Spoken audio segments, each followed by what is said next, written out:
Every mile brings you a little closer to your destination, to new borders, to your dream. Our dream was born out of hard work, from overcoming adversity and learning from faults. Lessons that allowed us to get up stronger each time. We knew we had so much to give. We wanted to participate actively in our country, in our region, our continent, and the whole world. Our dream is to be a part of the solution, mile to mile, with character, courage, and above all, with intelligence. We turn our dream into our destiny. Every mile is important. We are convinced that the most important of all will always be the next one. Let's change the world together. 1 mile at a time. Everything is possible.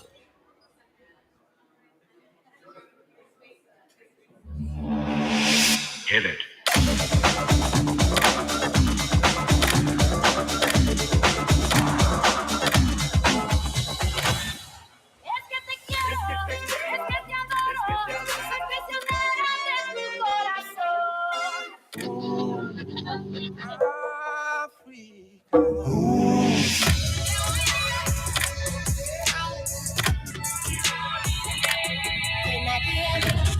Du bist der hellste Stern in einer Welt voll Schmerz. Und wenn ich an dich denke, verbrennt mein Herz. Eine Seele, die weint, ich bin ein Engel, der fällt. Doch ich liebe dich und geh mit dir bis ans Ende der Welt, Baby.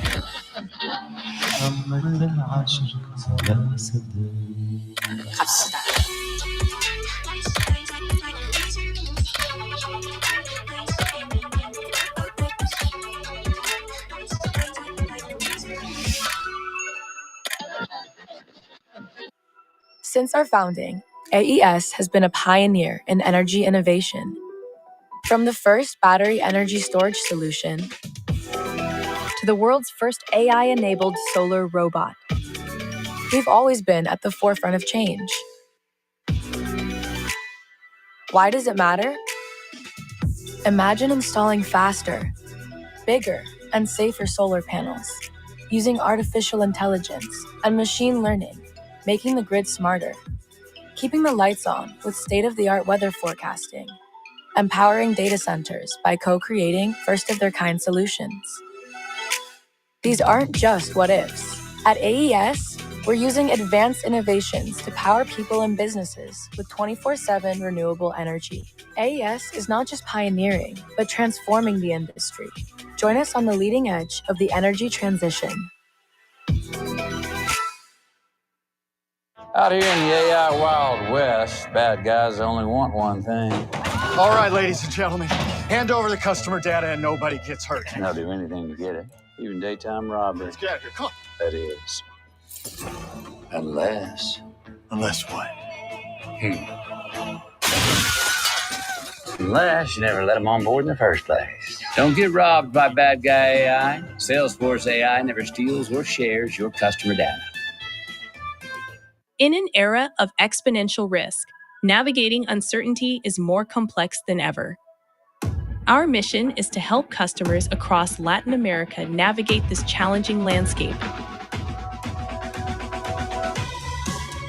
Celebrating 5 years of Moody's Local.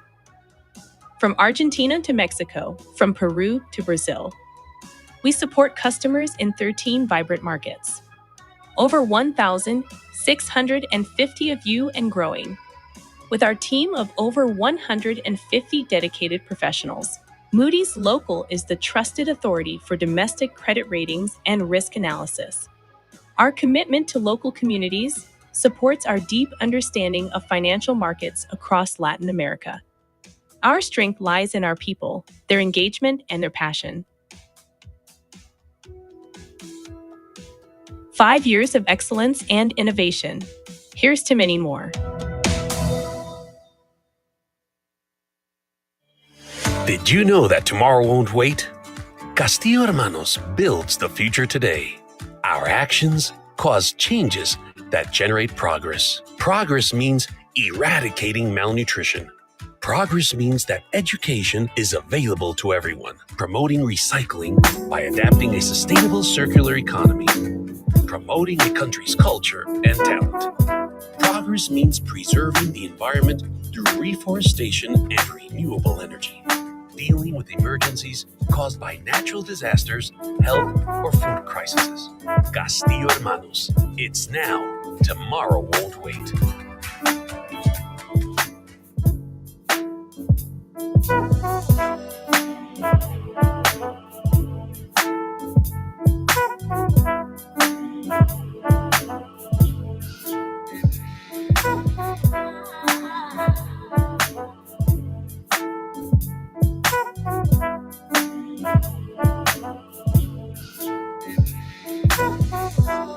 It's like a mist, then it's like a sunset, it's like a sunrise, it's like a universe.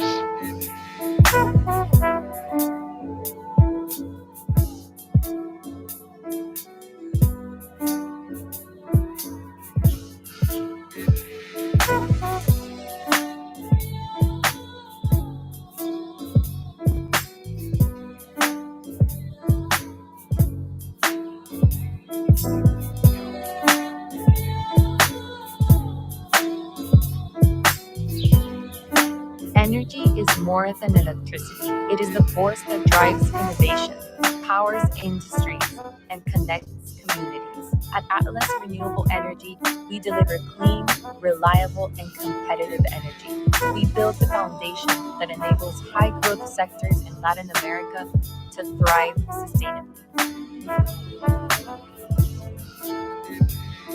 Through operational excellence, innovative financial models, and deep regional knowledge, we put new energy solutions into action. With a passionate team, award-winning projects, and a vision of a region powered by clean energy, we are powering today the digital and industrial growth of Latin America.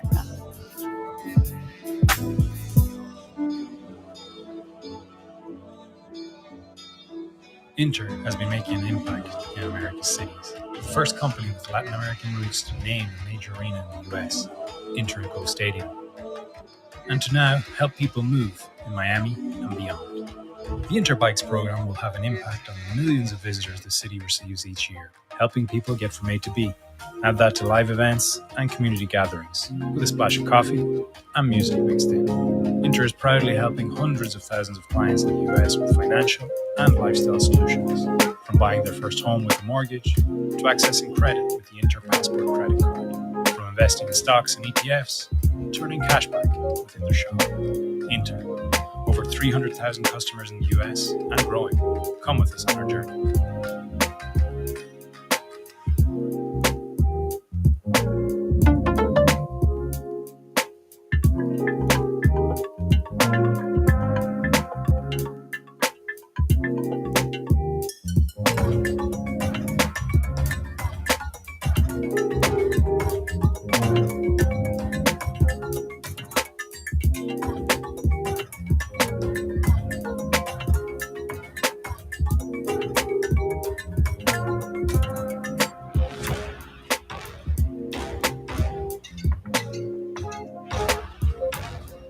Hola, somos Chubb, la aseguradora que está pensando en ti todo el tiempo. Cuando las cosas se complican, todos necesitamos un amigo cerca. Ese que siempre está ahí y hace que la vida sea mucho mejor.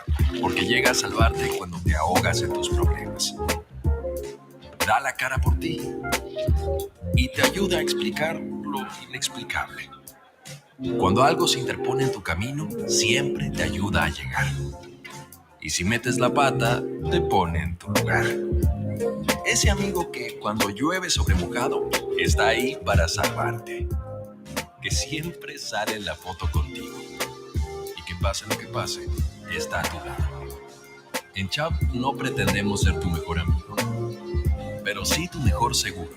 Porque si hay algo que tenemos en común, es que siempre puedes contar con nosotros, protegiéndote cuando más lo necesitas. Sí, qué bueno es tener un amigo y un seguro.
Get ready to be part of an elite business network shaping a more prosperous Western Hemisphere.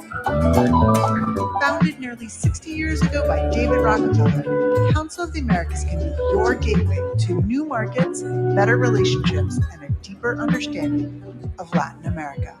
It's incredible the agenda that you put together. It's really uncommon to see the discussions about technology in which the CEOs of very large corporations are the ones presenting. Very good insights, and most importantly, developing relationships and understanding how can we work together for the future of the region.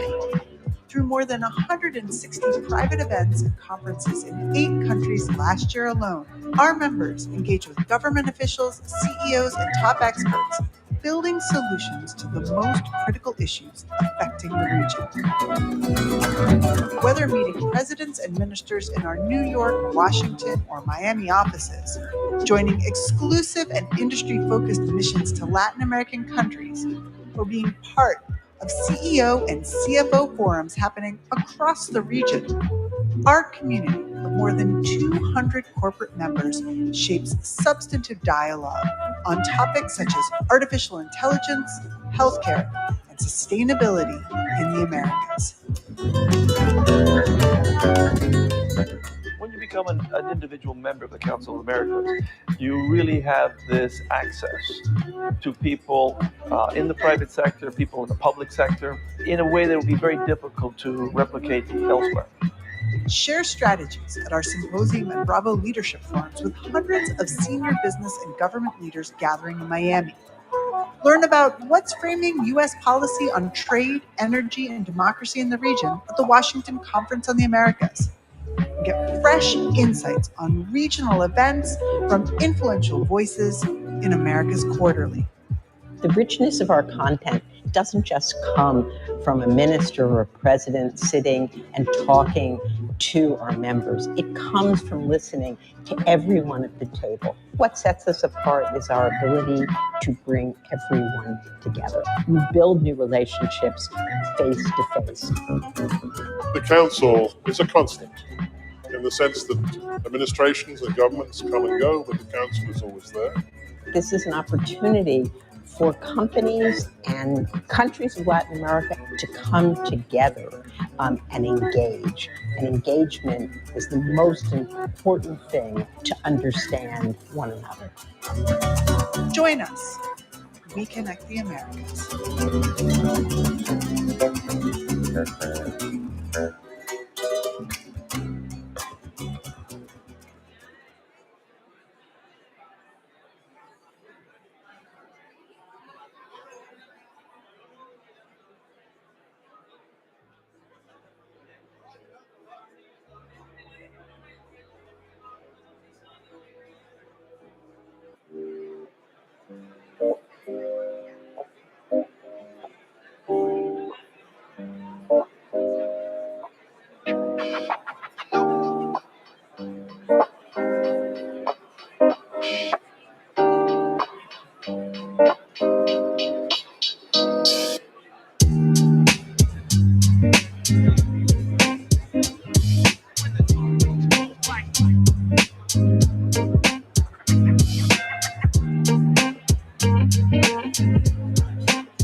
Ladies and gentlemen, the program will begin shortly.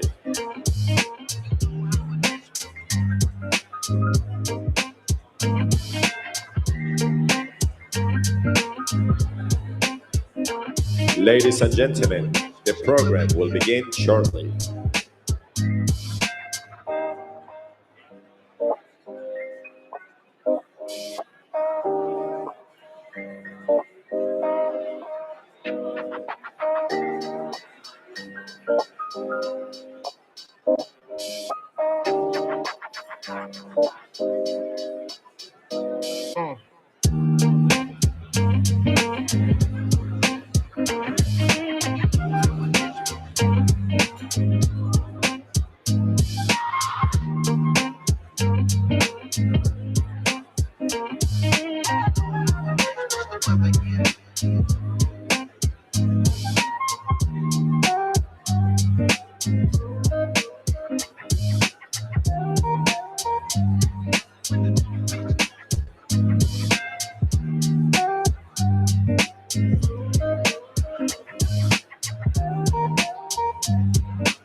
Ladies and gentlemen, please remember to place your cell phones and devices on silent, as we will begin momentarily. Thank you.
Ladies and gentlemen, welcome to the 2025 Council of the Americas Symposium.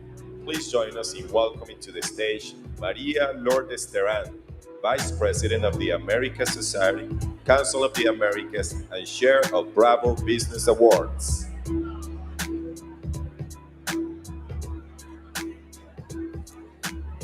All right, they called me early.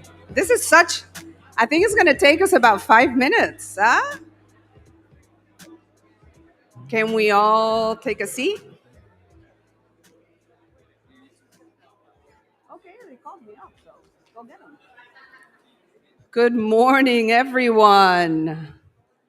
It's a good sign when nobody wants to take a seat. Huh? Good morning. Good morning. Okay, good. I am very, very proud. So many of you made it here so early this morning. But good morning, everyone, to the 2025 Council of the Americas Symposium. A warm welcome to many friends here who join us today. Council of the Americas members, partners, the diplomatic community, those of you watching virtually, and an exceptional group of business and policy leaders. Really, thank you for being with us this morning. This year's theme, Driving Latin America's Future, Innovation, Competitiveness, and Global Integration, captures both our ambition and our purpose.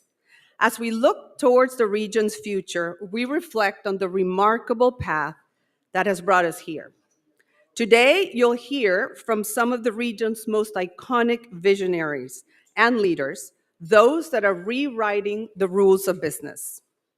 As we approach 2026, Latin America's dynamic private sector is no longer on the sidelines of global strategy. It is at the table, making footprints on the global stage and undergoing an important transformation.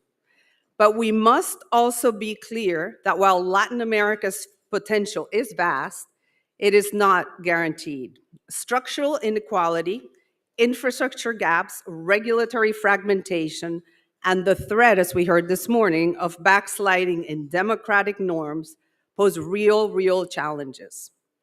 To unlock the region's promise, we must match optimism with action, investment with reform, and partnerships with accountability. I think the question for all of us here is not if we engage, but how do we really want to lead? And for this reason, we've gathered here today over 500 international business leaders from all over the world to open key dialogue and forge what we hope will be important business partnerships that will continue to find solutions and pave the way for the Latin America I know we definitely deserve. And tonight, for many of you who are joining us in a historic black tie gala dinner, we celebrate the 30th anniversary of the BRAVObiz Awards. Yes. Yeah.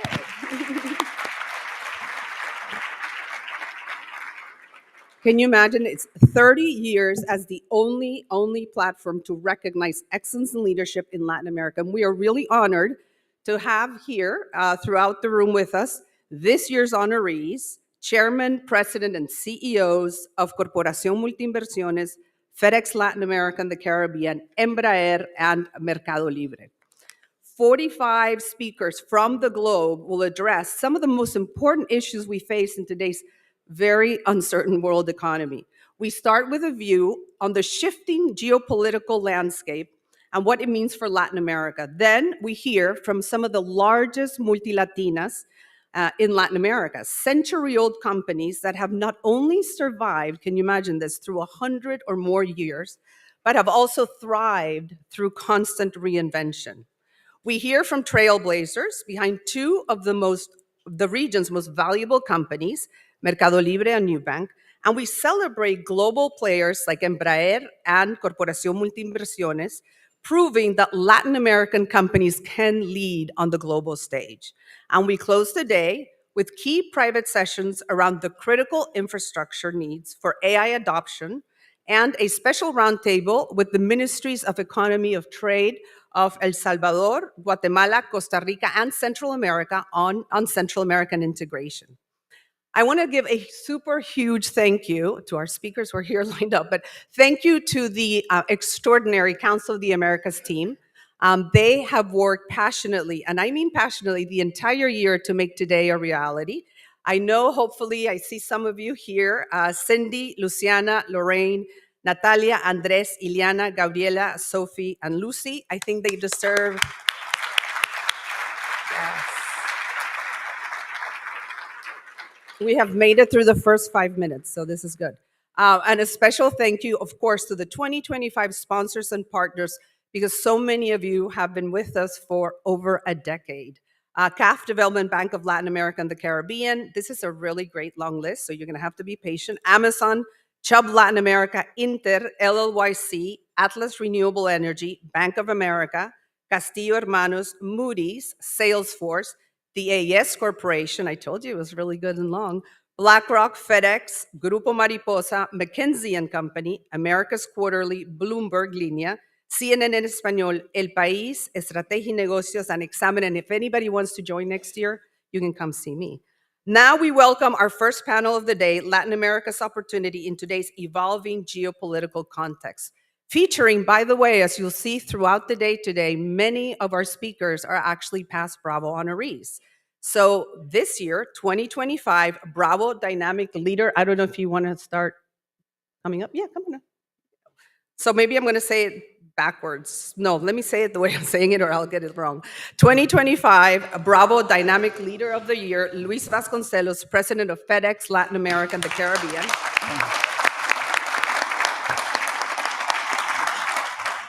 2004, Bravo, 2004, by the way, note that year, which is amazing. Bravo honoree Blanca Treviño, President and CEO of Softec. 2009, 2009, Bravo honoree Andres Velasco, Dean of the School of Public Policy at the London School of Economics and former Minister of Finance of Chile.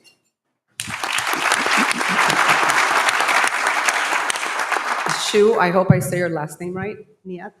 Okay, good. Shu Niata, co-founder and managing partner of Bicycle Capital. And that means we need to get you a Bravo. And our moderator, 2012, Bravo honoree Andres Gluski, President and CEO of the AES Corporation and Chairman of the American Society Council of the Americas. Thank you, everyone. We hope you enjoy today. Okay, well, good morning, everyone. And we have really an extraordinary panel with us today. You have their CVs in the packet, but it really is a broad range of experience that we have here. And what we're going to kick off is really talking about Latin America in this geopolitical moment. Now, Latin America has tremendous resources. One of the things that people don't talk about enough, I think, is it really has, its demographics are very good. You know, we still have a lot of young people, a big cohort of young people coming in. We have people who are skilled, I would say, in the new technologies. We have certain great advantages. We have abundant natural resources. We have some free trade agreements to the degree that they're being implemented around the region. What we're seeing today is that the geopolitical landscape is being shaken up. There's a real questioning about globalization. There's a real questioning about, what are the new trade patterns. There's a certain amount of retrenchment of the U.S. from the world. The U.S. had been the world leader. It's retrenching. You have an aggressive expansion, I would say, of China into the region. Latin America is a big exporter of commodities. China is a big buyer. How is that going to play out? And I think that we have to overlay this with what are like the two big challenges we're facing today, besides sort of the geopolitics and the trade agreements. One is global warming. It is happening. There's no question about it. Those of us who operate in, say, hydros or electric companies in Latin America, we're seeing the changes. It is a reality. Now, Latin America has the greenest energy sector of any continent. So to that extent, we have an advantage. But the second that we have panelists who are experts in this is really AI. AI is coming at us at an incredible speed. There's, I'd say, great uncertainty about how this is actually going to roll out. Personally speaking, I think there's not enough discussion about the sociological impacts of this. How are jobs? What jobs are going to go? With this great new wealth, how are we going to make life better for people, not just be able to do great things? So kicking it off, let's start with the macro, with Andres Velasco, who has a lot of experience as Minister of Finance of Chile, academic. He's now at the London School of Economics, presidential candidate. I would have voted for you if I'd been Chilean. So the first question is, Latin America is often described as a region of great potential. And it's almost, the old joke is, we are the countries of the future and always will be. So in light of the changes that we're seeing now, what makes this moment different? Why are we going to be able to really embrace this moment and not sort of look longingly at the Asian tigers, and become, jaguars? So, good morning, everyone. Very happy to be here. Thank you, Susan and team, for this invitation. Look, as usual, I think there's a glass half empty and half full. The glass half empty is very simple. We are a region that is not big and rich enough so that we can grow simply by selling things at home. We have to sell things abroad. And Latin America benefits when the world economy is integrating. Latin American economies suffer from the world is disintegrating. And I think it's not an exaggeration to say that the world is maybe not fully undoing globalization, but globalization is not the final destination where the world wants to go anymore. The US, of course, is exhibit one in this, but there are plenty of other countries that are closing down. Europe is closing down. You can find examples in Asia. You can find examples in Latin America. That is bad news. The other thing that is bad news, of course, is that this is a world that is politically a lot more volatile. We Latin Americans have always been pretty volatile, and the rest of the world was less volatile. Today is not entirely, unfair to say that the world is just as crazy as we are. We look at the world and they say, oh, populism, we invented that. They're all imitating us. Great thing, right? So those are the bad news. What are the good news? Let me mention two. One is that the world needs what Latin America has. The world needs commodities for the green transition. If you're from Chile, the world needs copper. Copper is at 5. The world needs rare earths and special minerals. We have those. The world needs cheap energy for data centers. If we do things right, we have that. And potentially cheap and clean. We have plenty of sun and plenty of wind. And last but not least, the world is running short of water. And not every country in the region, but many countries in the region have that. So if we marshal their affairs in a reasonable way, I think, this is not a bad world in which to be living. And the last thing I'd say, I'm a macro person by training. I was a finance minister. I talk to central bankers a lot. I would like to think that we in Latin America have more or less learned the lesson that when the macro goes south, everything goes south.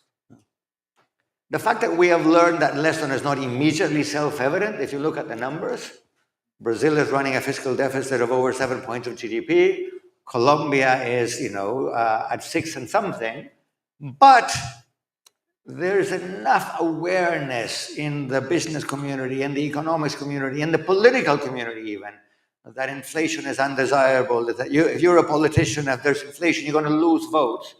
Central banks are sufficiently independent and highly qualified, even in countries in which the central bank gets a lot of grief from the president. Mexico, Colombia, central banks have shown that they can be independent. So I'm hoping that we will avoid the worst case scenarios when it comes to macro, and I'm hoping that we will use our extraordinary sort of endowment of resources to go back into the world. Is that a done deal? Is it open and shut? Are we sure? Not at all. And I think that's where the politics comes in. But we can talk about that later.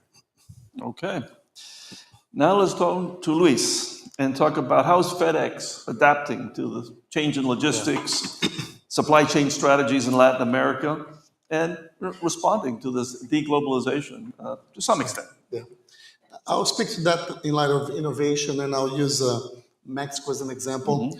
If you think about the trade borders between Mexico and the US, it's the busiest border in the globe. It's 2,000 miles. It's almost twice the distance between Miami and New York. Every year, over 300 million people cross the border, over 100 million cars, 4 million trucks, every single year. So it's the busiest border across the globe. And today, when you talk about trade, my friend Ariel knows this well, deliveries are counted by minutes and hours. So every minute, every hour counts. So we talk about a lot of energy, as you well know, about infrastructure, water, a fintech reform, but not enough about customs modernization, right? So if you look at the amount of trucks stuck at the borders every single day, because a piece of paperwork was not properly filled, makes a huge difference in the supply chains across the globe. We have continuously invested in technology. To give an example, as we digitize our networks, where if a flight is coming from China into Mexico and there is an error in the code for tariffs, we can't change that while the flight is still arriving in Mexico.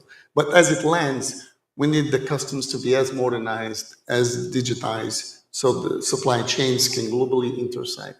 So I think President Sheinbaum is making an effort, and she listed that as one of the priorities for the Mexican government, to digitize the economy, but also to digitize the borders. So I think from an innovation perspective, the private sector has made significant progress in technology, all the companies that are involved in logistics and supply chain, but we also need to make sure the governments are making the same investments and at a similar pace, so we can meet at the borders, make sure supply chains can be more effective for all of us. And again, today it's counted by minutes, by hours, so every hour counts. And the impact that I would say per dollar trade of the investment at customs, it's way far than many other investments we have seen and discussed in terms of infrastructure.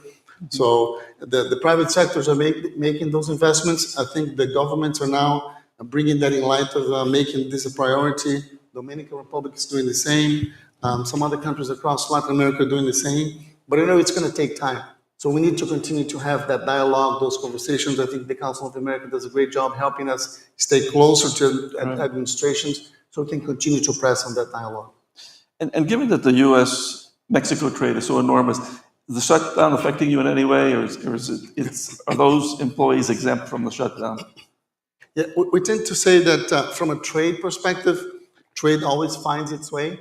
So what we have seen after tariffs is a lot more trade from Asia into South America and Latin America. So I was just talking to Ariel yesterday and to some friends saying that now we see Argentina, Chile, Ecuador, most of the countries in South America seeing the trade shifting. So China is bringing a lot more volume into South America and Latin America, the same with Europe. So again, it's a very complex environment, but at the end, trade will find its way. Okay. Blanca, we're going to talk now about Mexico. You're an advisor to President Sheinbaum and also the United Nations. Talk about sort of the strength of Latin America as a partner for the U.S. in this nearshoring, and what must happen to really seize this opportunity? First, buenos dias, bon dia. I think it's a great question. I always like to see things as opportunities. And I think it's unfair to have here Andres that is so experienced and so informed about politics. But I think you mentioned the kind of things that are needed to seize the opportunity that we see today. And in the past, I think they might think about Latin America and they would say proximity and low cost and things like that. But I believe now it's more about reliability, it's more about trust than anything else. And yes, we do have that kind of advantage that Andres mentioned about the renewable energy that is very, very important. When you think about AI and data centers and things like that, I truly believe that Latin America has that advantage in many countries. I was surprised that OpenAI announced 2 days ago that they're making this huge investment in Argentina, 25 billion. So I think more and more they perceive Latin America as a region that has many different things, and also talent. Don't forget about talent. And in the case of, think about Latin America, we have every year something like around 1 million STEM graduates in the region. And so it's not about the number of graduates. Probably when you ask about seizing the opportunity, I think we have to understand that probably it's alignment. If we want to seize the opportunity related to AI, I think every government in every country, we have to understand that probably the education system has to change in order to be ready to seize those opportunities that are very, and probably because I'm in a tech company, that are very related to AI. So we have to align and probably think about upskilling, reskilling in order to have that talent that is today needed. Yes, we can talk about trade, but when you think about AI, think about all the opportunities that we have. And what is needed, it's, yes, we have to have regulations and borders, policies, and things like that. But again, the huge opportunity today for Latin America, it's around that. We have to take advantage of, for good or bad, that we should be a very welcoming platform for those researchers, innovators that for different reasons, visas or whatever, they can't come to the US. And when you're able to attract that kind of talent, also you in a certain way create that environment related to innovation. So I think I'll focus much more in talent, in attracting that talent, in upskilling what we have today in order to be part of huge opportunities related to AI. And it's within our power to do that. Are you seeing big differences between the countries? And I'm sure in terms of preparedness for AI. So what countries would you say are really sort of the standouts? Well, I cannot deny that when you think, let me think about two companies that are amazing, and I think they were already mentioned. Think about Nubank. It started in Brazil. And many years ago, probably 2013, I think, I don't know if Christina is here, 2013. Think about fintechs. They started that many years ago. When you think about Argentina, we have Mercado Libre here. And look at how they are competing face-to-face with Amazon, really, really strongly. It's in many other regions, whatever e-commerce platforms were closed. So if you ask me, I believe, I would like to say that Mexico, and yes, the president just announced last week that we are going to invest heavily in building those capabilities that are needed. It was announced last week.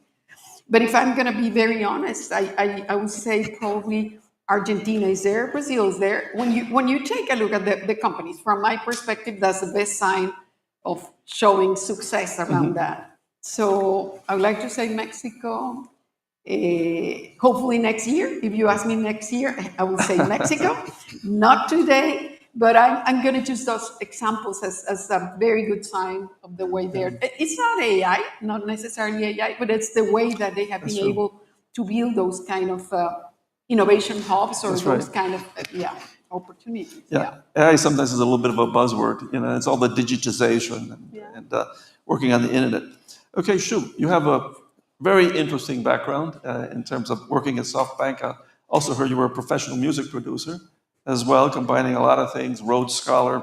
Talking about Latin America, since you have a fund, bicycle fund, looking for VCs, how do sort of the big global LPs understand the sort of innovation opportunity in Latin America?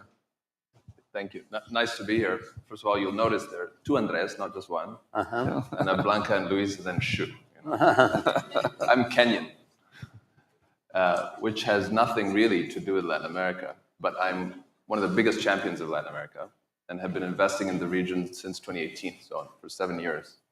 And I've been raising capital for Latin America for the last 3 years straight. So I run Bicycle Capital, which is the largest growth investment firm focused on Latin America. We have over $500 million of capital for Latin America.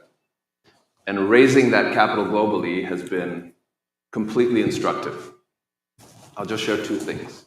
The first is the people who are least excited about the opportunity to invest in Latin America are Latin Americans. Right. I've met family offices from Montevideo to Monterrey, and everywhere in between. And what they want is condos in Miami, not putting the capital back into the region. So that's something that I have no answer for, and it's probably worth reflecting on. The second is, relative to other places, Latin America is in a very interesting spot right now. I was just in Singapore 2 weeks ago. Everybody's depressed about Southeast Asia. I'm going to Europe in a week. Everybody's depressed about Europe. I'm from Africa. Everybody's always been depressed about Africa. Everyone's depressed about the US now. There are not that many bright spots, and the world is a relative trade. It's not about absolutes. And relatively speaking, Latin America right now is in an extraordinary position because of the confluence of geopolitics and AI. And with great respect to Andres, all the things you mentioned as opportunities in LATAM involve taking things out, taking out copper, taking out energy. Whereas some of the biggest opportunities, I think, is building things inside Latin America. The examples we've all been giving here that everyone's excited about, Nubank, Mercado Libre, and Embraer, are building things inside Latin America. And that's been happening forever. Latin America is the new world. Entrepreneurs built Latin America. New entrepreneurs are building inside Latin America.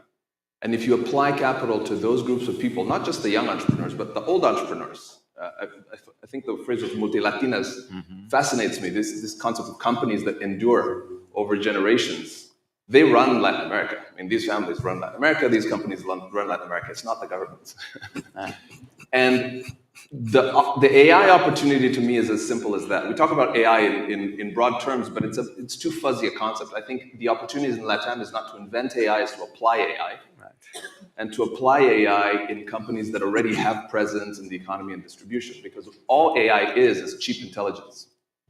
Intelligence at the cost of electricity. And if you have that, suddenly you have no talent shortages. Suddenly you don't have any trouble building new products, which traditionally were the issues. Now you can hire as many agents as you want digitally. You can build products as easily as possible. The hard thing is distribution. And distribution happens through the older entrepreneurs who own businesses that are deeply integrated into the economy. So I think the single biggest opportunity in LATAM is putting AI tools inside large companies, not inventing AI or building data centers, all this. That's a game that other people will play. Yeah. And the founders who run these businesses have the entrepreneurial spirit, they're still involved, there are interesting generational transfers happening. If LATAM can do that right, then it will be way ahead in this AI wave. It will leapfrog, it won't be a follower in applying AI, not inventing AI. I think it's somebody who is excellent to have somebody who has like a global view, look at Latin America and be enthusiastic. There's a saying in Spanish, nadie es profeta en su propia tierra.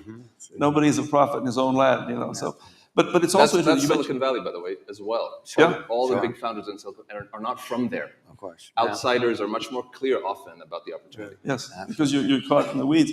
And it's also interesting that you mentioned Miami. And I was thinking this morning, like, what an incredible city Miami is. And when you think about it, it's a lot of sandbars and swamps. And, you know, why Miami? And it didn't exist 100 years ago. If I had to say, it's really access to the US market and rule of law. And I think that's a message for Latin America. If you have the rule of law, you have the security to invest. So that kind of leads me into the next question, again, coming back to Andres, is, you know, right now in Latin America, how do governments in Latin America balance sort of the urgency of reform with the need for stability, that sort of, you know, long-term rule of law in the face of all these geopolitical tensions? Because if you're just focused on the immediate, it's hard to build, you know, this sort of long-term future. Now, I think Chile has done a much better job than most. But so what are your views on that? Sort of the immediate, at the same time, stability in the long term, and reactive, you know, populist pressures are increasing everywhere. Yeah. Very good question, but before I address it, I want to reflect on something Shu said, which I think is really important. Whenever the world goes crazy, there's an advantage to being less crazy than the rest of the world. One example, the 1940s. You know, when the 1940s, the world was in the middle of a world war, Latin America had a great decade. Partially because, you know, you could sell a lot of commodities for the war effort, but partially because, in contrast to the craziness of the world, we're a pretty quiet place and a pretty peaceful place and a somewhat democratic place. So I completely agree with you. There may be an opportunity there. We're not perfect, and certainly our democracy is under a lot of strain, but, there are no wars in Latin America. It's a reasonably peaceful place. We have a big crime problem, which we need to address without a question, and that's bad for everything, including business. But if you sit around in London, which is where I live, Latin America looks like a reasonable place. You cannot say that about many regions of the world. Now, reform. I think we all know that you need reforms to make the economy more efficient. Let's be honest, we've been talking about big reforms in Latin America since probably the day the Washington Consensus book came out exactly 35 years ago. And we did a bunch of reforms in the 90s, which were long overdue, opening up the economy, lowering fiscal deficits, making central bank independence. Knock on wood, those things are here to stay. You never know. But the next generation of reforms is really hard. And, we talk about it a lot, but let's be honest, not many countries, including my own, today have the political appetite for that. So if you ask me, I think the main challenge today is not so much economics, but political. I said in remarks at breakfast today, we all remember the Clinton advisor who used to say it's the economy, stupid. That was then. Now, it's the politics, stupid. The big challenge for the region is to get our politics somewhat straightened out so that we can find the votes in Congress to pass those reforms. Most countries in the region, not every single country, have a basic political problem. We elect presidents for 4 or 5 years, American style, but we elect parliaments in a proportional system, European style. Then the president gets elected, typically in a second round with more than 50% of the vote. That president claims a big mandate and says, I have this big list of reforms I'm going to pass, and the people want it. Then his ministers go to parliament on Monday and they realize that they have 20% of the votes, right? So which country today in the region has a president, man or woman, who commands a parliamentary majority? Nobody. So you announce big reforms and they don't happen. My cynical friends say this is a great thing because that limits the damage you can do. Maybe. But my not so cynical friends say, well, we need reform here and there. It's very hard to command the majorities needed. And I think that's where the challenge is. We need political systems in which you have 4 political parties. My country has 22. Brazil has 44. De Gaulle used to say, you cannot rule France as a country with 200 kinds of cheese. You cannot rule a country with 44 political parties. So I guess what I'm saying in a nutshell, I would put political reform first. That is the precondition for the other reforms to be feasible. But Blanca, I think Mexico, she has a strong majority. Exactly. That's what I was going to say. There's some exceptions, exactly. Yeah, in Mexico, and from my perspective, it's not good. Right. It's not good. Sure. They do have majority in both.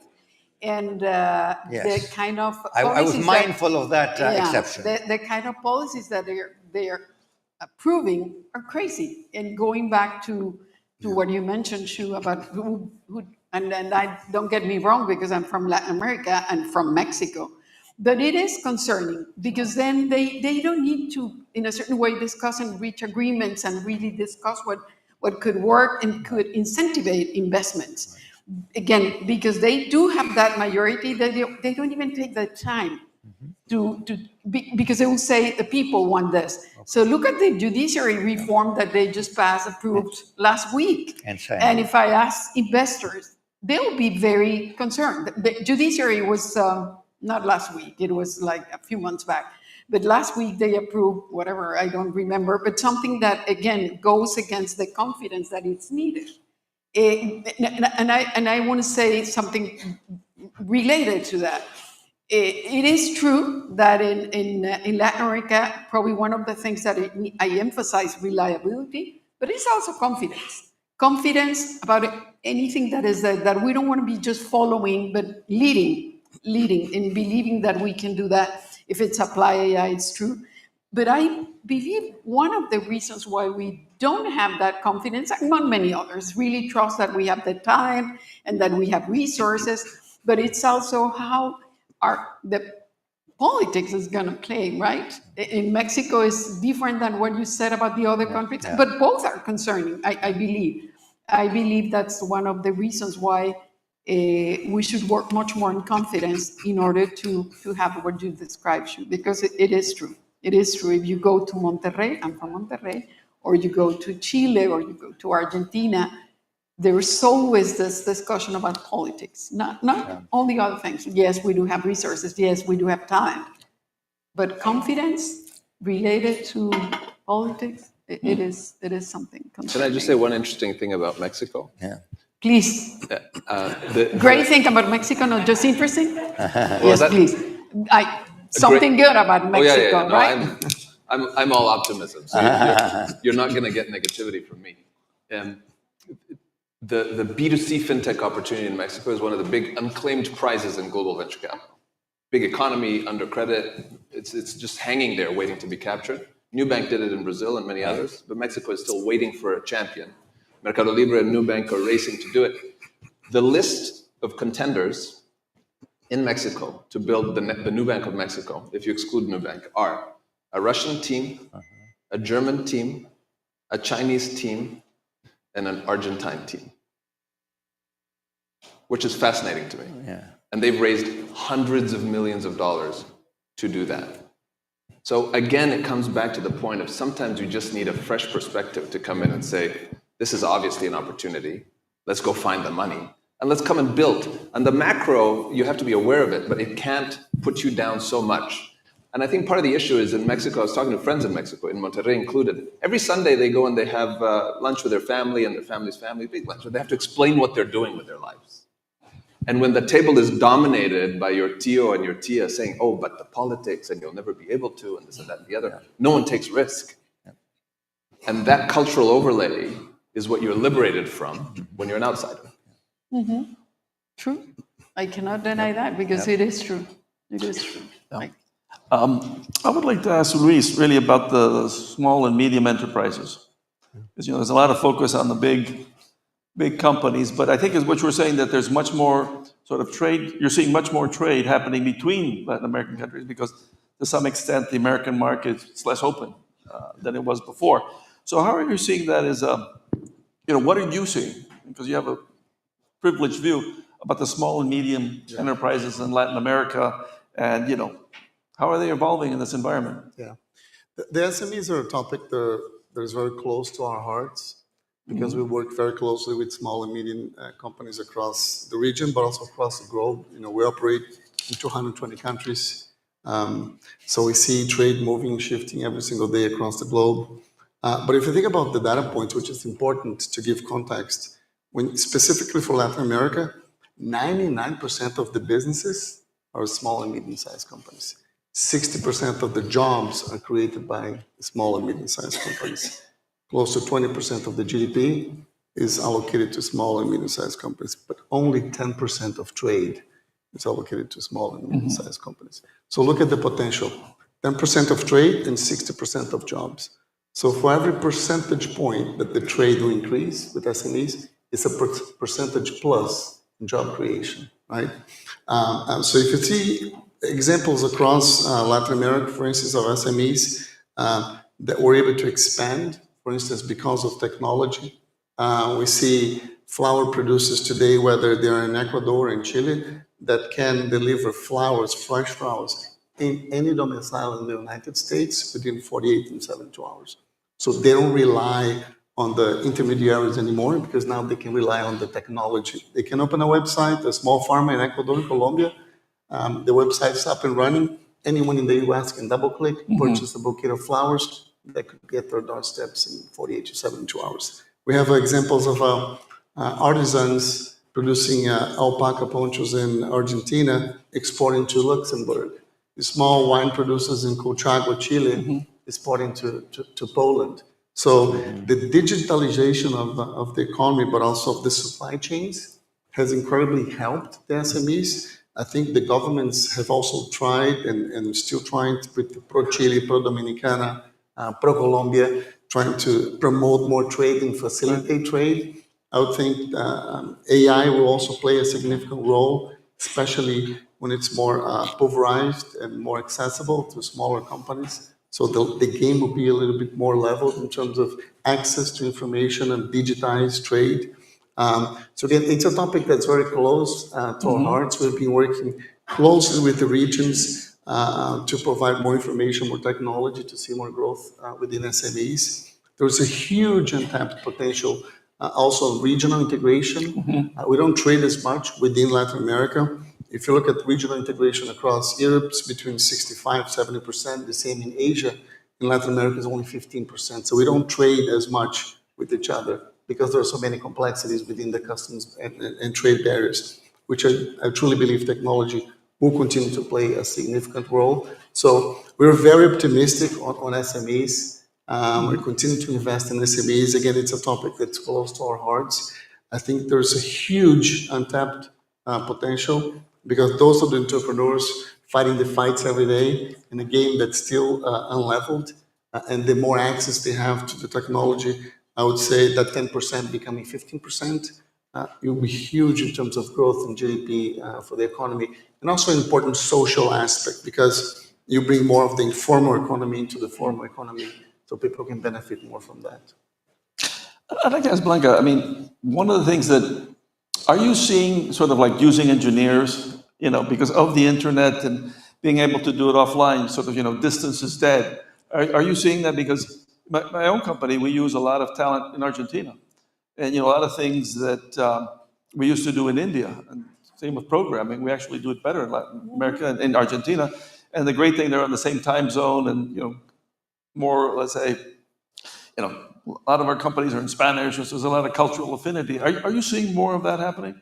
Well, probably you do remember that we created the nearshore concept as a trademark. So in late 90s, we said, why, if we're so close to the US, we should not be probably playing and providing services from Latin America, not just from Mexico. Yes, we started in Mexico, but yeah, we are a global company. We have delivery centers in India, but we always emphasize all the advantages of nearshore. And at the beginning, it was tough. Think about late 90s, and they will always question if there were enough engineers or talent from Latin America. And we tried to tackle the deficiencies of the offshore model, but being very clear that in Latin America, they could find the talent that was needed. Not just the number of engineers that we graduate, but more and more, I truly believe that they perceive that. When we launched that, it was tough, very, very difficult. But today, you see, certainly in Mexico and in other countries, companies from India deciding to operate here to offer services. So to your point, yes, just look at the number of graduates that we have, and we can support, I'm going to talk about Softec, that's what I believe. We support airlines like Southwest or Meta, or retailers like Walmart, or banks like Citi. So I think they do understand, just like you do, that in Latin America, they can find that kind of talent. So it's not just about geopolitical advantages, the time zone proximity, but it's also about engineers. That is very important. And today, I think they do understand that, they do respect that. If I think about the US market, more and more, what you said, it is true. They want to leverage India, but they see India, low cost, and number of engineers. But again, think about Latin America, 1 million STEM graduates every year. Yes, we have to align the skills, but we do have the time. And I'm glad that you do perceive that. Well, Mexico, I know, has increased the number of its engineering graduates tremendously over the last decade. It is incredible. It is, but also Brazil, Argentina, Chile. We have centers in Colombia, in Argentina, and I don't think it's a problem with the number of engineers. And the quality. The quality is great. Andres, one interesting data point in terms of scale, right? There's one Chinese auto part, that now it's opening operations in Brazil. Do you know how many PhDs they have? 100,000. Wow. So one company has 100,000 PhDs. It's just incredible, the amount of scale and how much leverage it can produce when you compare it to our numbers. It's good to see the growth, but again, scale is something very difficult to deal with. Can I add something? I mean, as I listen to you guys, what do all these examples have in common? They're all about exporting services, right? Typically, when we talk about trade, we're talking about, as you pointed out, selling physical stuff. Increasingly now, we're talking about exporting services. And I think the potential for that from Latin America to the US, from Latin America to Latin America is gigantic.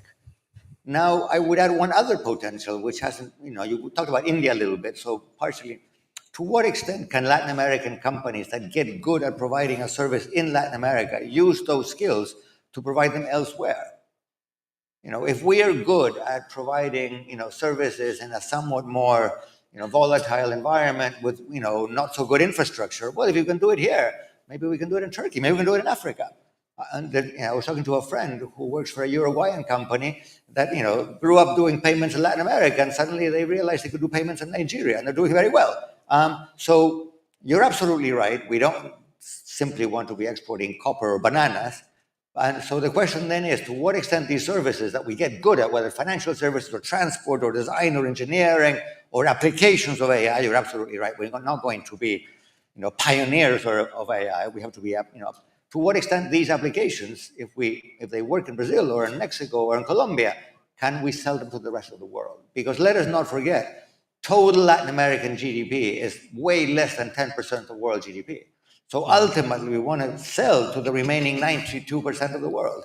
And the question is, can we provide services to the rest of the world? I think that is the big question. Yes, and we're doing that. Again, when I mention nearshore, it's providing services mainly to the US, but also to Europe. So to your point, it was not just providing services within Latin America or for Latin America. It is really providing services to the US and Europe. But so I think it's more than proven that we can do that. Because it is true. The potential, it's not necessarily within Latin America. It's really to open doors for the potential. Shu disagrees. Yes, but also build for the people.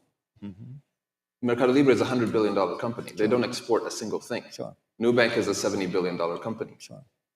There are so many underserved segments of the population and businesses in Latin America, and now it's cheaper than ever to build there. And you know who is doing that? Foreigners.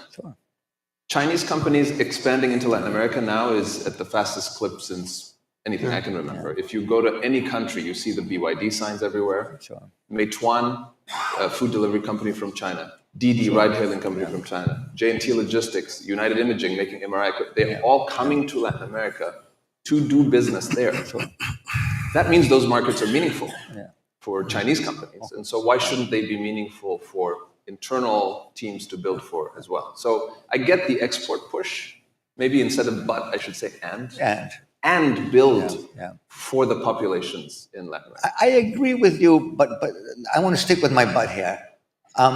If we're all poor, selling stuff to other poor people is not going to make us rich. We're not poor. Well, compared to the rest of the world, we are. That's not true. Look, I completely agree with you that there are plenty of services and plenty of areas where companies can do very well providing service to Latin America. I completely agree with you. The question is, can Latin America go from being middle class in the world to being upper middle class in the world by selling stuff only to ourselves? Given that we're less than 10% of the world, I think the answer is no. Ultimately, we have to ask ourselves, what are those skills that, I completely agree with you. I get really good at food delivery in Sao Paulo. If I'm really good at food delivery in Sao Paulo, can I do food delivery in Johannesburg? Why not, right? I will take the moderator privilege since we run out of time. Put it this way, let's sell to ourselves and others. Let's agree upon that. So let's close with, give me one word that will define Latin America's success in the next decade. Just one word. What would that be, Luis? Yeah. I would say, back to my earlier comments, regional integration. There's still a lot of opportunities for us to further integrate within Latin America. To the discussion here on nearshoring and trade, just make sure we give the proper context, because as you think of some countries in Latin America, you still think of bananas, which is not true anymore. If you look at Central America, you have medical advances, technology, you have pharmaceuticals. And I agree with Andres, because we need to trade to continue to produce wealth. it's very important. The intra-regional trade is important to foster more growth and jobs. But the external trade, we need to be trading with our external partners to have more influx of capital and funding into our countries. So one, I think the reality is changing. To your point on nearshoring, we do see in every single country across Latin America industries that are not related only to commodities anymore. Second, I think regional integration will be... No, but it was one word. Yeah. I'm sorry. But I would say regional integration. Regional integration. Okay, Blanca. Probably I should say resilience, reliability, but I'm going to say confidence. To your point, we have to believe that we have everything that it's needed to seize the opportunity because we have everything that it's needed or required. But we have to believe that we can lead, not just follow. So I would say confidence. Okay. We love talking, Andrea, so we can stick with that. No, I know. As an economist, asking another economist. economist. I should say something different. Reliability, technology, nearshore. But I think we have to believe that. I was going to say confidence, I want to say trust. Or actually, I want to explain it this way. You said something which I thought was brilliant. As long as the tío and the tía are telling us you can't do it, it's not going to be done. So let's stop believing the tíos and the tías. Sure. Build. Yeah. Build. Excellent. See, one word. One word. You got it. I would almost get there. I'd say rule of law. I think that's what we need. We have rule of law. We have everything else. Well, a big hand for the panelists. Thank you all very much.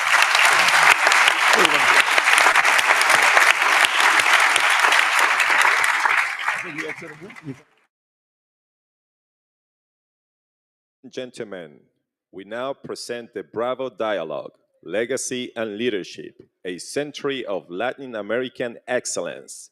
Please welcome to the stage moderator Andrés Cadena, senior partner of McKinsey & Company, and our distinguished panelist, Josh Schmidt, CEO of Votorantim, 2023 Bravo honoree Francisco Ruiz Tagle, and CEO of CMPC, Roberto Lara, CEO of Castillo Hermanos, and Percy Moreira, CEO of Itaú USA, Head of International Private Bank at Itaú. Vamos contar a história.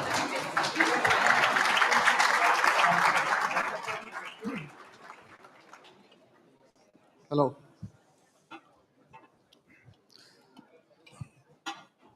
Não tem muito o que fazer. Well, good morning, everybody. My name is Andrés Cadena from McKinsey & Company. I have the privilege and the honor of guide us through this panel in which we will try to summarize in some minutes 100 years of history. And let me just start by thanking Susan and the Council for getting us all here and having the opportunity to talk about the long-term perspective, which I think is quite relevant. With today's volatility in the world, and we can argue that it is probably the moment with more volatility that we have lived through our lives, it is important not only to think about the short term, but it's very important to think about the long term and have a long-term perspective. And we're going to talk about long term, let's talk about 100 years. We can talk about what could be happening in 100 years, but it's good and worth to think about what has happened on the past 100 years. And we have lived through a lot of changes in Latin America over the past 100 years. We were about to get into a big recession in the world that was going to hit Latin, that was growing extremely well. Then we went through the war, and the war brought many things to Latin, not only growth, but also a lot of challenges. We became a urban continent from being a rural continent. Then we went through many years of relatively good stability on economics, but also a lot of movements on the political side. We had military governments, then we transitioned to democracy.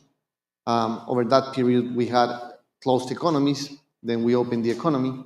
We embraced the technologies, we embraced the new century, and now we're about to get into probably the most significant change in terms of technology in the world that is going to hit us all. And throughout all those years, all this century, many, many things have changed. But something that has not necessarily changed or that has prevailed are some of the most important companies that 100 years ago were still here. Companies that have survived through all this volatility, that have been able through all this process, not only to thrive through the different risks, but to grow, to get a legacy, to leave a legacy, and to expand. So we're talking about some of the best companies in the region today that have been able to be for 100 years and to become multi-Latinas at the same time. So it's a pleasure for me to be able to talk to you today about those very important situations. And let me start just by asking a very simple question about if we go back 100 years ago, when some of the best companies started, what was that type of vision? What was the legacy, and what happened that you resemble in the story of your companies that was so amazing? And what were the elements that you think that have brought you 100 years later to become as successful as you have become, and with all the possibilities that you have opened through these 100 years? So, Roberto, if you don't mind, we'll start just in order, asking you about that experience in Guatemala and what happened, and what were the main sources of growth that became so important in your case? Sure. Good morning. It's great to be here. Castillo Hermanos was founded by two young entrepreneurs in Guatemala in 1886. And as most young entrepreneurs start, they ventured into many businesses. Eventually, they decided to enter the beer industry. And believe it or not, at the time, the industry was dominated by craft brewers. So we're back to where we were over 100 years ago. And this was in 1886. And they decided to build the first industrial brewery and to produce the best beer in the world. And for this, they went to Germany and tried to find the best technology available, the best ingredients to produce the best beer, and the best talent. So they went and brought the best brewmasters from Germany to Guatemala. And they started with this dream. And as many entrepreneurs, they encountered several difficulties back then. But I joined the company 22 years ago, and three things struck me when I joined the company. They immediately surprised me because there are not elements that are common in every business. And not only do I live by them today, and they're part of my everyday life, but I think they are key to the company's success in over 139 years. The first one is, when I joined the company, I realized employees, or collaborators, as we like to refer to them, are considered a part of the family. So by being a part of the family, obviously we take care of them, but we also set a high bar, high standard, as we would with our family members. The second one is, they started this company with the vision of a shared value. So they weren't only concerned about building a business, they were concerned about generating opportunity to employees, to suppliers, growing with their customers, and also sharing and building better communities around improving the communities around the operations, the areas where they started the company. And this remains today. We live by this every day. And the third aspect is, they never sacrificed the long-term success of the company to achieve short-term results. And this is also something that is key. The company in 139 years has gone over several crises, depressions, wars, more than one pandemic.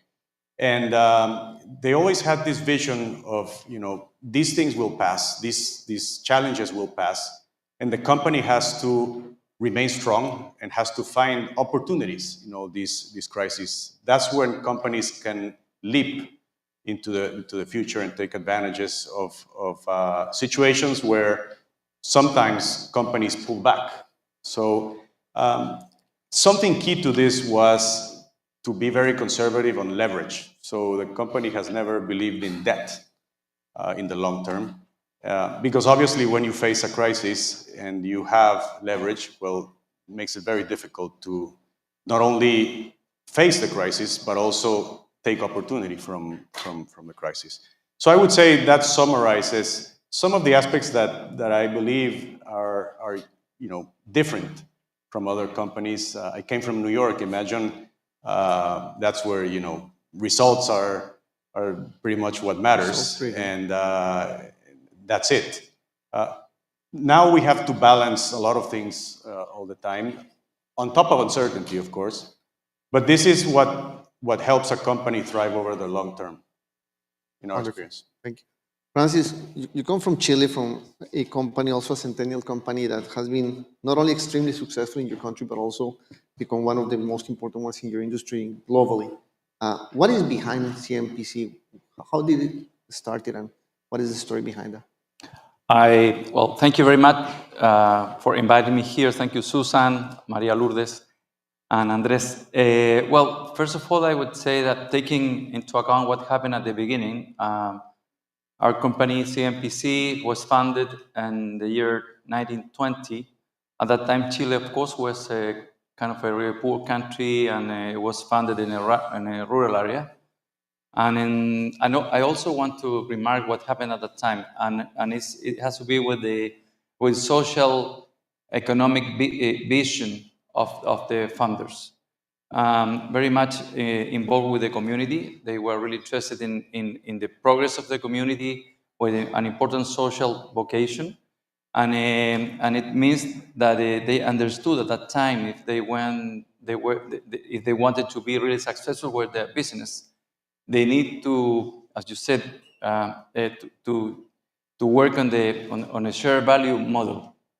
And so they were really involved in educating people. For instance, they had the interest in teaching people how to write, how to read at that time, some of the people. And so very much involved in education at the beginning. So I fully believe that there are many ventures that fail because of business selfishness. And this is just the opposite. It was really important for them. And also, I would remark that the family has been, during the whole period, very much involved, very hands-on in several aspects, especially in things that has to do with the development of the country, of Chile. At that time, they were really interested in Chile, love for Chile, and so in that sense, involved in many public policies or interested in the development of the country. And it's also, I would say, an important, raw material for what would happen then with the rest of the investment in the rest of the countries where we are participating now. The other thing I would say is very important, and it has to be with the interest in scalability. From the beginning, the investor, the family that controls the company was interested in scalability. So it meant that to scale some business, Chile was not enough. So they started seeing the rest of the world for investing, for having operation in other countries, also for exports. And so we today are a company that exports to many, many countries in the world, more than 50 countries in the world. And it has also to be with this way of thinking about scalability. Innovation has been always part of important definition in the company. I would say the excellence in the operations also, and competitiveness. I would say also another important aspect. And always a view of a long-term view, I would say long-term view. So when we go to a country, to invest in a country, probably has to be with our, we are a forest company. Every rotation of a tree is more than 20 years. So we think in a way of a long-term. It's very much, impulsed by the founders at the time. João, Votorantim, I mean, legacy company also, not only recognized in Brazil, but throughout the whole region as one of our top companies, being able to survive through many, many situations as well. A lot of volatility in your markets, being able to diversify a lot as well. What is the story behind and how have you been able to be as successful for so many years? Yeah, well, first of all, thank you for the invitation to be here. It's to be. I think the mic is not the mic. working. Yeah, better now. Yeah. It's great to be here. With these young companies that are still thriving. I was talking to Roberto before, and Votorantim at 105, it feels young compared to Castillo Hermanos. But the journey is long. I think with a century of history, there's so many lessons that we can take from there. As I think about the story of Votorantim, there's a couple of points in time that are relevant that I think resonate when I talk to other people. One is Votorantim was founded in 1918. The founder was a Portuguese immigrant that bought a textile business out of bankruptcy. In the middle of the Spanish flu pandemic, which I went back in time for this session and I was trying to read some news from 1918, and the description was that the pandemic caused chaos in our lives, in public services, it shut down schools, it shut down factories. So what a time to start a business, right? Especially buying something out of bankruptcy, which shows that the value of courage has always been inside the company. So we like to think that we're courageous people because we continue to invest in the business, and I think that's required to succeed in the region. The other, I think, point in time that has always resonated with me was so Votorantim is owned by a family in the 5th generation now. There's this a letter that is very famous inside Votorantim, which was sent by a senator, which was the 2nd generation of Votorantim in the 60s, to the 3rd generation as he was preparing to transfer management of the companies into the next generation.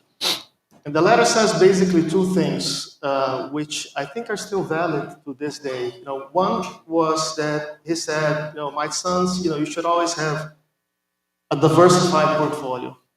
Brazil is complicated. It's volatile. It's uncertain. We don't know what's going to happen. So always have a diversified portfolio because we want this company to continue to thrive. And that has been a mantra for us ever since. Our portfolio Votorantim, our history runs in parallel to the industrialization history of Brazil, but our portfolio is very different today than it was back then. We can 12 companies, we continue to be very diversified. It works well for us. I don't know if it works for everybody, but it does for us. And the second thing that this letter says is that we've been blessed with success in business and in life. So always be generous and give back to society and do philanthropy. And generosity is something that runs inside the company, and you can see that in the employees, in the voluntary activities, in the engagement that we do. I also think those things continue to be very valuable for us today. So, we're always going to run a very diversified portfolio. We don't know what's going to happen in the future. We need to adapt. But at the same time, some things are permanent. Generosity, for example, has to be a permanent feature for us. I mean, it moves our people into, and that alongside courage, I think, allows Votorantim to continue to thrive. Thank you. Thank you very much. Percy, Itaú is a lighthouse for many, many reasons, certainly within the banking industry. Every other bank in Latin looks at Itaú and says, wow, what you have been able to do through all these years. But there's something that is, out of everything that you have done right, something that is quite remarkable is the ability to not only growth and preserve what you're doing in Brazil, but also expand and become now a very important private bank and a bank in general in the US. Needless to say what comes in the next years. Could you just go through a little bit of your thoughts on how you have been able to achieve that in Brazil and as well as internationally? Absolutely. Good morning, everyone. Pleasure to be here. Thank you for the invitation. And it's a pleasure to represent Itaú. It's actually the newcomer of the Centennial Club. We became a Centennial company last year. We were founded, if we look back, Itaú is a collective of mergers throughout the years. So we were founded in 1924 at Unibanco. Itaú was founded later on.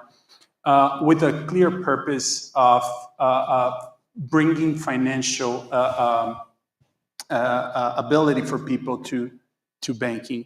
And it's very interesting, and I'll go to Itaú's story in a little bit and some of the details that make us a Centennial Club, which is very hard for a Latin American company, especially so a company in the banking sector, which is a service sector.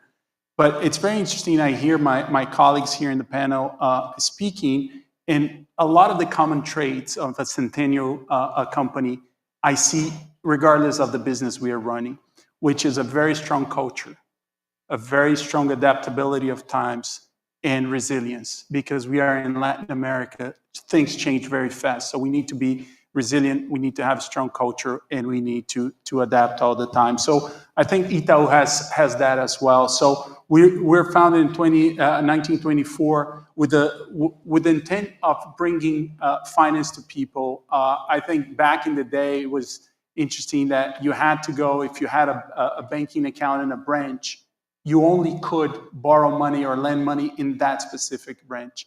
So that shows the inclusion of finance was something very, very reduced in Latin America. Throughout the years, we end up like growing by using a couple of principal fundamentals that we keep on today. The growth has to be sustainable, so you need to be ambitious, however, you need to be prudent. It's not about growing at any speed without the prudence. You need to have a very strong culture. You need to be ahead of your time when it comes to technology, and you need to adapt and bring services looking for a customer experience first and foremost. So if you look at our history, and then you can go throughout the times, adaptability has been what was the main focus for us and what brought us to what we are.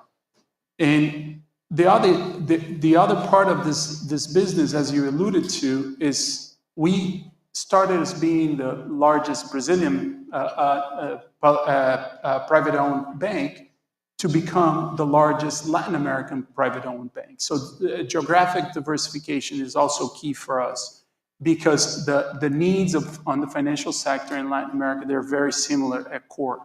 So we understand and we believe that we have the ability to provide services. So the values are very similar to our colleagues here.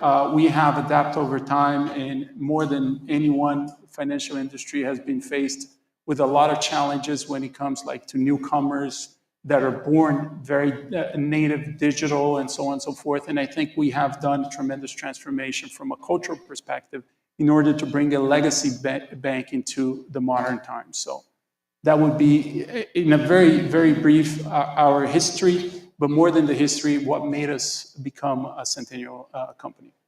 Thank you.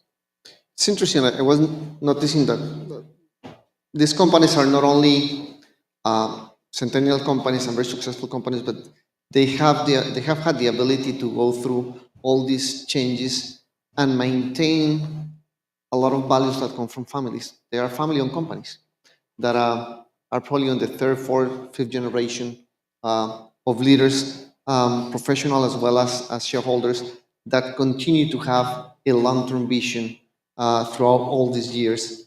Roberto, how has been able, you and your family and the whole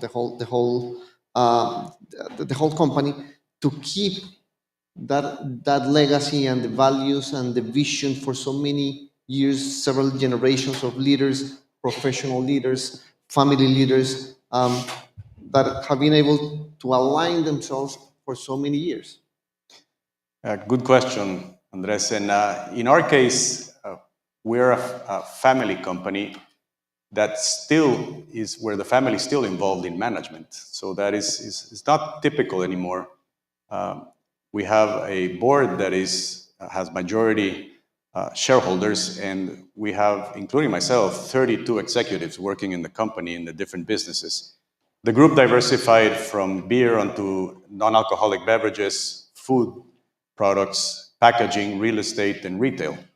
And from generation to generation, we ensure that whoever will become a leader in the company, family or non-family, because obviously right now it's a completely professional company and it's completely meritocratic, that the person can live the values and can continue with the founders' values, both in crises or tough situations where they'll be put a test, and also in assessing opportunities. So regardless of what the company is facing in terms of challenges or opportunities, we have to make sure that the leader of business division or that has a specific function in the company has clarity and lives by those values. So I can only imagine how challenging it is for the board to select, whoever is next. We have to ensure that the leaders of the company are working for the next generations, right?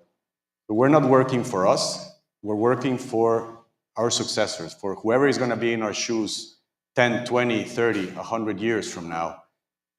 If we find that that is not present in a leader, we need to change that leader.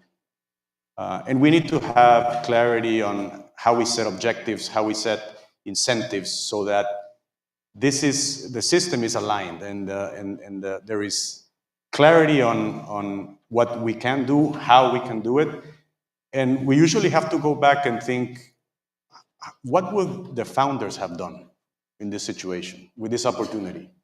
And we haven't only faced, challenges this way, but we have also assessed opportunities, trying to go back and thinking, is this the right opportunity? And when we assess an opportunity, we look at the people, we look at the culture, we look at their values. And if there is no match, it's not the right opportunity for us. So we continue to focus on a human-centric culture so that these values will endure and travel over time. These values still are timeless. Regarding, all this volatility we're living through, they just remain as strong as they were when the founders started the company. Interesting, thank you. Francisco, in the case of CMPC, even though the family is still very involved in the boards and everything, they have decided to have a professional management running the company for years. But what has been common throughout the different areas of being a family-owned company run by family, now by professional management? What are those values and that legacy that you think had been fundamental to be for 100 years and to continue in the future? Well, I would say that for continuing with the founders, with the idea, with the original idea, we as a company, I think we have worked very strongly in a purpose, and we have been revisiting the purpose, and also, there are some very concrete values that has to be with the courage, with integrity, with collaboration, with respect. I would say that this is very much important in the company. It's very important in the company. The other thing has been important is that I would say the controlling family, the Mate family, which is controlling the CMPC since many years, it's also very interested in succession, in preparing people for the next step. And in that sense, I would say that we have had a kind of a continuous policy about people growing in the company, within the company, with opportunities, but also I would say open to the best professional sometimes in the market.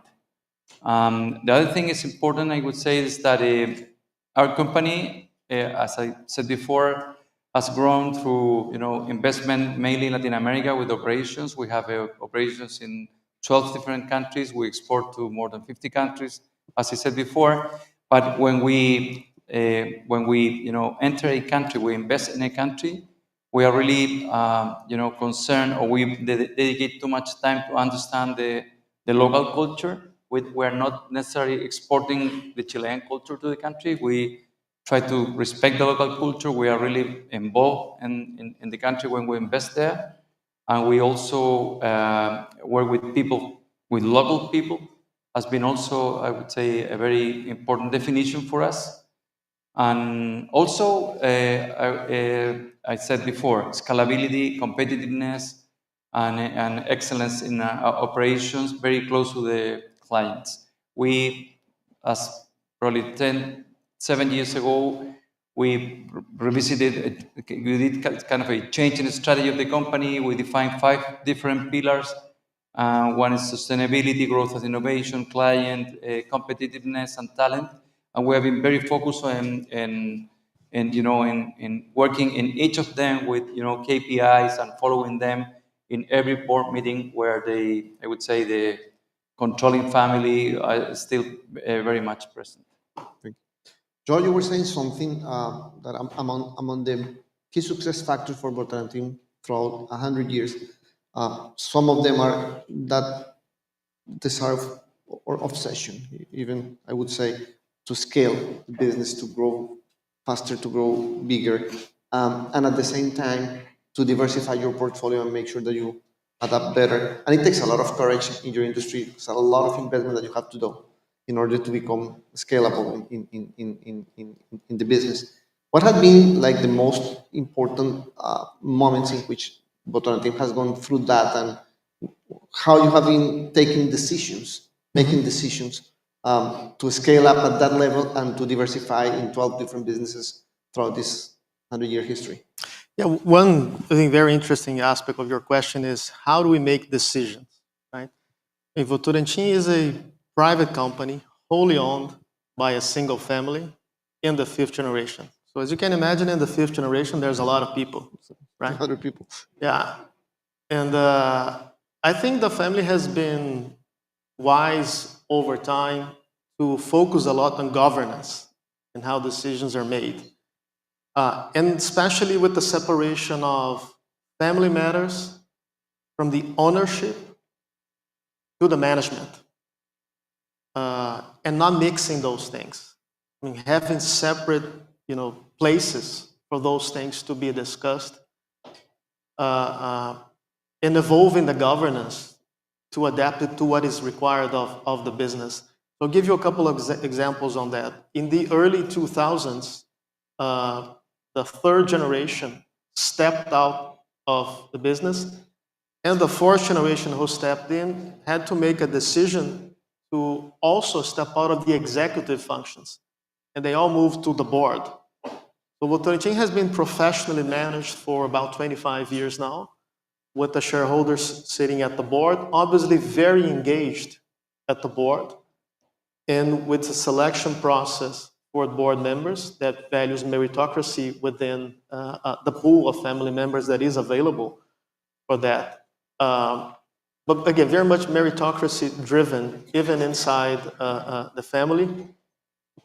In that process, when they stepped out of the executive functions, Votorantim at that point was very decentralized because each of the family members was managing one of the businesses. They had to concentrate everything, create a center, which is the holding company we have today, centralize corporate functions, shared services, integrate everything. And we would run Votorantim at that point as a conglomerate. Well, fast forward, years, and in 2013 through 2014, I think we made a decision that model where we centralized everything for the complexity of the portfolio that we had was no longer viable. And we decided to decentralize then the decision-making again. Each company has its own management team. Each company has its own board. The boards are comprised of executives from Votorantim, from my team. The board is comprised from members of the family, or board members at the companies as well, and independent board members. So they run autonomously, and the center became more of an investment company. It was a big change in terms of how we make decisions to account for the fact that the centralization we had created before was no longer working for the types of challenges we were having, and especially being generational investors, as we thought about what the 5th generation would look like. Right? Because the 5th generation was going to be, in our case, the first generation that had not worked at the business. So obviously they had very different views, very different needs, different opinions, and how do you channel that into strategy required us to adapt again. I think we've been successful. The transition, the generational transition is taking place right now very smoothly behind the scenes, while our companies are, working autonomously, and that has been very successful for us. That has allowed us to sort of reposition Votorantim from what we were always called a conglomerate into an investment company. Today we define Votorantim as a permanently capitalized investment company with a long-term approach that seeks superior financial returns and wants to have positive social environmental impact. That's what we are today. So we managed to sort of change the business model, change how we operate at the center, change how the companies operate to try and be current to both what the shareholders want as well as what the business requires for us to be successful. Percy, in the case of Itaú, I mean, I think it's fair to say that one of the drivers for the company, for the families in general, has been innovation. I mean, we've been a very innovative company throughout the years, probably being ahead of the curve many times through the century. And probably that's the reason why at this moment it becomes still, I mean, a very strong platform for financial services across the whole Latin America. How a company can be able to be ahead of the curve for 100 years and be innovative enough and driving from the technology before everybody else and from the talent before everybody else? And what is the key success factor in the recipe? It starts with trust, right? When we talk about our controlling shareholders, we're controlled by 3 families. And the story about how the merge between Itaú and Unibanco happened is fascinating. It happened over in a conversation of 2 hours between the 2 main shareholders, where they look at each other and said, I think we would be better off joining our forces instead of competing with each other. So it's a very brief meeting between them, and now they're the co-chairs of the bank. The bank has been run for roughly a decade by completely professional management, represented by our CEO, Milton Malui. And the families are not participating on the day-to-day of the bank, but on the board. So it starts with that part that the main shareholders, they trust that the management will be looking into how to innovate. The other story that I think is fascinating is not long ago, as you guys can imagine, banks are faced with, as I said, with a lot of new companies, newcomers with different purposes that come with a much leaner infrastructure as a legacy bank like ours from several acquisitions would have. The bank had a crossroad. So it could basically recreate and run in parallel a digital bank, or it could reinvent itself from inside out. The easier one would probably be to build a new digital bank and run in parallel with a legacy one. But the bank decided to go the opposite way, to reinvent itself and become digital in a very, very heavy infrastructure. Why? The reason for that is that cultural aspect of the bank. Not necessarily what's digital today, it's going to be modern tomorrow. So if you build something new today for the current times, probably in the future, you haven't learned how to adapt yourself. You're going to have to rebuild something if time changes and necessities change. So the bank went in a different route and ended up completely changing the bank in the way we do from adaptability on technology, as you said. And we decided to re-engineer ourselves to be a more digital and more modern bank. It took us a solid 5 years to get there. A lot of tries and errors, a lot of money spent. But it's interesting, as you said, from the trust from the board of a vision that we need to be a much leaner, faster, adaptable, and attuned to what the new generations will need, not only from our current customers, but the future customers, we have been able to adapt. And it's interesting to see from the Southern Hemisphere, I'm not talking only Latin America, I'm talking Southern Hemisphere. Itaú is the largest partner from all the major technology companies in the world. In the Southern Hemisphere, we're the largest partners for Amazon, for IBM, for Microsoft, for all of the companies that you can imagine. Itaú is the largest partner because we are very attuned to technology and how the world is transforming. And all starts, as you said, from the vision of the 3 families that have a lot of trust amongst themselves, and they delegate that to very professional management that drives the vision forward. Thank you. We as McKinsey, we are probably the youngest here. We're having our 100th anniversary this year. We become a centennial company this year as well. And as we think about the past 100 years and the current situation, internally we have been debating what are the changes that we have to do to survive another 100 years, to become successful for another 100 years. with all the volatility, but especially the change that is going to be brought to us by the new technologies, AI, and everything else. So I'd like to finish with a very short question and answer, because we only have 2 minutes for each of you, on the next 100 years, which is, I mean, if you think about what would imply to be 100 years of, not 100 years of success, and if you could summarize in a couple of words, what would that be to be able to inspire? Because we have here not only another large and centennial companies, but a lot of businessmen that are just starting their own companies, and they will learn a lot from that inspiration. Roberto. We're in constantly changing times. Stick to the core values that brought you here and embrace those that will take you to the next 100 years, no matter what. It's not easy, but the path is clear. Alex? Hard answer, but on our side, I would say the really flexibility in the organization, and very much focus on preparing the talent for the next 100 years. And I would say innovation and investment crucial. Thank you, Francis. João?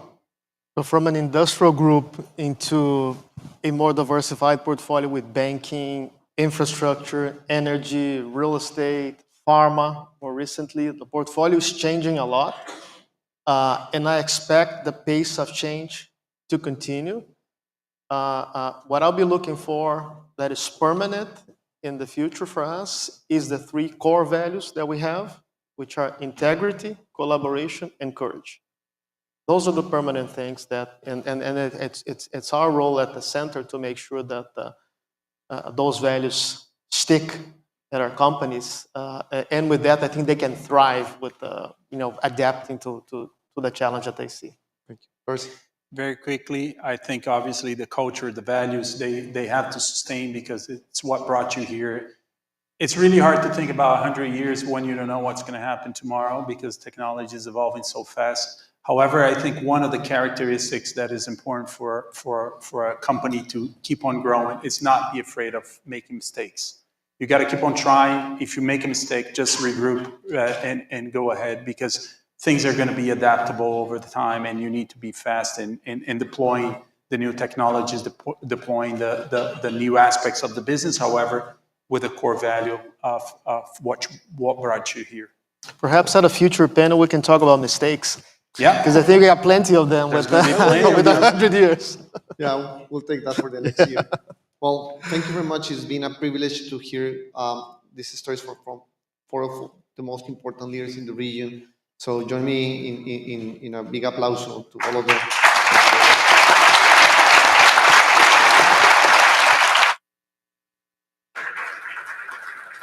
Ladies and gentlemen, we now welcome to the stage Caio Felipe, Chief Business and Marketing Officer of Inter.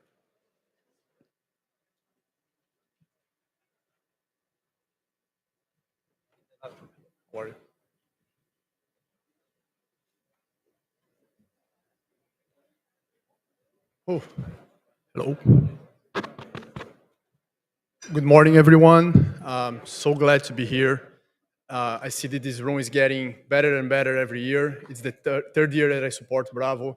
Every year it gets better. It really builds connections. I think this is really the Bravo, the Davos of Latin America. Like I always tell Luciana, Maria, Susan, congrats for all the work done.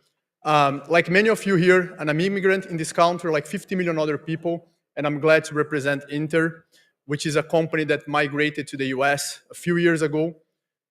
Inter & Co, it's a public traded company on NASDAQ. It's a company that really represents the Latino force in this country. We built the company back in Brazil, not in the Brazilian biggest city, not São Paulo, not Rio, but in Belo Horizonte.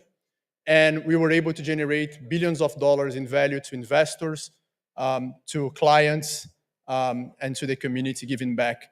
And the community is something that Inter really prouds itself. Here in Miami, I don't know if you've seen, we have the Inter Cafés. We have one in Brickell. You can buy a coffee for $1. I mean, where in Miami you would buy a coffee for $1? We are able to do that in Brickell.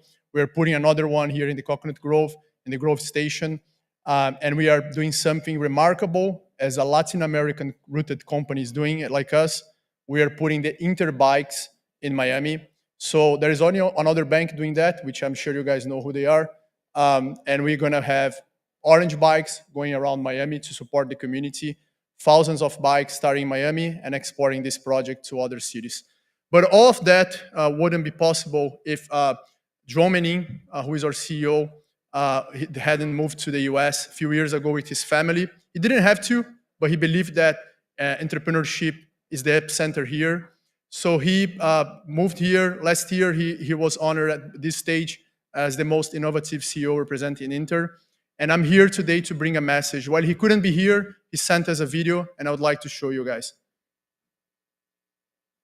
Hello everyone, congratulations to the 2025 Bravo honorees, and my warmest regards to all the guests and speakers attending today's sessions. While I can't be there today, I did not want to miss the opportunity to share this meaningful occasion with you. Receiving the Bravo Award Innovative CEO of the Year was a true honor for me, recognizing years of work and impact in driving financial inclusion and innovation in Brazil and beyond. For us, this recognition was never just about progress in digital banking, but about proving Latin America's power to innovate and drive inclusion. I have always admired what Bravo represents, celebrating excellence and leadership across Latin America and honoring the visionaries and companies that are shaping the future of the region. To be counted among them is deeply meaningful. To this year's honorees, congratulations. Your vision, work, and impact continue to raise the bar for all of us here today. You are shaping the future for the next generations of leaders. And now, it's my great honor to introduce an exceptional series of Bravo Leadership Conversations, powerful stories that capture Latin America's success on the global stage. Thank you and enjoy the day.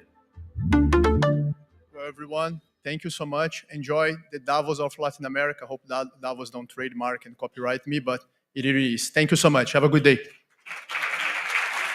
Ladies and gentlemen, we now present the Bravo Leadership Spotlight, Vision, Values, and Growth inside the CMI Multilatina Journey. Please welcome to the stage moderator Jorge Becerra, Emeritus Senior Partner and Senior Advisor at BCG, and the recipients of the 2025 Bravo Corporate Legacy Award, Felipe Bosch and Juan José Gutiérrez, President Chairman of Corporación Multi Inversiones. This session will be in Spanish. Bueno, muy buenos días. Este panel lo haremos en español para poner un poco de color sobre la región y la historia en particular de CMI. Yo creo que muchos de ustedes conocen la organización Corporación Multiinversiones, pero antes de empezar a tratar de destilar algunos de los elementos que esta familia empresaria durante más de 100 años ha estado construyendo desde Guatemala al mundo en distintas geografías, dimensiones y negocios, y con una serie de valores que los caracterizan, solo recordar brevemente algunos datos, ¿no? Tanto Juan José como Felipe lideran como Executive Chairman las dos divisiones que tiene CMI, la de Food y la de Capital, que se fueron conformando durante las últimas décadas desde su fundación. Es una expresión perfecta de una multilatina, pero que ha llegado ya con contundencia y éxito a Estados Unidos, tan presentes en 16, 55,000 colaboradores, y con una vocación de innovación y de sustentabilidad y atención a la realidad y la identidad de los países donde operan y de sus colaboradores que los distinguen, y una gestión de marcas absolutamente distintiva, pero a la vez yendo más allá de su core entre otros negocios que van más allá de food y que los posicionan para muchas de las oportunidades y desafíos que vienen del pasado. Queríamos empezar quizás con Juan José, porque es tan rica la historia familiar cuando hay un fundador que está muy presente y cercano y no solo transmite valores, sino hasta modos de actuación y que permea y cascadea en ustedes, en las generaciones que los precedieron y en las siguientes que están viniendo. Así que quizás, Juan José, en a nutshell, ¿cómo sientes tú como tercera generación responsable del negocio, en este caso, en estos años de Food, que ese mandato familiar y fundacional se ha expresado en cómo han hecho estos temas y por qué, ¿no? Gracias, Jorge. Un privilegio estar aquí, Susan. A ti y al Council of Americas, muchas gracias, es un honor. Interesante, muchas gracias, porque yo venía pensando y veníamos con Felipe escuchando un video de Open English en el carro, pero sí, en mi caso al menos, cuando hablo inglés lo hago desde la cabeza y cuando hablo español, que es mi lengua natal, la hablo desde el corazón. Entonces creo que es un tema que en el caso nuestro y que tiene que ver con una historia personal de nuestra vida, pues qué mejor que hacerlo en nuestro idioma natal. De acuerdo. Y bueno, voy a hacer magia porque voy a meter 105 años en una lata de sardinas. Nuestro abuelo, un inmigrante español, asturiano, él su emprendimiento lo arranca en el 1920. Él básicamente se concentra en los commodities de harina y avicultura. Pasa por la vida, llega a principios de los 50, sus sucesores, nuestros padres, ingresan al negocio, la segunda generación, empiezan a trabajar con los ejecutivos del abuelo, buena cantidad de ellos, y empiezan así a trabajar por primera vez 2 generaciones en la familia. En 1974, un accidente aéreo acabó con la segunda generación, con los sucesores del abuelo. El padre de Felipe, de Juan Luis, que está allá con nosotros, y el mío. Y ese fue un momento en donde el abuelo ya estaba desprendiendo y estaba ya delegando y entregando a la segunda generación el legado familiar que él había fundado. Imagínense ustedes perder a sus sucesores y encontrarse de repente con 10 nietos, 5 de cada familia. Y de muy baja edad, de muy corta edad. Bueno, Juan Luis ya tenía 22 años, claro. Yo apenas 16, claro. Y Felipe tenía creo que 10, 12. 12 años. Entonces el abuelo nos adapta, nos adopta, y del 74 al 78, hoy la palabra que se usa es bullying, pero el abuelo fue demasiado intenso durante esos 4 años con nosotros. No entendimos mucho el porqué, él lo voy a explicar después. Pero él nos dedicó mucho tiempo, él se transparentó, él sabía que a él le quedaban pocos años de vida y sabía de que si su legado iba a perdurar, lo iba a hacer a través nuestro y de nadie más. Entonces, desde irnos a traer al colegio, ¿tienes deberes hoy? No muchos. Bueno, te llevo a casa después de cena. Ya supimos la historia, llegaba otra vez. ¿Tienes muchos deberes hoy? Sí, hoy tengo muchos deberes. Ok, te llevo después de cena. Y así fue como él nos fue dedicando tiempo, nos fue contando, nos fue explicando su cultura, su forma de pensar, sus valores. Y es así como en el 78, desafortunadamente lo perdemos a él, tuvimos un par de años de acomodamiento y tomamos control del negocio. Somos una tercera generación extraña porque de los 105 años de vida de la empresa, 50. Ya nosotros tenemos 50 años al mando en la gestión del negocio. Entonces, de ahí para acá, pues muchas historias que contar, pero tal vez arrancando los 80s, y si estamos hoy acá, es por 2 decisiones que nosotros tomamos.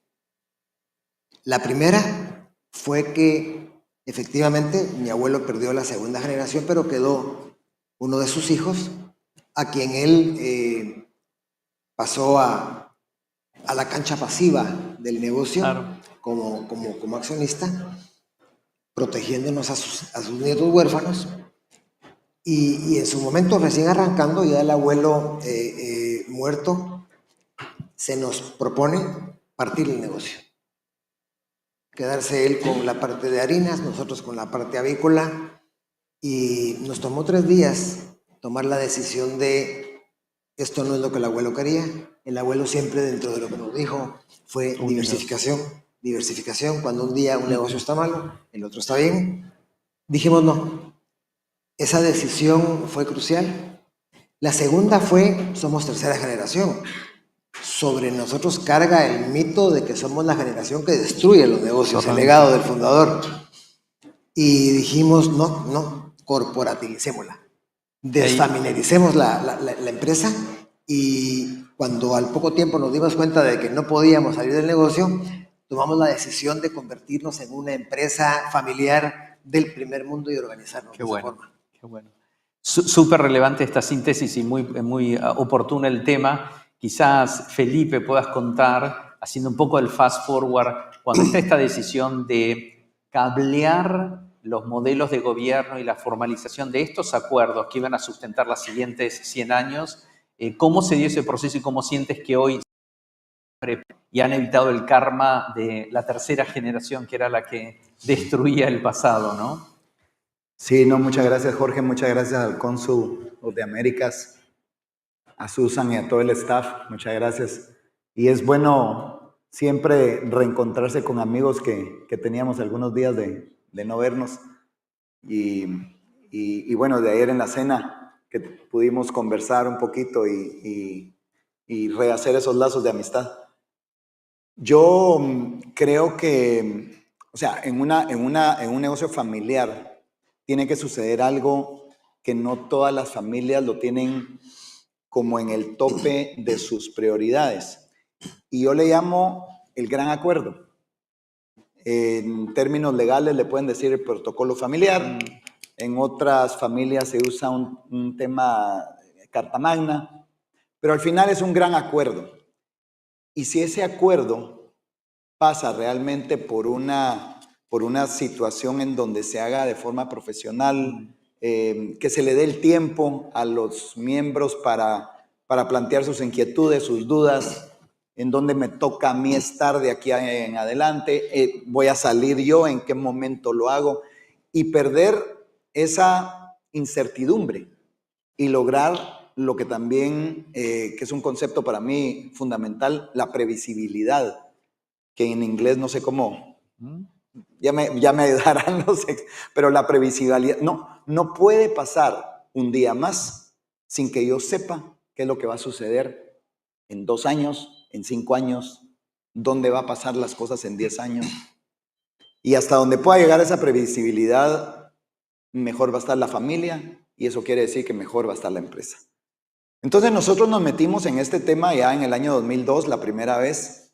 Supimos desde el principio que era muy difícil ponernos entre nosotros de acuerdo sin ayuda externa, y nos dimos a la tarea de encontrar. Esa fue el primer gran acuerdo, encontrar a alguien de afuera que nos viniera a ayudar.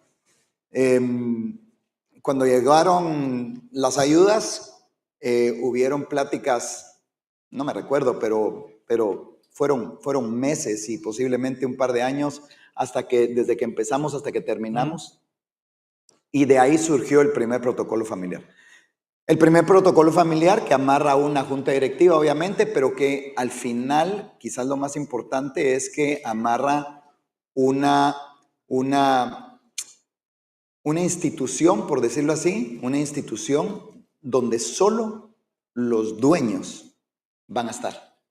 Y no solo los dueños, sino que los representantes de los dueños. De hecho, se llama, es de la representación de los accionistas, en donde llegamos a estar 4 miembros. Y yo creo que eso nos cambió la forma de pensar a todos, porque una cosa son los negocios operativos, que te metes hasta abajo, se abren todos los días a las 7 de la mañana, por decir algo, y se cierran todos los días a las 7 de la noche. En el tema de los restaurantes, pues obviamente van más allá, pero siempre están pasando cosas en los temas operativos.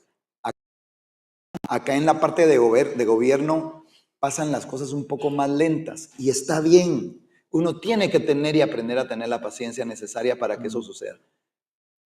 Y al final del día fuimos exitosos, firmamos el acuerdo y nos dio 20 años más. Y llegamos al año 2023. En el año 2023 firmamos el segundo gran acuerdo, en donde ya entendíamos, porque en el 2002 mirábamos así como que la cuarta generación iba a venir, faltaba muchísimo. Y eso no va a pasar, eso va a pasar. Cuando pase, ahí vamos a ver. En el 2023, en un abre y cierra de ojos, la cuarta generación estaba acá tocándonos las puertas y diciéndonos en qué momento se van a quitar ustedes de aquí, que vamos nosotros. Nos dimos a la tarea de nuevo de cerrar filas y logramos un acuerdo en donde, y lo tengo que decir así, con mi hermano Juan Luis, a quien queremos muchísimo, que está acá de público, hoy le toca estar a él de público, se debe sentir así como unfamiliar territory, porque siempre le ha tocado estar acá y a mí allá. Si quieres cambiamos. Pero a lo que voy es que me gusta mucho contar la historia, porque con Juan Luis tuvimos el primer cambio de estafeta, decimos nosotros, de una manera ordenada y compartida.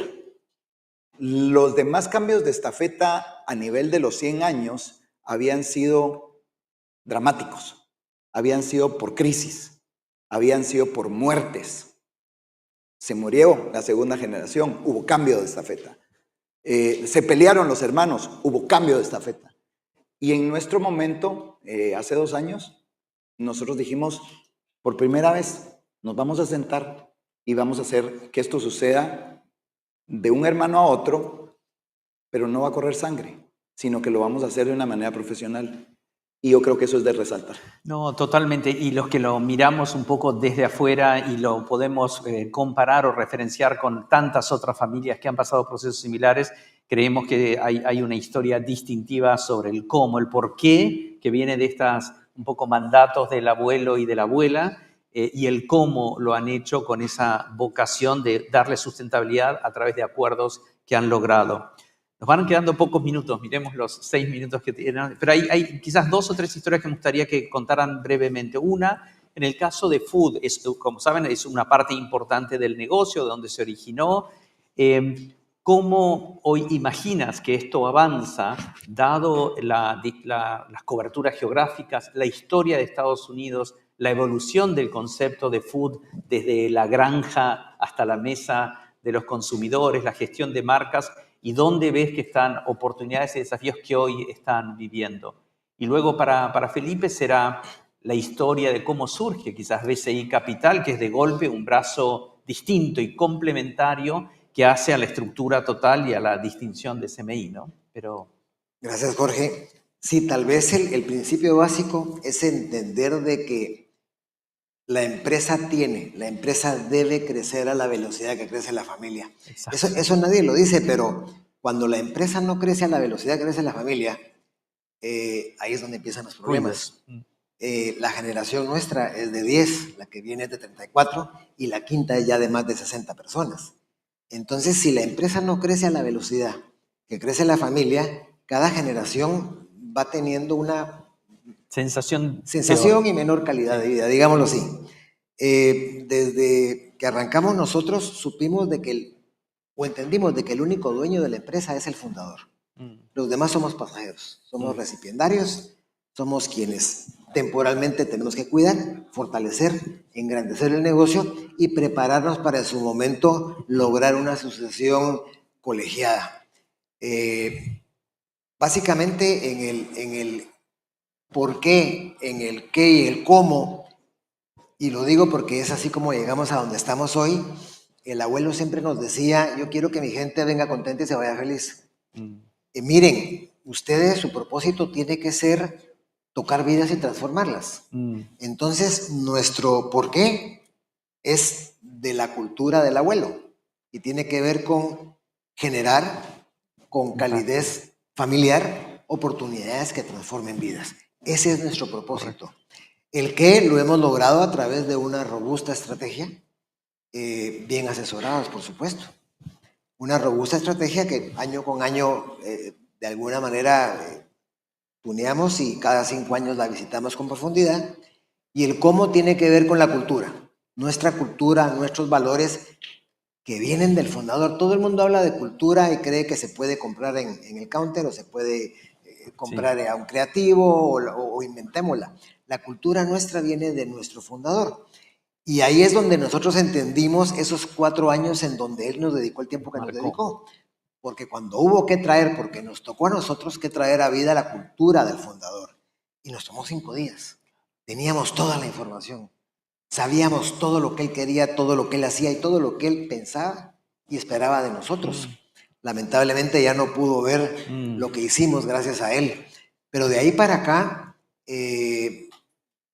crecimiento muy ordenado, orgánico, y después un crecimiento a través de adquisiciones, en donde después de que nuestras fronteras nos quedaron ahí en la nariz, tanto en Centroamérica como en el Caribe, decidimos de que nuestro siguiente reto era los Estados Unidos, no tanto para lo que pudiéramos hacer o resultados que pudiéramos lograr nosotros, sino preparando ya la empresa a la venida de la siguiente generación. Correcto. Y dándoles retos de entrada. Hoy en Estados Unidos el 10-12% de nuestras ventas se dan en Estados Unidos.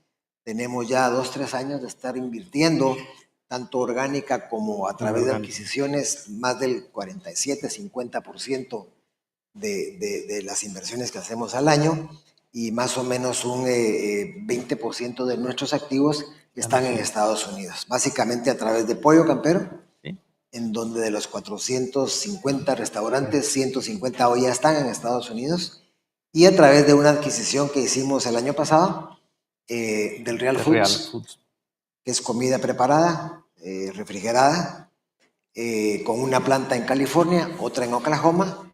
Creo que nosotros la vamos a llevar a la meta, pero sí ese va a ser ya un reto importante de la siguiente generación para que ellos puedan seguir creciendo la empresa a la velocidad que están teniendo a sus hijos. Qué bueno. Felipe, quizás breve, no, y solo decir, tercera generación son 5, cuarta generación son 19, y esto es exponencial, y más en familias latinas, entonces hay que mantener ese ritmo de crecimiento y de creación de valor, ¿no? Que es vuestra aspiración. En el caso de capital, ¿no? Con estos 3 negocios que es energías renovables, real estate y servicios financieros, ¿cómo surgen comunidades o cómo se complementan con una visión de futuro también del portfolio de inversiones? Ya no queda mucho tiempo, pero un minuto podemos más hablar sí. muchísimo del tema, pero realmente es impresionante porque nuestro ADN, lo que corre por la sangre fácilmente es la parte de comida en nuestra familia, la parte de alimentos. Y cuando uno se va al mundo de capital, empieza uno a hablar un poco más de lo que hemos estado hablando en este tipo de foros. Correcto. En temas financieros, en temas de lo que viene en Latinoamérica. Y hace poquito, en los paneles anteriores, cuando hablábamos de que si es Centroamérica, si es Latinoamérica o si es Estados Unidos, pues nosotros estamos un poco en todo. Sí. Y creo que lo estamos haciendo bien en la parte estratégica cuando hablamos de que estamos un poquito en todo. Ya Juan José comentaba de nuestra experiencia en Estados Unidos, pero en la parte realmente capital es Centroamérica y el Caribe. Claro. Y cuando hablamos de Centroamérica y el Caribe, hay una situación que nos tiene que mover a todos, y es la parte financiera. Correcto. Y termino con esta anécdota personal muy rápida. Cuando estudié la maestría, me tocó la clase de marketing y yo dije, no, pues yo voy a hacer marketing porque marketing es lo más bonito que hay en el mundo. Eso es lo que voy a hacer en el resto de mi vida. Pero después me tocó la de logística y yo dije, wow, ¿y si uno no lleva los alimentos o no lleva los productos? No, sí, es logística lo más importante. El corazón de un negocio es la logística. Hasta que llegué a la clase de finanzas, de contabilidad financiera. Y entonces me di cuenta que, si no hay dinero y no lo maneja bien uno, no vas a llegar muy lejos. Así que el tema financiero para siendo el corazón del negocio en la parte de energía, obviamente. Estamos creciendo muchísimo en energía, estamos creciendo bastante en inmobiliaria, pero sin el corazón del tema financiero, no podemos llegar muy lejos. Entonces creo que, y para terminar, creo que vamos a tener que trabajar muchísimo en ese tema. De hecho, ya estamos trabajando en fondos que vienen, en fondos que vamos a sacar al mercado, cosa que no hacíamos en el pasado. Más que todo, llegábamos a los fondos, pero desde el punto de vista del cliente. Claro. Y ahora, pues, la intención y el reto es llegar desde el punto de vista de oferente, por un lado, y quien quiera crecer con nosotros, pues va a estar, pues, de alguna manera, que sea fácil también, que no sea muy complicado, pero de alguna manera lo más fácil posible, que si quiere pues invertir en campero internacional, en campero Estados Unidos, pues que por medio de un fondo que le ofrece CMI lo puede hacer, o en la parte de energía renovable en el área de Centroamérica y el Caribe, pues también que lo puede hacer por medio de un fondo. Eso es lo que estamos haciendo, estamos trabajando en eso y la verdad que vemos un mundo fascinante en Centroamérica, en la región del Caribe y bueno, estamos listos para los próximos 100 años de CMI. Quizás yo lo que veía como resumen o síntesis de cierre es en el primer panel de la mañana donde Shua hablaba de esta visión más positiva de Latinoamérica respecto a la situación relativa en el mundo y los intereses que hay de inversionistas de capturar estas oportunidades y no que los latinoamericanos compremos condos en Miami, pero que ese match es real y que ustedes, empresas, familias empresarias como ustedes y ustedes en particular, están en una posición muy distintiva para ofrecer ese conocimiento local del consumidor, de las infraestructuras, de las plataformas, en la entrada de socios o fondos que dicen queremos trabajar con gente como ustedes para entrar y capturar estas oportunidades que son más obvias o más asequibles que en otros mercados. Así que en ese sentido me alegro de sentir que están en una posición muy buena para capturar estos próximos 100 años, ¿no? Una palabra de una historia, de un recuerdo personal que tuvieran de lo que ha sido vuestra experiencia en CMI y en la historia familiar. Algo que quieran compartir con la audiencia. Un aprendizaje rápido es que es en los mares más bravos donde se forman los mejores marineros. Y esa es una fortaleza que creo la tenemos nosotros. Y tal vez de una experiencia personal, una convicción, y es que nadie ha comentado del tema. A partir de ahora y de aquí en adelante, no va a ser tan importante lo que hacemos. Y no vamos a lograr llegar al siguiente nivel por lo que hacemos, sino cómo lo hacemos. Claro. Y en el cómo lo hacemos, nuestra sombría, lo que más cuidamos hoy, no es la calidad de los productos, no es la operación. En nuestro caso, we built the organization built the business. Eso ya es tarea de los CEOs y de la gente que está a cargo, pero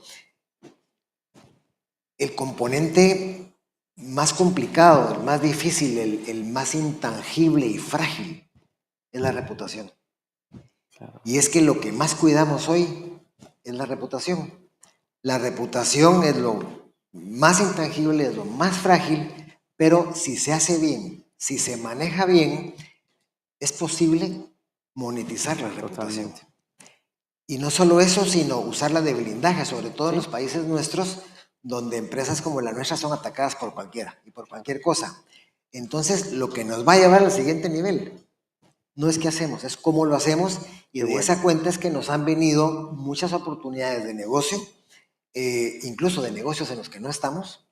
No digamos en lo que menciona Felipe, que tiene que ver con negocios de capital, es la reputación. Lo que nos va a llevar al siguiente nivel, la cuidamos mucho, trabajamos mucho en ella, y creo que es la punta de lanza de a dónde vamos. Bueno. No qué hacemos, sino cómo hacemos las cosas. Bueno, muchas gracias. Felipe.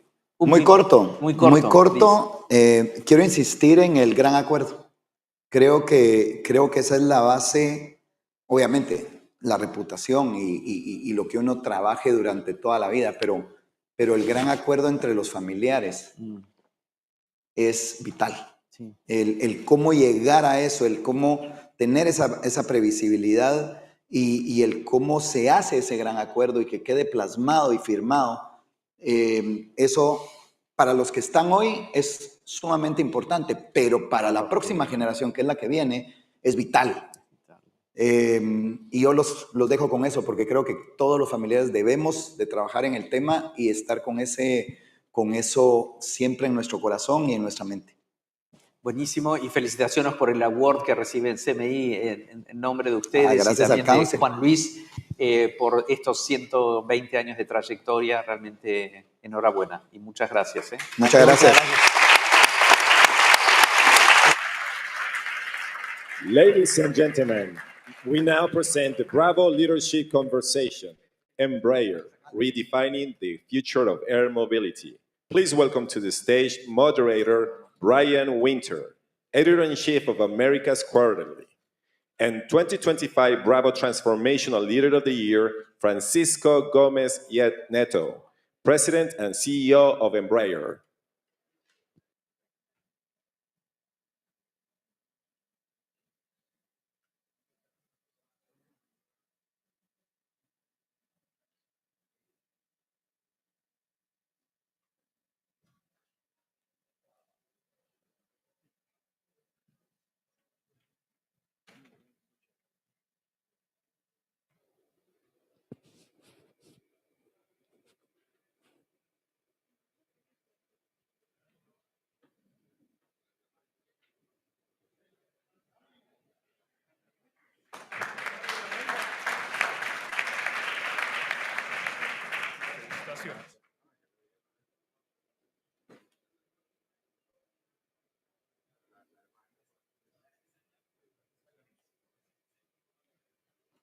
Favor. Buenos dias. Bon dia. Good morning. I'm Brian Winter. It's a pleasure to be with you here this morning with Francisco Gomez Neto, CEO of Embraer. In my previous life, I was a reporter for 5 years based in Sao Paulo, Brazil. And during those years, one of the best assignments that you could get was to go do coverage of Embraer. And, you know, journalists were supposed to be cynical, and visiting the campus in São José dos Campos turned us all into children the moment we got there with the little model airplanes that they'd send you home with. It was always a real thrill. But there was also an intellectual side to visiting, because you'd always ask yourself, especially as a foreigner, what is one of the world's biggest aviation companies doing here in a medium-sized city some 60 miles to the east of Sao Paulo? And this was a subject that fascinated me over the years, and it will be one of the subjects that we'll talk about in our conversation today. We'll also talk about some of the present-day challenges that Francisco and his team have been able to overcome in the last several years. And we'll talk about the future of aviation, too, which is a subject that I'm very curious about, with electric planes and so on. So Francisco, welcome. Congratulations on your award as Bravo's Transformational CEO of the Year. And my first question for you is, if you could just tell us, a short version of this story, how did one of the world's great aviation companies end up in a medium-sized city just outside Sao Paulo? Sure. Okay. Good morning. Bom dia. Buenos dias. Thanks for the kind introduction. Well, Embraer was born from an education project. One brigadier from the Brazilian Air Force, Casimiro Montenegro, in the 1940s, he had a vision to build aircraft in Brazil. But he said at the time that before building aircraft, Brazil needed to build aeronautical engineers. So in 1944, Casimiro Montenegro presented a project to Richard Smith. That time he was head of the aeronautical department at MIT, to create ITA. So then they transferred 20 professors, and in 1950, ITA started its activities in Brazil. And, and the company values a lot education and innovation. And its success is due to the talent people we have in our continued investments in education and people development. Francisco, let's talk a little bit. By the way, very important. In 1965, a group of former students of ITA, they designed what they called at the time the project IPD 6054, afterwards called the Bandeirante, and Bandeirante was the first product of Embraer. That's an amazing story. How did the company scale up from there, though? I mean, one thing is to have that start, and another thing is to have become this global company that Embraer soon became. Well, since then, I mean, Embraer was founded in 1969, and since then we delivered more than 9,000 aircraft. Just in the past 30 years, the company developed and certified almost 30 different models. I think no other companies in the aviation had, developed so many products in this period of time.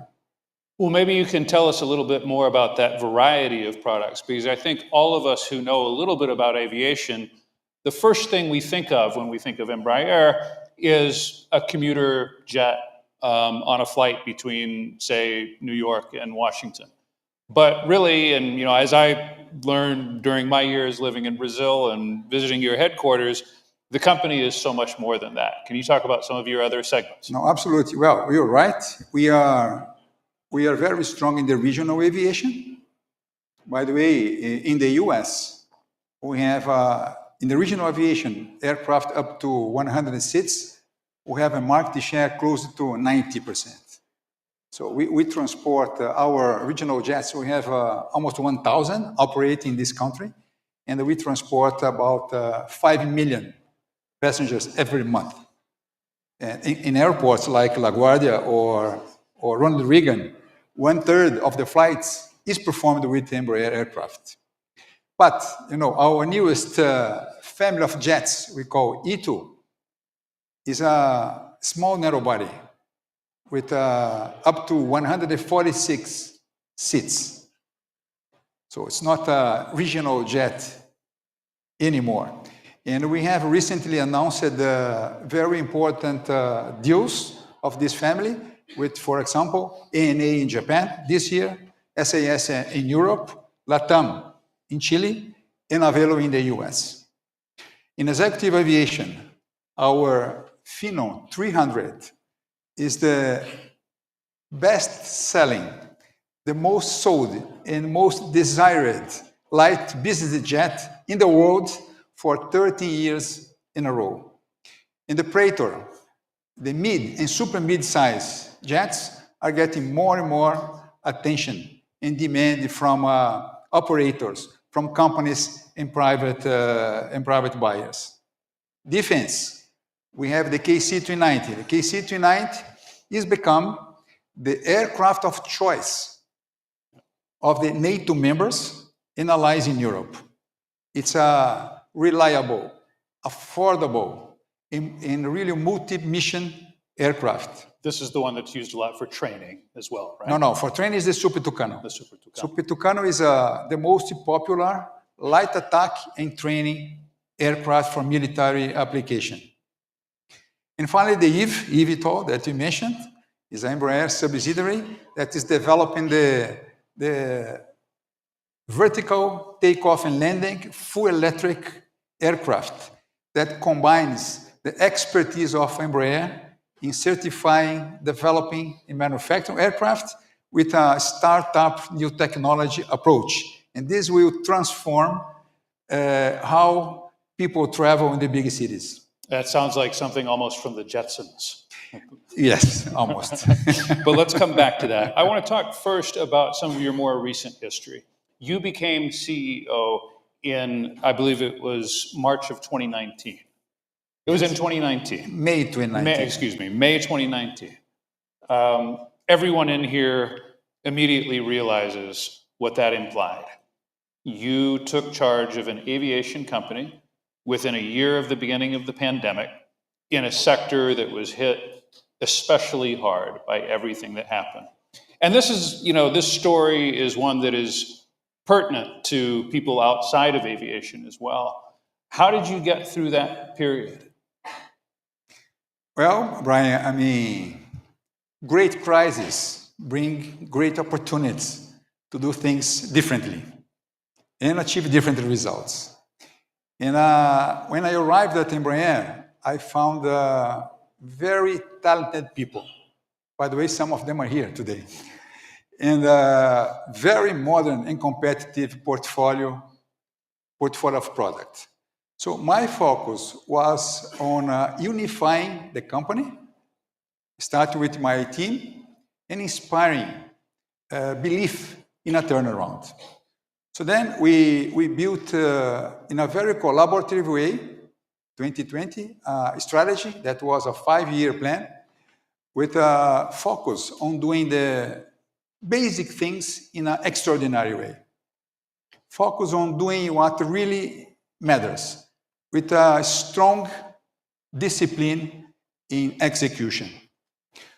That time, we prioritized agility, simplicity, and trust among the leadership to adapt when needed.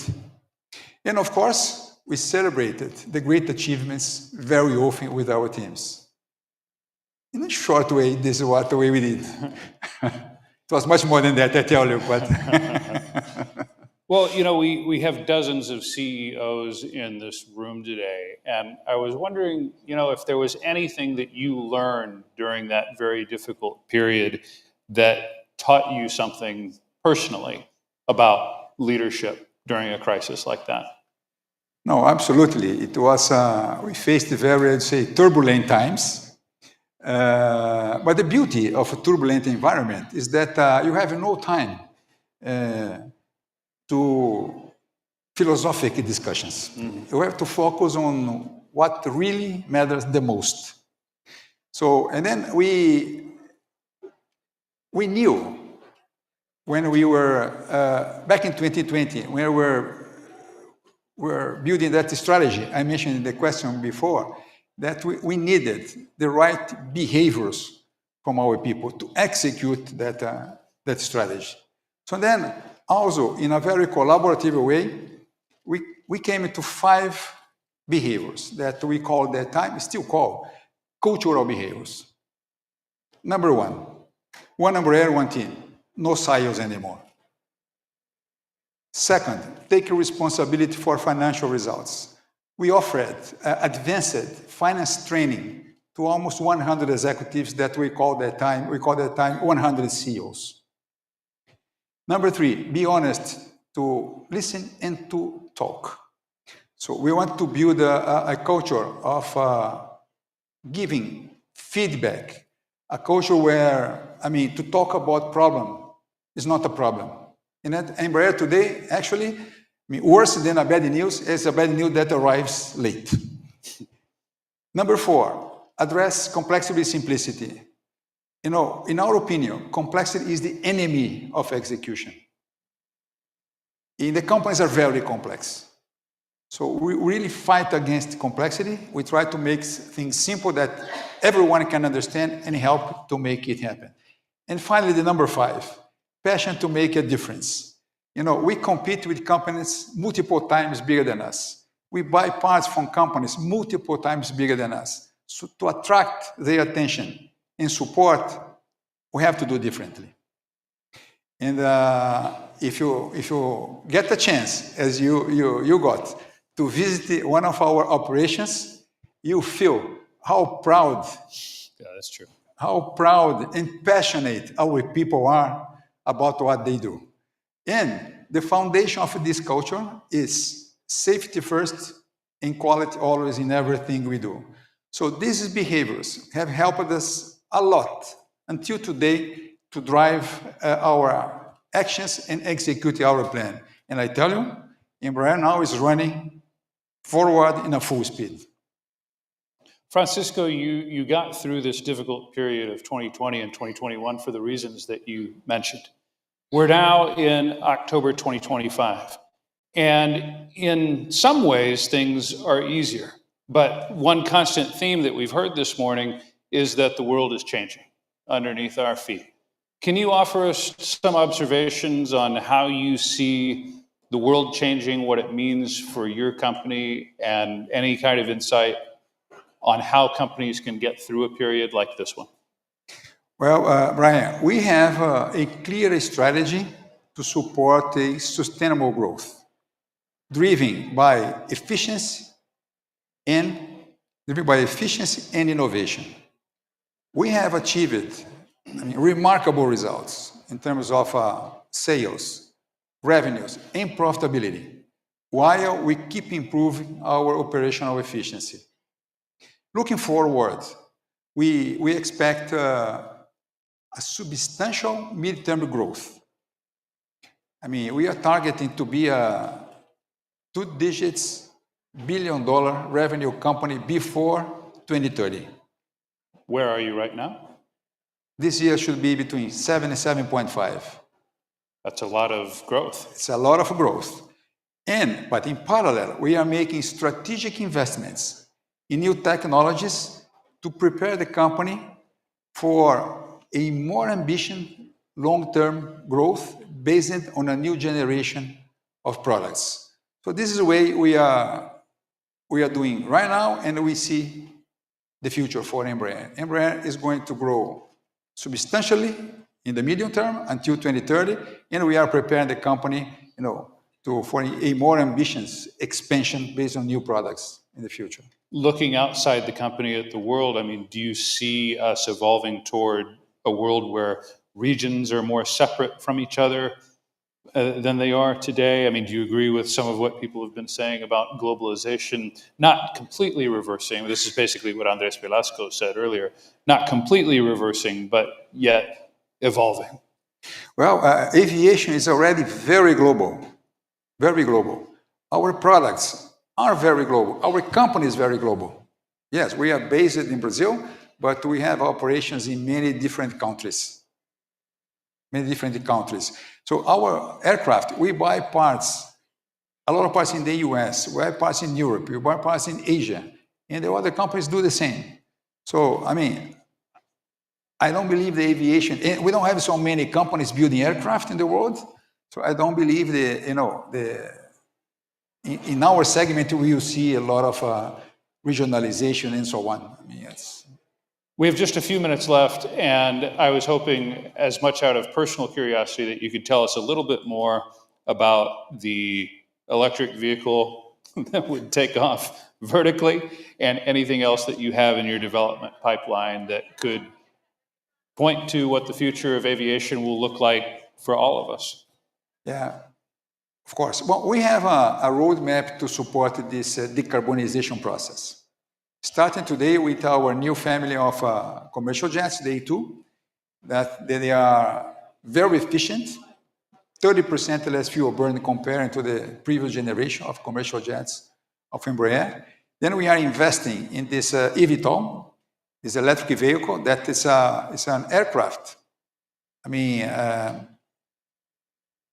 with capacity for passengers plus one pilot, with vertical takeoff and landing. But it has wings. It's not like a helicopter. It has wings. So it is zero emission, and noise is 8% quieter than a normal helicopter. And we are working to make the cost of the seats more affordable than it is today, so we can bring in more people to this transport and fly people in big cities. I mean, from one point to another in a few minutes, when by car they need hours. Like in São Paulo, if you fly from Buenos Aires to São Paulo, it's a 2 hours and a half flight. And then if you go to Guarulhos, to Itaim, another 2 hours and a half by car. So I can personally testify that this is true. It is crazy. With the eVTOL, you can do that in 50 minutes. So, and then on top, we are working to certify our aircraft to fly with SAF. Today, they can use a blend of SAF up to 50%, but we expect to certify the aircraft until 2028, 2030 to fly with 100% SAF. This will be very important to support the reduction of emissions as well. So not only are you potentially solving the problem of airport capacity, but you're potentially solving the problem of the Marginal Tietê. Absolutely. Which is the highway that leads from Sao Paulo to the airport. And from JFK to Manhattan as well. That's a big one as well. Can you talk a little bit in the minute or so that we have left about what you're doing in the defense space as well? Oh, we are super excited in defense, especially with this product, the KC-390. As I said, I mean, it's a product that is reliable, affordable. It's the best in class in that segment, up to 26 tons of capacity. It's a multi-mission aircraft. You can do missions like firefighting, air-to-air refueling, humanitarian aid. And the beauty is that you can change it from one mission to another in a matter of hours. And some of our competitors, they need different aircraft for different missions. So we have sold more than 50 aircraft, 11 different customers, 8 from Europe. So, and with a lot of new campaigns ongoing. So we are very happy, and we are working also very hard in the US to convince the US Air Force that this is a great product for the US Air Force, and this is a product that we expect to build here in the US in the future. Francisco, I want to thank you not only for indulging those of us who are aviation enthusiasts today, but also telling us your story of how you, with your team, got the company through difficult times and positioned yourself for what sounds like some really exciting growth in years ahead. Congratulations again on your award as Transformational Leader of the Year for Bravo, and we look forward to seeing you at another Council of the Americas event very soon. Thank you very much for the opportunity. Thank you. Muito obrigado. Obrigado.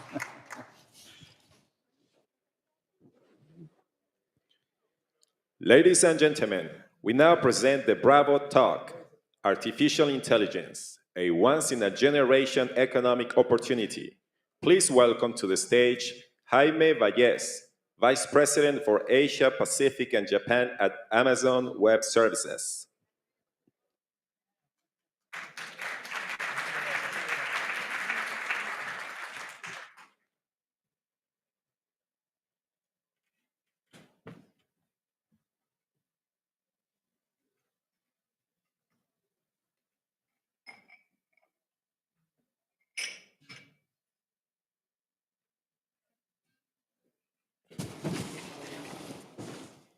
Buenos días.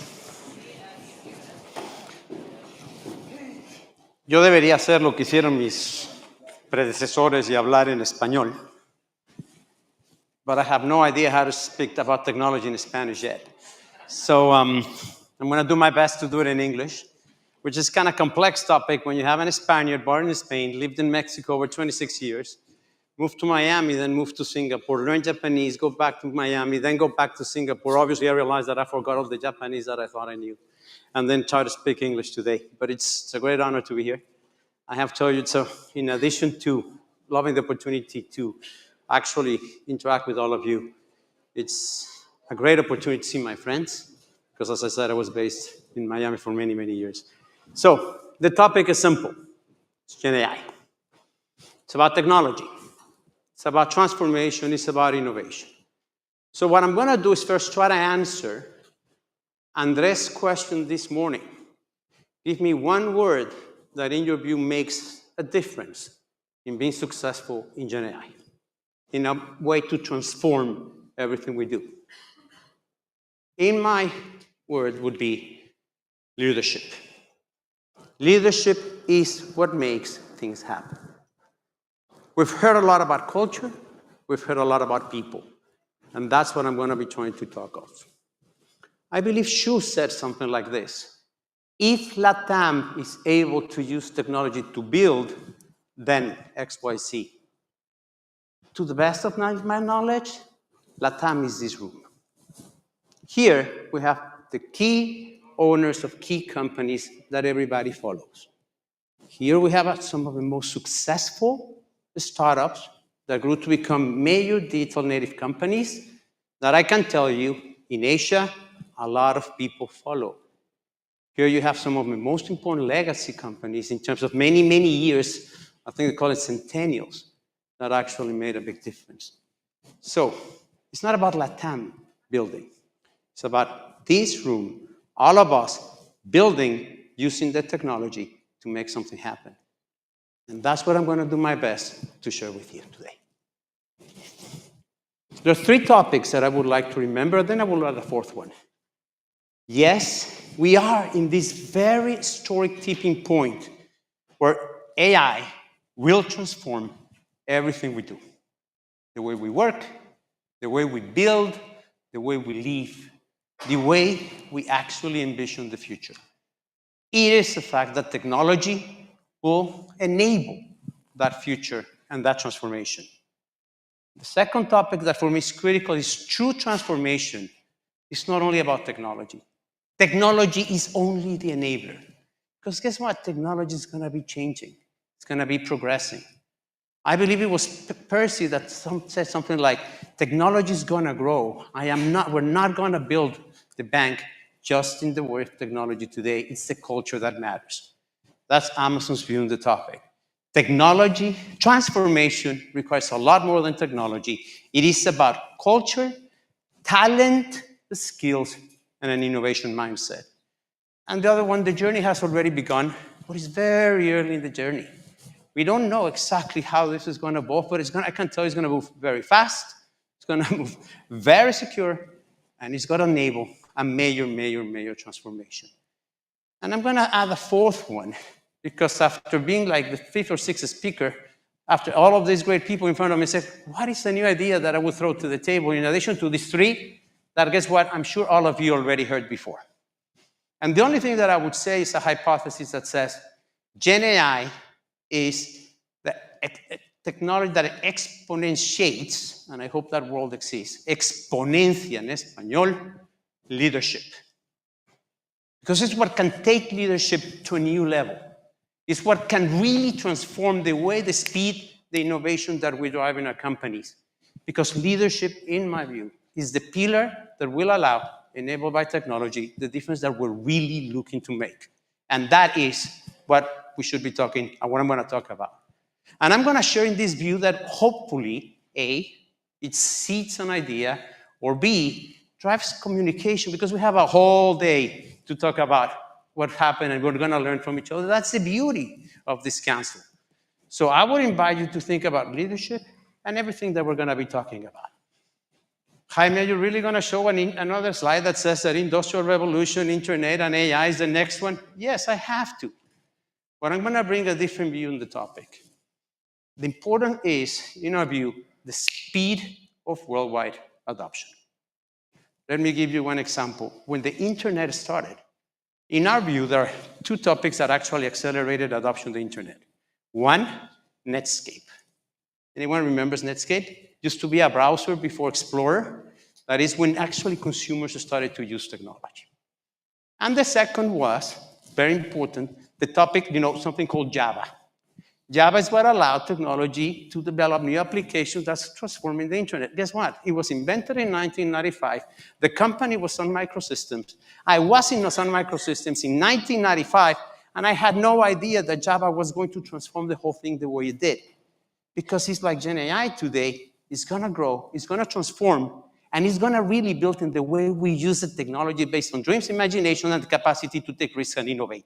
So that's important of industrial internet and HOV, because it's exactly the same.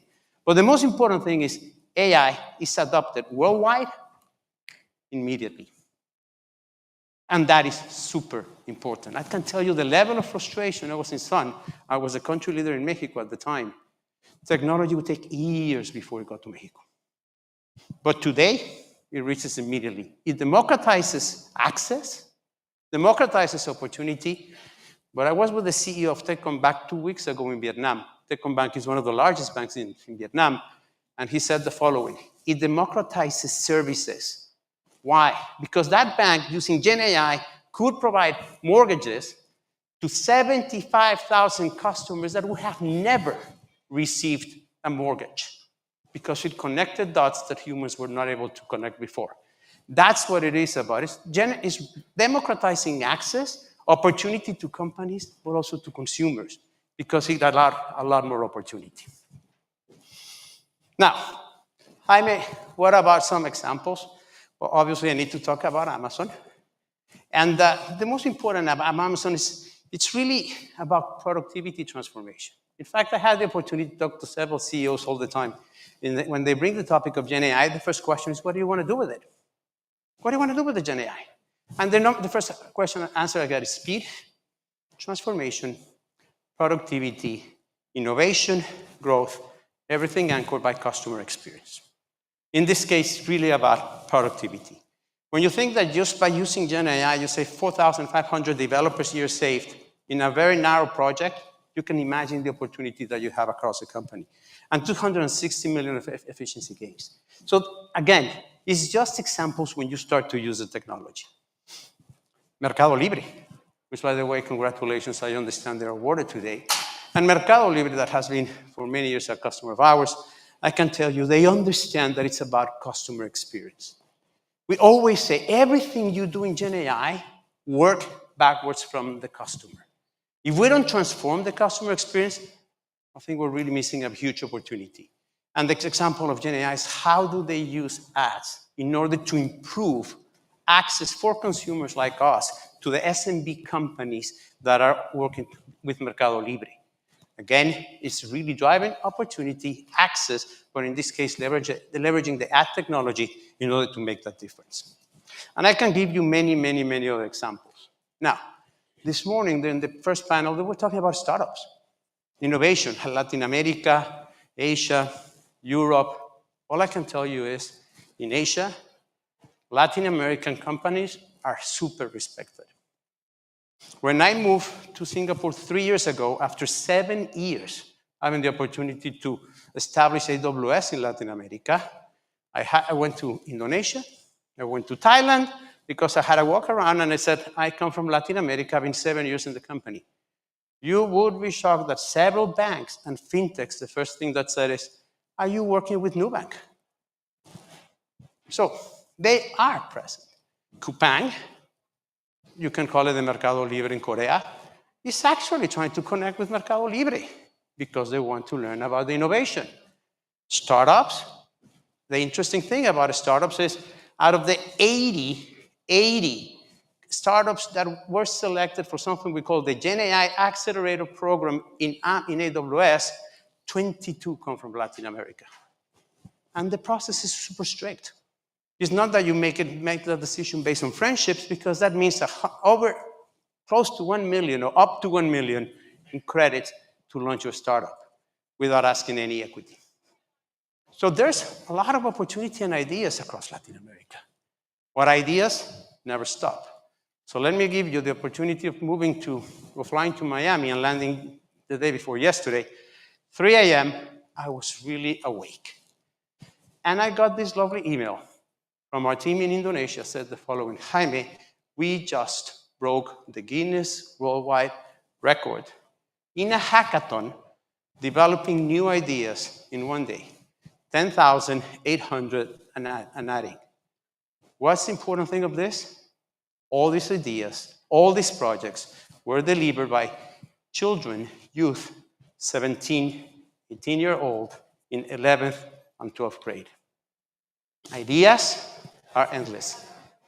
Opportunity is there for us to grab. Obviously, the first thing that I told the team here is I'm making sure that we replicate whatever we did in Indonesia so we have the same opportunity in Latin America. Because I can tell you, we can learn a lot from each other, understanding there are very significant cultural differences. But that is what today is about. It's about using technology to do all the great things that nobody wants to do. Like in coding is all the documentation, all the testing, all that, and really use the technology for that, and let human beings actually think about how they connect customer needs into meaningful solutions. So that's really what I wanted to talk about. Now, Jaime, are we really using AI in Latin America? 80% of the companies are today deploying Gen AI solutions, are using it. 80%. 67% of the companies are using agentic AI. And I'm going to explain what that means. And 749 billion economic by 2038. I have to tell you, I have no idea how they calculated that. But what I do know is going to be bigger than that. I'm going to leave it there. There's so much that is happening. Now, the topic of how are the companies using the technology is very different. 3% of that 80% is using Gen AI to transform their processes. So 3%. All the rest is mostly automation of existing processes. That is where leadership comes to play. This is how working backwards from the customer matters. And that's why today I'm going to talk a lot about that. I think I skipped one. To give you an idea on investments, 1.5 trillion is going to be invested in global AI spending, 6.7 trillion in data centers, 6.7 trillion by 2030. Now, when you think of investment, don't think of the investments of the future, think of the investments of the past. What allowed us to be here is something called the cloud. Security of data, scalability, mission critical. And a lot of those investments that were billionaire in the past actually going to use investments in the future to accelerate from what they call on-premise to the cloud, because there's no Gen AI in our view without the cloud, because that's what allows us to move very fast in information. Jaime, is AWS investing in Latin America at a very high level, and this is not a commercial. 10 billion were announced this year. Mexico, Chile, Brazil. 600 plus renewable energy projects, 2.3 million people upskilled. By the way, it's about the people, it's about the skills, and it's about how we use them. In my view, as I said, the journey to the cloud is a cultural transformation enabled by technology. But there's no AWS presentation without a technology slide. So I invite you to join me in the journey of a technology slide. And somebody said before, reduce complexity and make it simple. I'm going to make it simple. Technology will only enable. Let your team that knows technology and understand technology, let companies like AWS partner with you. In my view, you should focus in making sure that the culture in your company drives that. Customer obsession, high velocity decision making, experimentation and really think big and long term. That's the opportunity we have in our hands. And for that, we need the best team that is empowered by using technology to make decisions. So as leaders, there are two or three things that matter. Hire the best people, but in a way that is different to the past. In the past, it was about knowledge, specialization, and experience. I would say today it's about learning agility, resiliency, boldness to innovate and experiment, frustration management, an extremely strong value system, and the capacity to learn from the past. Because mistakes are going to happen, but that will allow your organization to move very fast. High decision making is super simple. Let the people in front of the customers decide in ways that obviously does not put your company at risk, but in ways that technology allows you to empower them in a way that allows better service. And by the way, keep yourself as CEOs to make all the tough decisions probably you don't want to empower, like billions of dollars investment in a country, in a market, or a bigger strategic decision as we heard this morning. Experimentation and innovation, I would tell you it's about being successful, but also failing. We actually like to recognize failure. We learn from it. Now, Jaime, doesn't that make your organization make sure that everybody likes to fail? That's exactly what we don't do, because we make sure that we don't repeat those failures. That's why I said the capacity to learn. If you don't have the capacity, probably we're not going to get very far. And think big long term. All I'm saying is we're really talking about building a better Latin America, as it was said this morning. We really need to think big. And whatever we do, 10x, 20x, whatever the number you want to think, that's why you're the CEOs. You're the ones that are think big here. I will tell you that's the opportunity we have in our hand.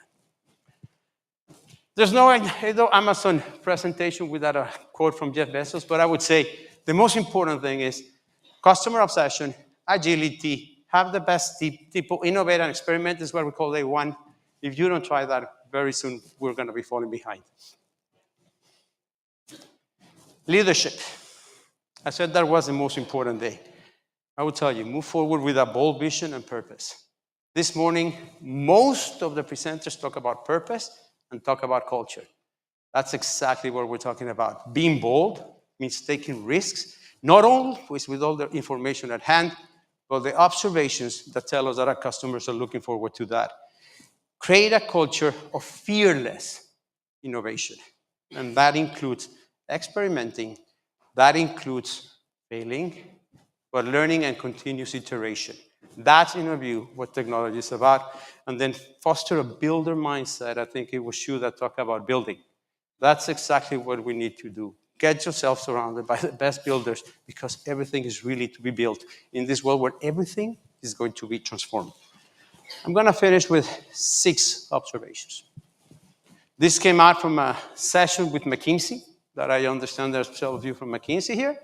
This was a session in Singapore, and we had people, senior partners from McKinsey, China, Singapore, Southeast Asia, and we had a number of customers from all over the region.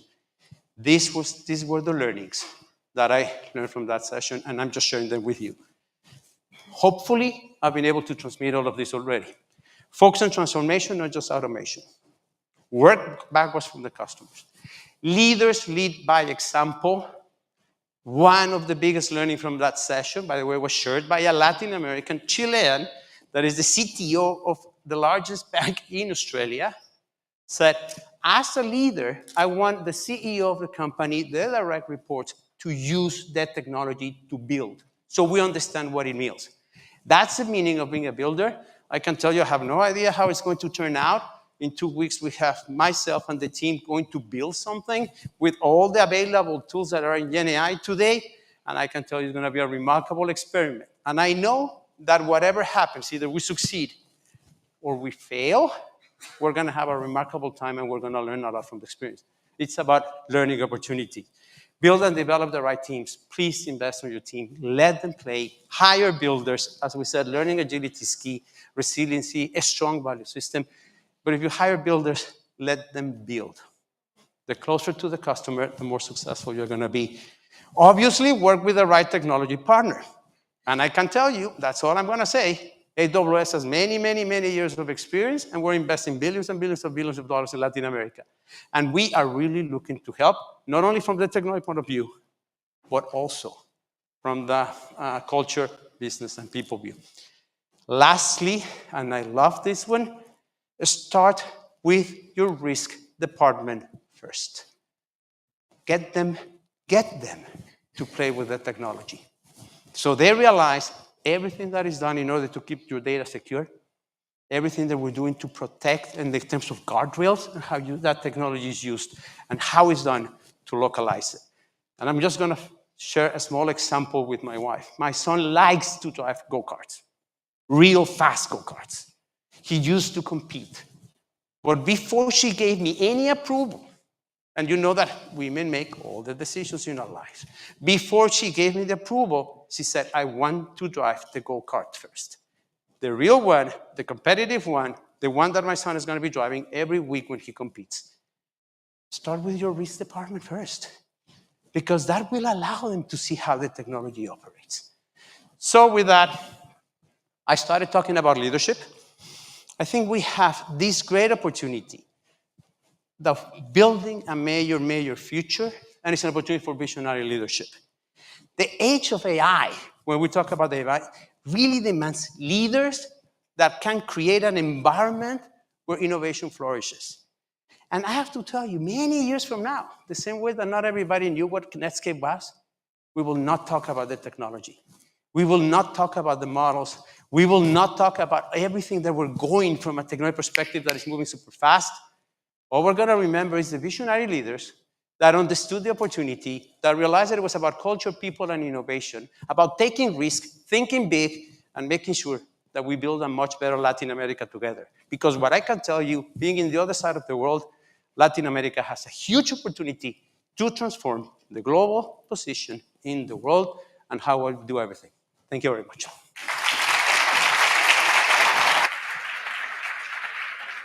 Ladies and gentlemen, we now present the Bravo Leadership Conversation, Shaping the Future of Finance Through Innovation. Please welcome to the stage 2010 and 2019 Bravo honoree and moderator for this session, Luis Alberto Moreno, Managing Director at Allen & Co. and former President of the Inter-American Development Bank, and our distinguished speaker and 2019 Bravo honoree, Cristina Junqueira, co-founder and Chief Growth Officer of New Bank. All right. Well, good afternoon, everybody. It's a real pleasure to talk about a subject that is absolutely fascinating. As Jaime was saying, a lot in terms of innovation is happening in Latin America, especially around financial innovation. I got somebody's notes here. Okay. Anyone knows? No? No one really wants it? That's okay. Okay. Anyways, as I was saying, lots of financial innovation around payment systems, about electronic wallets, around marketplaces. If you look at the ecosystem in Latin America today, a lot of the new innovation is happening around financial services. And as Jaime was saying, there is no better example of a company that was born 11 and a half years ago in Brazil, literally not in a garage, but almost. Almost. Which is Nubank. And Cristina is the co-founder with David Vélez. And she came from a very successful career in consulting. She's an engineer by training. She worked also in Unibanco, which later merged to Itaú. And today, Nubank, by market cap, is the biggest financial services company in Latin America, bigger than, of course, Itaú Unibanco. And that all in the space of 11 years. Think about the enormous disruption that this generation is creating. So with that, I'd like to turn it over to Chris to talk about those early days. I mean, think for a minute, any one of you. You go and sit in front of these 5 monster legacy banks in Brazil, and you say, we're going to beat them. And you did. How was that journey? So certainly full of challenges. Hi, everyone. It's great to be here. Thanks for having me again here for the Bravo Awards. So it was very challenging. We started off with a very bold ambition of really using technology, using design, using a lot of data to do something very different. One of the things that Davi and I saw eye to eye on was we looked at the customer experience in Brazil. Him as a foreigner was even worse, but even myself, as a consumer, we looked at what happened to us, and we're like, okay, so we're paying some of the largest fees in the world, some of the highest interest rates in the world, and we're having one of the worst customer experiences in the world. And we just couldn't square that. We're like, what's the law? Why isn't anyone doing something about this? And it came down, so David was an investor. He was coming from Sequoia Capital then. He had been in venture capital for a while. And he had spent 2 or 3 years trying to look for original companies that were trying to solve big problems, and no one was even near financial services. So this was early 2013, so some 12 years ago. The word fintech didn't exist, right? Because no one could imagine disrupting financial services. No one could think of challenging those companies, right? And there was a part of us that, of course, saw this as being this daunting task, but there was another part of us that felt very confident that customers needed better options. They deserved better, and that we could make a difference, that we could do something materially different, And I think we started a company out of that place of just not settling, refusing to settle. And we heard a lot of no's, the story. Everyone and their mothers told us that we're crazy, that there was no way that anyone could challenge the financial sector, right? These companies have been around for decades, some for over a century, and that has such deep pockets and 100 million customers. And so, yeah, it was, it started off of this vision of, really believing, this deep belief that if we build something dramatically better using technology, using design, people would just come. People would just see what we saw, that we didn't need to settle. So, Chris, talk a little bit about, you are basically a technology company first that provides financial service, but talk a little bit about the culture that you were able to create, because you essentially have an innovator-first type of culture inside Nubank. And you worked a lot around diversity and really having a lot of inclusion. But talk to us about that culture and how to keep that culture from when you started, which were 3 or 4, to a moment where you're now over 7,000 employees. Yes. So I remember the very first meeting that we had on May 6th, which is the day that we celebrate like as our birthday. It was the day that David and I and Ed, which is our third co-founder. So he landed, he's an American. He landed in Brazil without speaking a word of Portuguese, like 2 pieces of luggage and, let's do this, right? And we had our first meeting. And our very first meeting was about culture. This wasn't an afterthought. It wasn't something that 2 or 3 years into it, we're like, oh, we got to figure this out. Like a lot of companies do that, right? But then they have a culture, and changing a culture is actually much more challenging than shaping it from the beginning. So we were very lucky that we were very aligned actually on what we wanted out of the company that we were building in terms of culture. Like we were very aligned in terms of what we wanted to stand for, what we wanted people to make decisions based on. And very early on, and you've seen this image, we had this meeting, and we wrote on this whiteboard, like this very small whiteboard, like the company values, and that's a piece of memorabilia that's still there in our offices, and it hasn't changed. Very early on, we decided that our purpose or reason to exist was to fight complexity, so that we could empower people, so that we could give them back the control over their lives, of their financial lives. And we set out 5 values that we absolutely love. The number one of them being, we want our customers to love us phonetically. Like we wanted fans, not because we want personal fans. No, but because we wanted to build something so interesting and so meaningful to people that they would become fans. We looked up to Apple, for instance, that has always had this fandom, and we wanted that. We wanted that level of love. So we set out our 5 core values. We were very intentional about them, and the way that we've gone about building the company and keeping that culture is we've always wanted to be very clear about the things that shouldn't change, because a lot has changed, right? When you think about culture, a lot of culture is which are the rituals? How do you communicate? How do you make decisions? How do you, and all of that has changed. Obviously, that it's not the same as when we started, the 3 or 4 of us, and now we have over 9,000 people. So it's a fairly large group. So of course, that has changed. But we've always been very intentional about the things that we didn't want to change.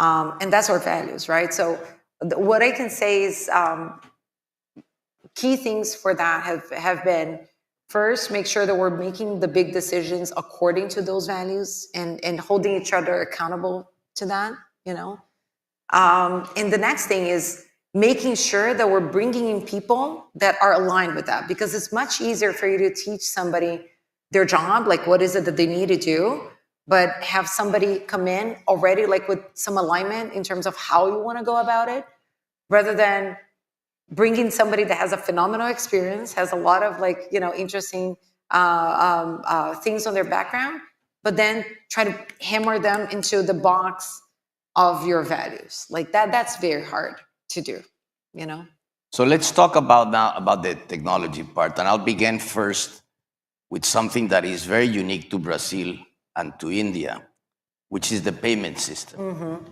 I really attribute that. I know you don't agree entirely because you've gone through a lot of difficult moments and fights along the way. But I think there was really enlightened regulators in Brazil who put in the PIX system, for sure. Which today, the efficiency of the economy, despite the monstrous size of the 32% of GDP is the size of the Brazilian state, really has created a capacity to really disrupt. Yeah. So talk a little bit about what you see in PIX. I know other countries in Latin America have tried to do it. My own country, in a typical Colombian way, finds a middle of the road, which is not going to work because you need to have it mandatory for all parties. But talk a little bit about that, because I think that begins to enlighten the reasons why, being a tech-first company, you were able to grow so much. For sure. So being out of Brazil was something that we chose, that we deliberately chose. David put a lot of thought about starting a bank out of Colombia, actually.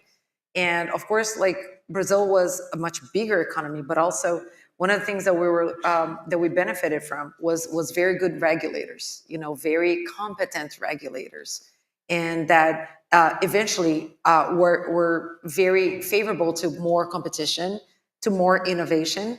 I say that we've always played by all the same rules as everyone else.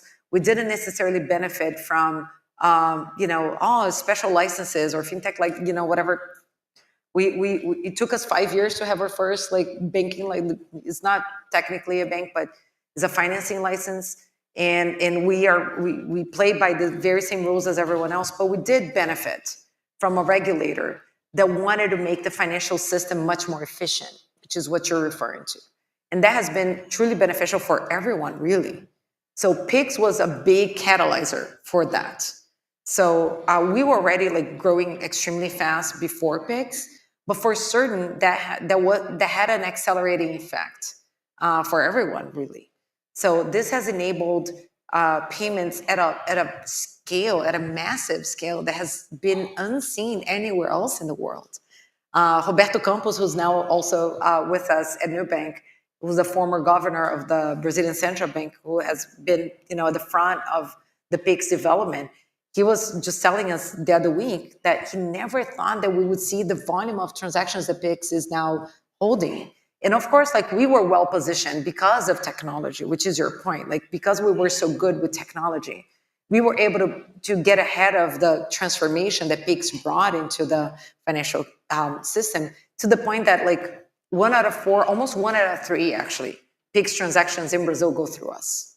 So that has enabled people everywhere in Brazil to take payments in a very safe way, in a very cheap way, because PIX is free. You can do instant and free payments everywhere. So you have people street vendors. You have people freelancers. You have people independent, autonomous people, getting paid in a much safer way, without having to handle cash. Cash usage has gone down dramatically. Boleto, which is the payment slip that we have in Brazil, has gone down dramatically, which was something very costly for companies and for individuals.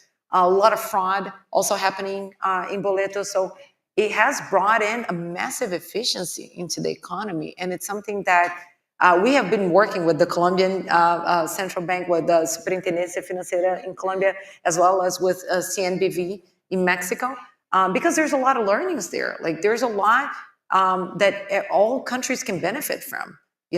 There's more formal activities in the economy. There's less tax evasion. There's constraints to criminal activity. So there's a lot of benefits, even beyond the pure efficiency of the financial system, which in itself is beneficial to consumers and to companies. One of the things that you've done at Nubank is you attracted people from all the top companies in the world. You have something like 42 different nationalities. Yes. Talk a little bit about AI and how you recently bought a company last year that basically helps in credit analysis for AI. And this is critical because, of course, if you can deploy credit with a much better knowledge, essentially you are able implicitly to lower the cost of funding. So, for sure. So it's pretty obvious, and Jaime was talking to you guys about the AI transformation. So it's pretty obvious to all of us that AI is going to be very transformative to many industries, and financial services, of course, will be one of them. And we feel that we've been preparing for this our whole lives, because we've been using machine learning since we were born, and we built the company with the perspective of having the built-in data infrastructure and the audit tracks, so that we can be prepared to maximize the efficiency of the data usage everywhere across the company. We've always been a very analytical company that, to your point, sought the most talented people everywhere in the world. So we have been, as far as Latin America go, always at the forefront of everything that has been happening. And you brought in the Hyperplane acquisition, which is a company that was based out of California, Silicon Valley, and was using AI to develop the most advanced credit underwriting models. And of course, they were trying to pitch that to every single financial institution out there. And they were starting to experiment with some clients here and there. But it's very different for you to have the technology, have access to it, and for you to be able to deploy it efficiently, at scale, and leveraging all the possible data sources that you could, which is what we can do. So when we met them, it was very clear to them that whatever they had built would not be able to be fully deployed or even leveraged by companies that weren't at the level that we were in terms of data treatment, in terms of data infrastructure. So that's something that we've been building for a very long time, and that we continue to invest on, because it's only going to continue to accelerate. So the Hyperplane people, which are extremely talented, they've merged into our team. They're now called New AI Core, and they've been deploying AI across the company for many different applications, from, of course, like credit underwriting, which is a phenomenal impact that we're already seeing, our credit underwriting model, to reduce losses, to be able to increase access to credit, to increase the credit lines that we're granting. But not just that, for efficiency everywhere, right? So they're predictive models for customer support. They're predictive models for cross-sell, like for marketing. Of course, we're working on an agent, because there's the rise of the agentic services. So there's a lot of efficiency that we're going to be able to leverage across the company with the use of this technology that we feel especially well prepared to be able to do so. So let's talk about now your international expansion. You've been, sure. In Mexico, in Colombia, but now you recently applied for a banking license in the US. Yes. And that's what got you here now living in Miami. Talk to us about how you see that journey. How do you see Nubank fitting into a market like the US, which is extremely competitive, but where 50% of financial services of the world sit? Yeah, so it's a huge market for sure. So let me tell you a little bit about how and you know this because you're on our board, but we've always been very careful about the steps that we take, right? Like there are different strategies. Some companies are going to go out there, they're going to throw a lot of spaghetti on the wall, they're going to try to see what sticks, and they're going to try to do a lot. We've always wanted to do fewer things but do them really well, right? Like we've always cared so much about the customer experience, about NPS. And even like take Brazil, right? Or across all our markets, like we didn't just want to grow the company or grow the number of customers. We wanted to have deep relationships with those customers, right? We wanted them to love us fanatically.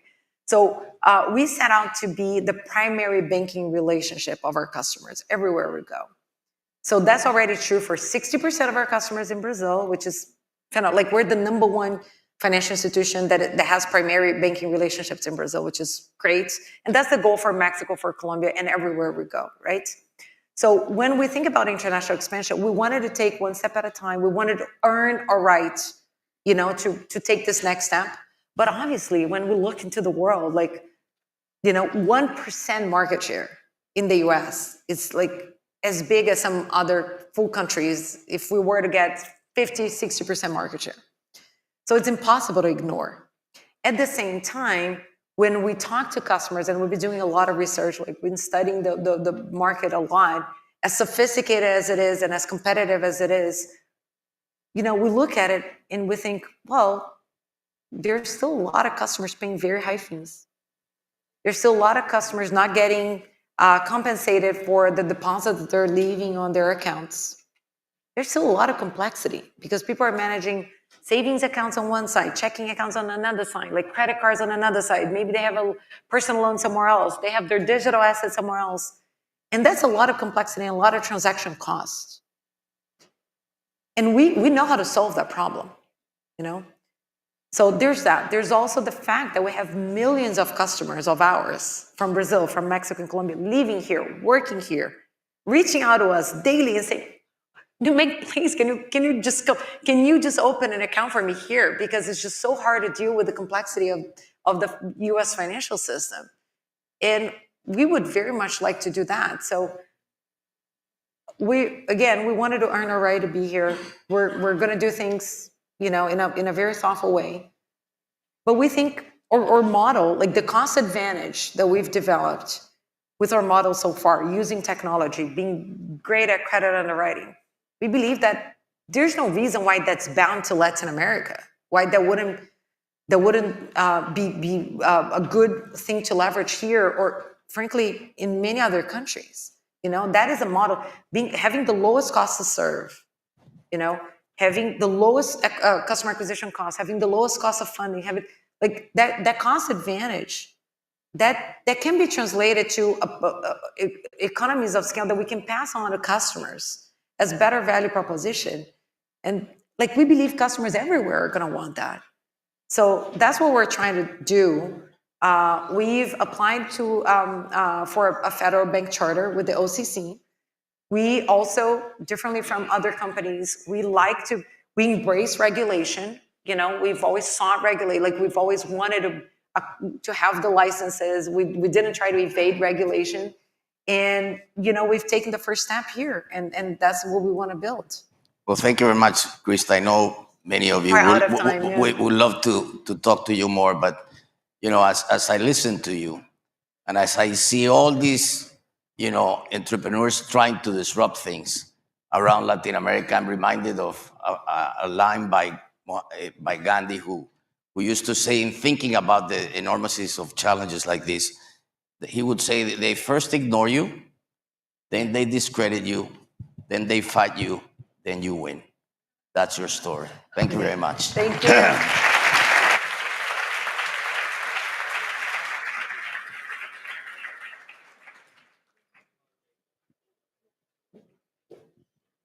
Ladies and gentlemen, we now present the next Bravo Dialogue, Financial Services Transforming Latin America's Economic Future.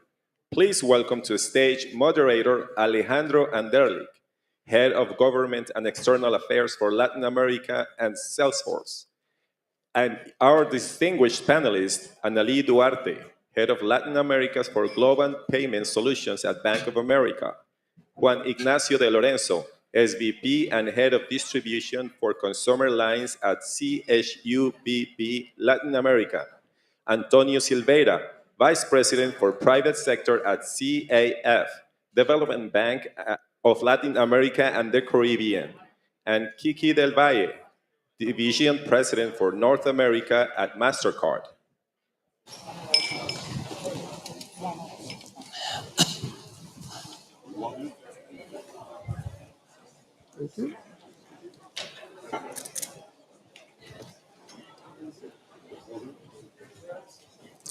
Thank you. Well, good afternoon already. So we are bringing together the words of the two last tracks, and we are having a conversation with our distinguished panel today about, actually it says, financial services transforming Latin America's economic future. But I would add another word to this one, economic and social future, right? Because as we like to say in Salesforce, business is indeed the greatest platform for change.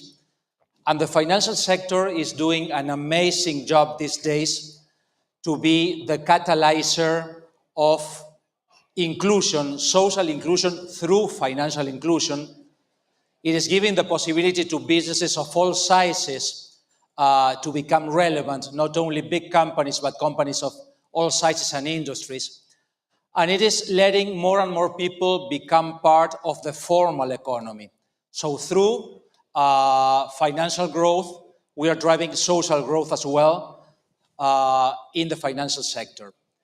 But then we also heard about the tremendous impact that AI, and in particular agentic AI, this new wave we are living these days, where agents, autonomous agents, are working seamlessly with humans to make our lives more productive, more effective, and to leave behind all the repetitive and burdensome tasks. So new technologies, AI, and in particular agentic AI, are also reshaping the way the financial sector does business. So let's try to blend those ingredients in our blender machine and see how we describe the situation today and how we may forecast the future of the region with the support of the financial sector. So rather than introducing our panelists today, I propose them to do it somehow differently. And in 30 seconds, I would ask each of you guys to tell our audience who you are and what your greatest aspiration is. 30 seconds. Wow. Annalie? That's challenging, right? Annalie Duarte, I'm from Bank of America, responsible for global payment solutions in Latin America. And the aspiration is really have like an inclusion in our market. We heard from Cristina Junqueira, so I think the aspirational goal is that, inclusion. Thank you. Kiki? Good morning, Kiki del Valle. I am the president for MasterCard in North Latin America, which includes our operations in Mexico, Central America, and the Caribbean. And my aspiration would be to actually better people's lives, whether that is providing a financial product or even giving access to just safe and clean water. That's on my personal agenda. Thank you. Thank you, Ali. My name is Juan Ignacio de Lorenzo. So, but I think that we are undergoing a period of an amazing transformation. My greatest aspiration as head of consumer distribution in South Latin America, it would be continue contributing to the evolution of the digital and distribution strategy to reach more and more customers every day. Thank you, Antonio. Thank you, Alejandro. My name is Tony Silveira. I'm the Vice President for Private Sector at CAF, Latin American and Caribbean Development Bank. And our aspiration, I will talk in terms of the corporation, is to promote and consolidate regional integration with sustainable development, especially regarding people. Thank you. And now I will go strictly to the point. And what do you think is the greatest challenge and the greatest opportunity that you and the industry are facing today to be the actual catalyzers of economic growth in the region?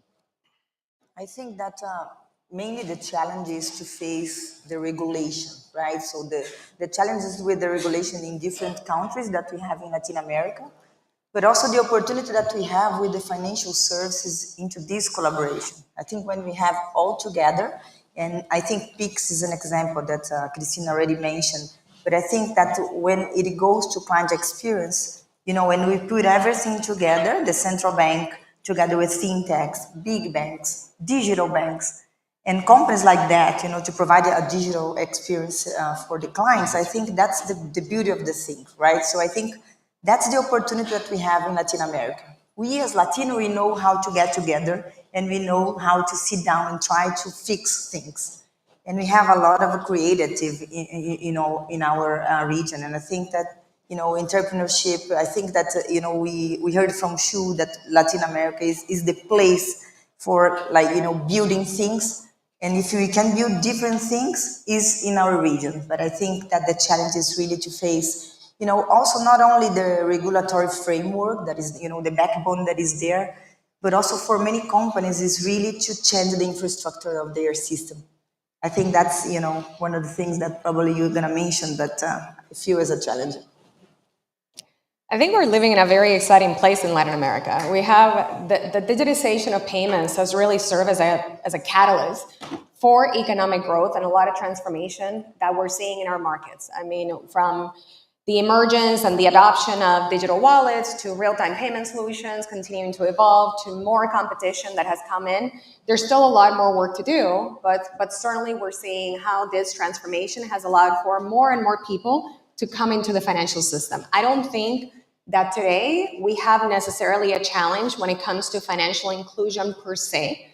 Certainly there's still a little bit of ways to go. But when you look at our region from 2017 to 2021, we increased 20 percentage points in financial inclusion in access. So people actually having at least one financial product in their pockets or in their hand.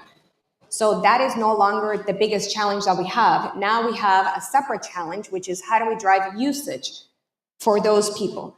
So ensuring that we have the right use cases, that we're enabling daily solutions or daily activities for them. They use on transit, they use on driving acceptance for where people shop. That still continues to be a problem. So I mean, that's what we're working on MasterCard, just very focused and in partnership with all of our customers as well. Thank you, Kiki. In my opinion, the most important challenge that the financial services industry has is building trust and financial inclusion. You know, we have to expand the base. There are many customers underserved. There are many customers even outside the formal system. So if we want to overcome this challenge, of course that we will need product innovation, creative distribution strategy, technology, but above all of them, I think that we will need corporate focus and commitment. Okay. In the other hand, talking about the opportunity, I think that we have to leverage the digital transformation. We have to go to the next level. I think that we are ready to achieve that. We have to use the digital transformation in order to boost both the economic and the social growth across the region. And that it will allow us to create better products, more affordable, more accessible, easy to buy across all the region. Well, take into account the big question, the role of our financial sectors in promoting growth, equality, etc. Of course, we have a broad band of tasks that can be transferred to financial sectors. It's from de-risking in the case of infrastructure. My past life was always with infrastructure, so I have some, I'm addicted to that, I'm sorry. But on your question, Alejandro, the bridging economic and social transformation, this issue of financial inclusion, of course, is a central piece, especially in a region when we have, in some countries, informality in terms of business up to 80%. So in CAF, like 10 years ago, we started to focus on the issue of financial inclusion, working both with technical assistance, capacity building, and bridging to local banks as providing not only funding, but knowledge as far that we were developing it. And in our approach, we have like a 4-dimension approach to financial inclusion. Start with accessibility, this including in geographical terms, usefulness, including affordability here, quality, of course, and impact, as it should be in a development bank. So with these 4 dimensions, we worked especially with local banks, both developing banks and commercial banks, in order to promote this kind of movement. So we're very focused, especially right now in Central America, because we're expanding the membership in Central America too. Thank you. And picking on Juani's remark as to the challenge of digital transformation within organizations, I would like if each of you can elaborate on where are you in this path towards digital transformation within your organizations, and how in particular is new technology and going deeper AI and going even deeper agentic AI reshaping the way you do this business and have that as an enabler to become more efficient, productive, transparent in your daily business? That's the first part of the question. And second part is, you are all working in multinational organizations. So how do you see LATAM as part of that transformational journey, its relative position within the company? May I start? Yeah, sure. Okay, so I think that, that's the good part of the investments that we've been doing is now going to LATAM. So I think LATAM is on the top hot spot for the global investment. So we've been investing billions of dollars for, new technology. And Latam is there because we are transforming. As we mentioned, like, and Christina mentioned, everyone was mentioning during the morning, the way that we are doing business and reshaping, maybe we can unlock more our region. So the potential that we have in this region is huge. Of course, with a lot of challenge, but if you think about the way we had the inclusion in Brazil, right, with pigs, where like 40% of the population, adult population, started doing their first transactions from pigs. So like in the last 5 years. So, and we have almost 100% of the people there using accounts with banks. So they are already bancarized. So we think that this adoption, the speed of the adoption is huge. And I use Brazil as an example because of the real-time payment, but it can go to India the same. So we are investing globally overall, also mainly in AI. I would say mainly to the front end when it comes to global payments. That is my area. Mainly to the front end for the clients initiate payments, but not only for that. I think it's good for the society when we are offering and investing in countries like Brazil and Mexico, but also like Caribbean and also like Chile and Peru and Colombia, when we think about giving the right tools for the companies, small, medium, and large companies, enable them to use, how to pay taxes very fast, giving them transparency, enabling them, to be faster when it goes to cross-border payments. That is another, I would say, another wave, right, when we compare to real-time payments. If you think about the way Brazil has done, and maybe Colombia is doing the same way. So I think that a lot of countries, but it's still with a lot of checks, right? If you think about the way we are dealing in Latin America. But I think that we've been investing a lot in the front end for the clients to enable them to be very fast and secure, because that's another item that many companies, they are asking us, to work with the cybersecurity. So I think we've been investing a lot in AI. And I think that we have a very good potential in terms of new products that we can launch, like in trade and supply chain finance, that, we can really change the wheel when we go to payments in Latin America. So I think that where we've been investing. And Latam is on the top of the top projects is there, investing billions. So I think for MasterCard, I think the operational efficiencies and driving more with the power AI is certainly something that I think every organization is focused on. I think what is more interesting for us and where we are definitely accelerating our efforts is on the impact that we have directly for our customers. So keep in mind that obviously MasterCard works as a network. So we have over 27,000 financial institutions and partners that are connected to us. So cybersecurity has been a very critical area that we have been not only working over the last 20 years on machine learning and algorithms and how do we drive it with AI, but also for the 160 billion transactions that happen through our network. I mean, those we certainly have to protect to drive trust, but also within the services organization in building loyalty, in driving personalization.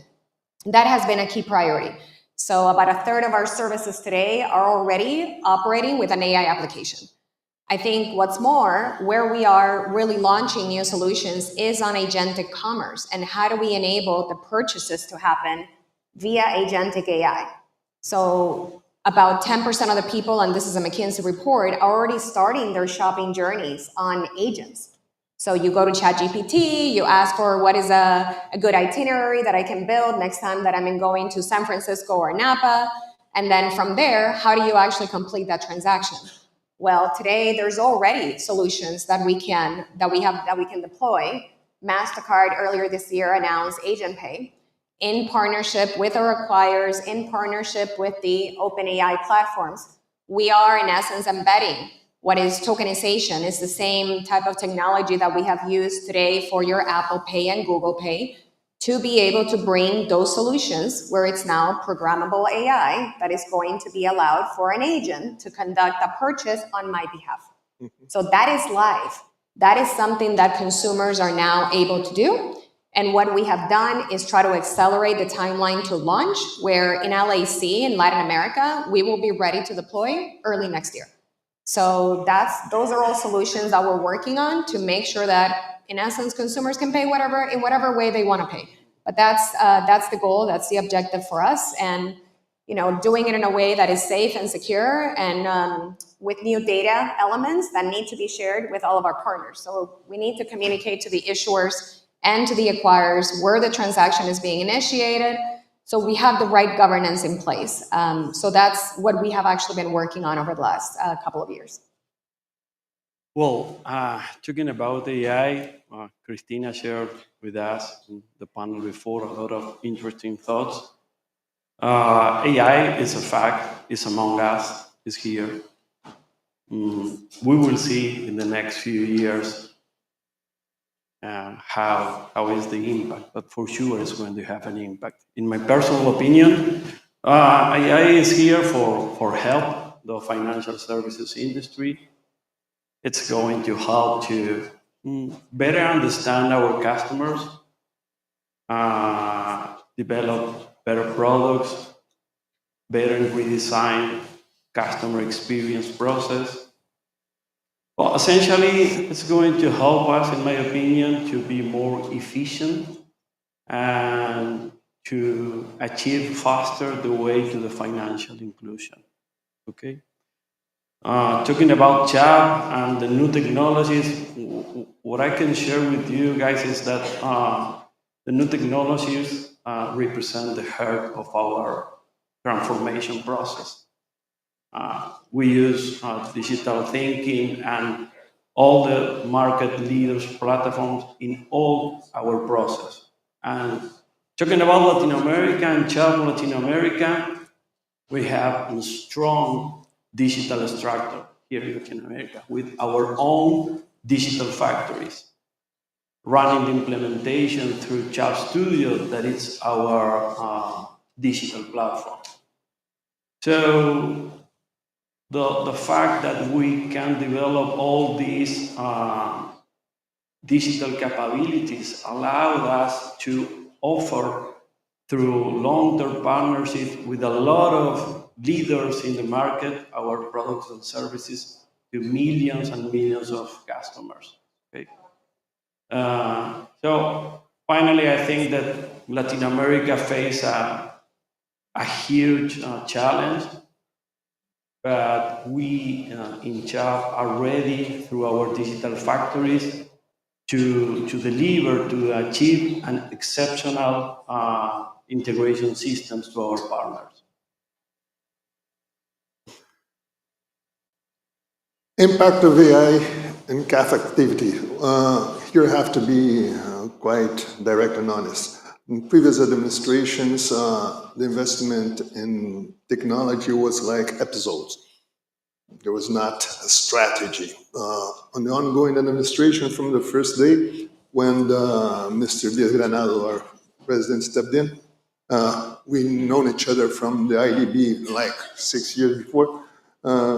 He asked me, Tony, how we are in terms of technology. I told him we're like in the end of the 90s. So we have at least 20 years to step up. Then we work hard on a strategy right now. I can say benchmarking development banks, there are a quite specific beast, and you don't have markets for general software for development banks. Have to adapt everything. In our case right now, we're like lagging behind 5 to 7 years. 3 years, 4 years ago, we were lagging behind 20 years. It was a great effort. And right now, we already finishing up our data lake. And I think we will have a lot of this first round applications of AI internally, especially on issues of portfolio management. So this will be the first great goal that will provide agility and efficiency. And a very important issue in the bank that's portfolio management, especially when you're dealing with structured finance. But of course, as it is common in development banks, although our task internally is not complete, we are not only selling financial products to leverage artificial intelligence for our countries and our clients, but we are providing knowledge too.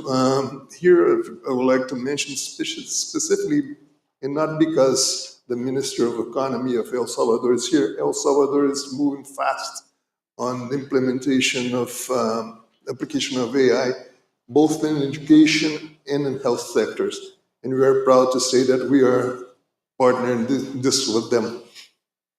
It's a very good experience. Thank you, Antonio. And going back to another topic that was raised today, which is the trust factor.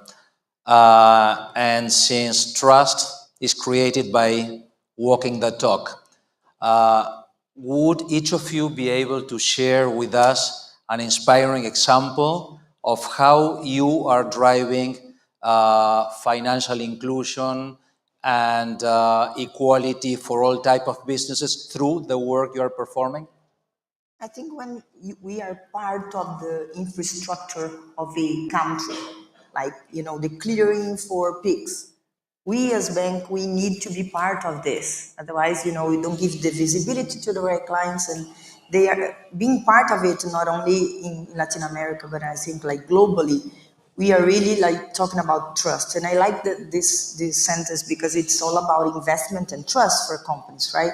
When you give them the visibility and possibility to access all the capabilities that we have in place, we are giving them, the transparency. And I think that's, the main important topic for companies like this, and banks are part of it. So I think that, everything that we've been doing is really to access information through infrastructure with the clearinghouse, with, the new regulation for FX, and being part of everything that, so many times the regulations are helping or, can bring challenges. But in this case of Brazil, I would say that Cristina mentioned, they helped us a lot, towards innovation. So we were part of it. So when we are part of it, we build all the systems linked to a real world, right? So we are giving the possibility to the society to pay their taxes through digital. In the future, maybe, we can do this. And Pix is going to be part of, the real-time payment. And again, as I mentioned, like cross-border can be in another wave when we mention about stablecoins. So I think that, everything that is linked, we as a firm, we need to be engaged, and we need to be part of the ecosystem that we have in our countries. Mexico, the same. So I think that when we are investing in that country, like in our case in Mexico and Brazil, onshore business, we are putting a lot of money to be part of the system, to be part of the tax payment, to be part of trade lines to the society there, so to the companies. So I would say that that's the most important thing is transparency. I think for us, we're really focused on driving and really trying to address consumer needs. And again, we have to do that via our partners. I mean, since we're not necessarily a direct-to-consumer brand. So, but to give you some ideas, we have over 300 fintech programs today. So over 300 partners of ours are with Nubank trying to solve for solutions in a way that is entirely digital. Nubank is a great case. They are an exclusive MasterCard partner of ours. We bet on them in 2014. I'm very happy to see them succeed. But with Nu, for example, last year we released a study, and it's public, so you guys can access it. But we released a study with them trying to measure what has been truly the drivers for financial inclusion and the success formula for them. Apologies, as we look to accelerate financial inclusion in our markets in Mexico, in Colombia, and then also in Brazil. And what we found was that upon them giving access to a cardholder, it took them 24 months. It took us 24 months to actually move that consumer into being categorized as somebody that was financially healthy. Or somebody that we could truly say was now fully embedded into the financial system. So 60% of the cardholders, we can say that they are hooked on the digitization of payments within 24 months. The rest, 40%, was actually in 12 months that we could actually consider them to be fully digitized. It takes specific messaging, education, communication to the cardholder, as well as push on critical use cases for us to be able to get to that point. I mentioned transit before, and transit is one of those key pieces of success for when we think about financial inclusion, mainly because a consumer that is on their way to work and transacting at the metro or on the bus using their card every single day, after a period of time, a small period of time, they're going to be hooked. Not only that, there's actually a halo effect for what the spend on card will be. About 3 to 5 times more spend on any given card by actually promoting that transit behavior. So there's a direct effect on specific use cases, specific MCCs that we can drive from strictly focusing. So we don't need to do promotions or campaigns that are too broad. If we can tailor, if we can be personalized on the consumer side and then with specific use cases, then we're able to change and really drive consumer or financial inclusion. So those are the things that we know, and those are the things that we replicate at scale with all the other partners that we have in our network. Thank you. Fortunately, in CHAP, from a worldwide and a regional perspective, we have many cases to share with you, many benchmark cases of success that can inspire us. But as some of those partnerships, or even many are here with us in the same symposium, I decided to talk about CHAP. So many years ago, over a decade ago, we were one of the largest P&C insurance company in the world, with presence in more than 55 countries, but with a special focus and commitment in consumer. So we could see many years ago that something could change around the consumer business. And we decided to create our own digital capabilities. You know, that was a very strategic and strong decision. Because it's not only have digital teams, but also the digital culture inside CHAP. Then, unfortunately, the pandemic arrived and hit our lives. And when the pandemic ends, we had a new world with new customers, with new standards, with different kind of demands, absolutely different. But for us, the good point is that we were ready for the challenge. We were ready for those new demands of all the customers. So that allows us, from a regional and a worldwide perspective, to lead the digital distribution in the whole world and boost all our consumer business with our digital capabilities.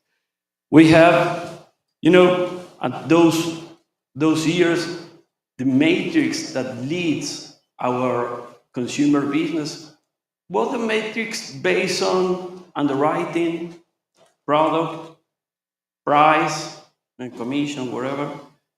But we understood many years ago that the new matrix is based on digital capabilities, customer experience, claim process, and NPS. And those are not only our matrix, but also our guide in the consumer business.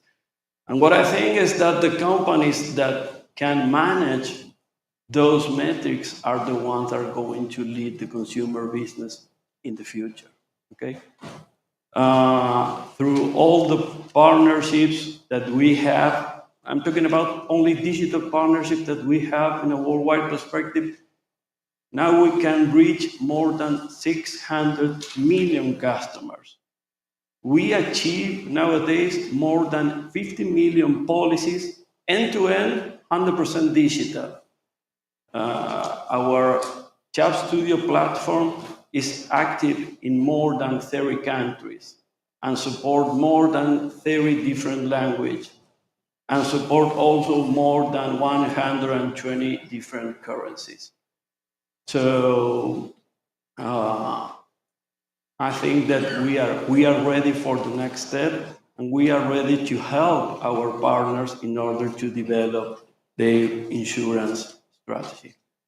Thank you, Antonio. From our side, of course, the big question, I think 7 years ago, was how can CAF step in the playfield of financial inclusion as part of the package for promoting development?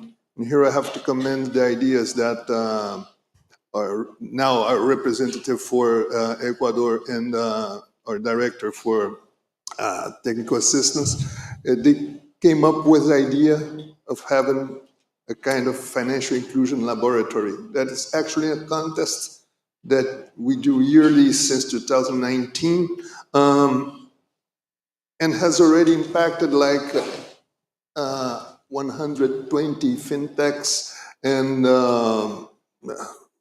every year we go with a price like $80,000 for a contest on different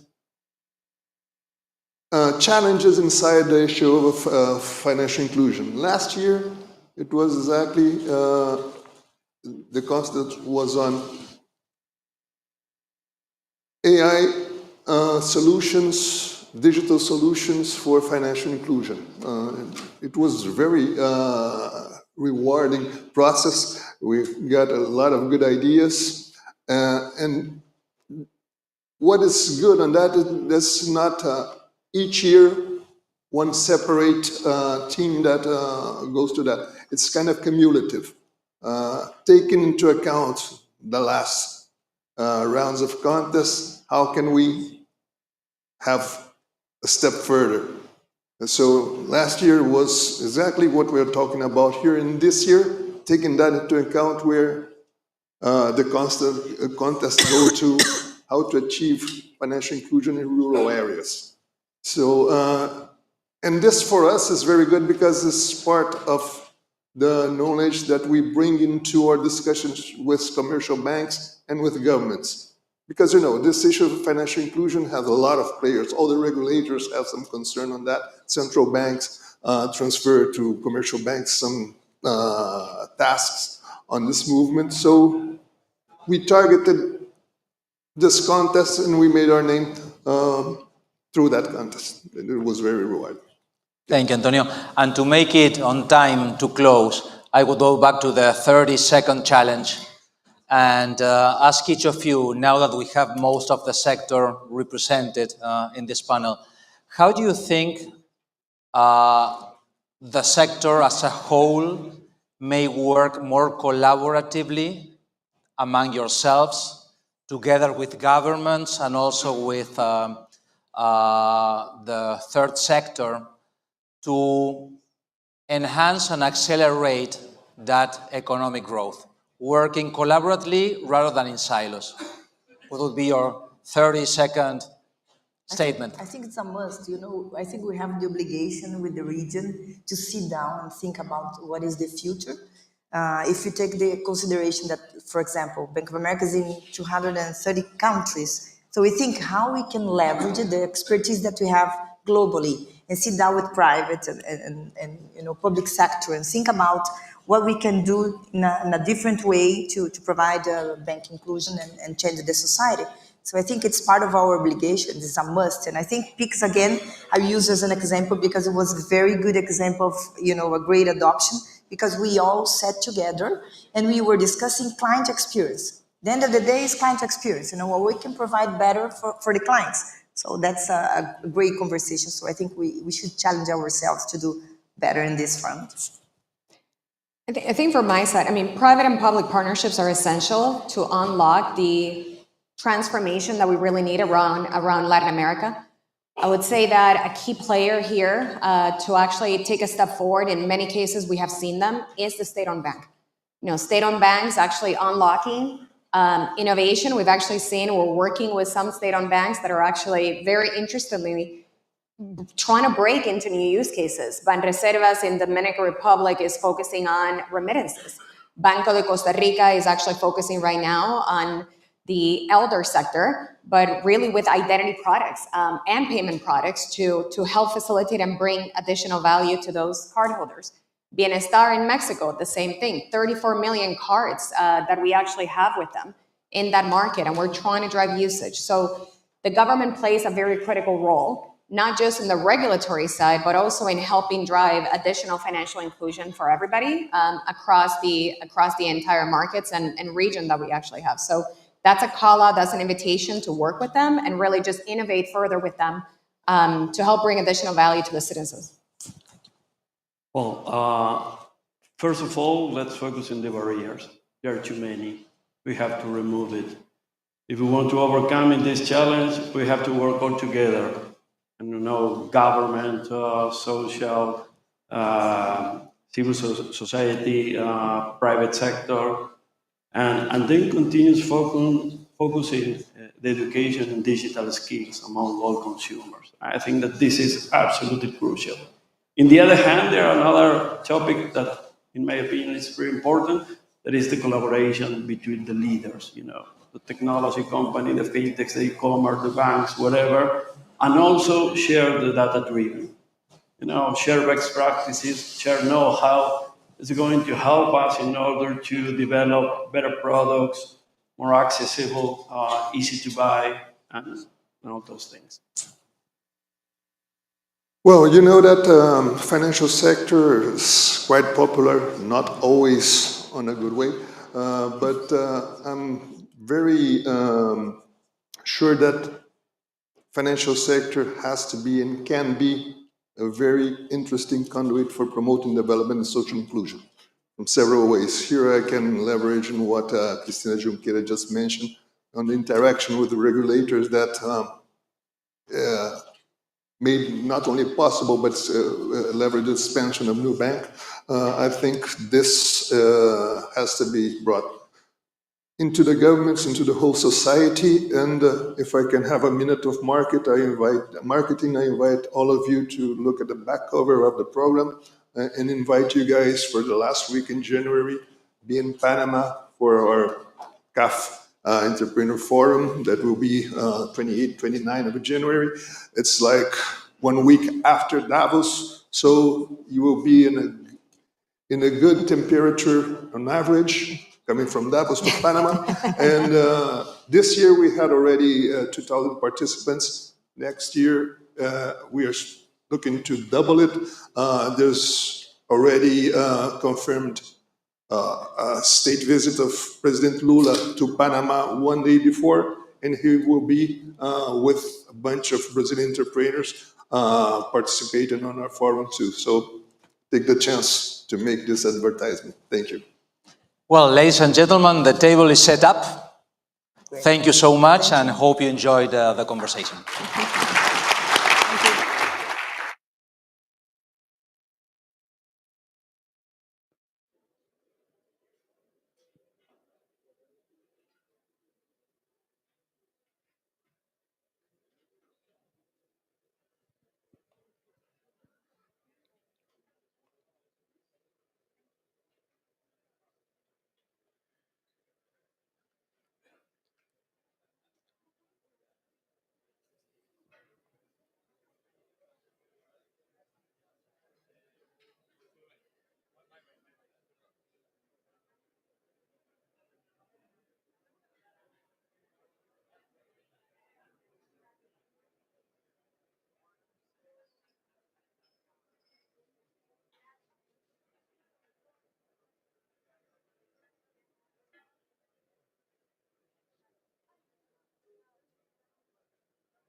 Ladies and gentlemen, please welcome to the stage Julio Figueroa, Head of Latin America at Citi.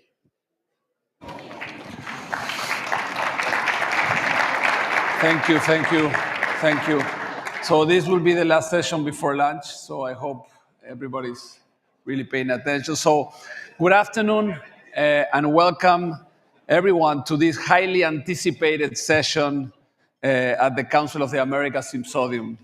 Today, we will dig into a remarkable success story that has reshaped the entire Latin America region. We are incredibly excited This Bravo Leadership Conversation, 25 years of innovation, inclusion, and impact with Mercado Libre.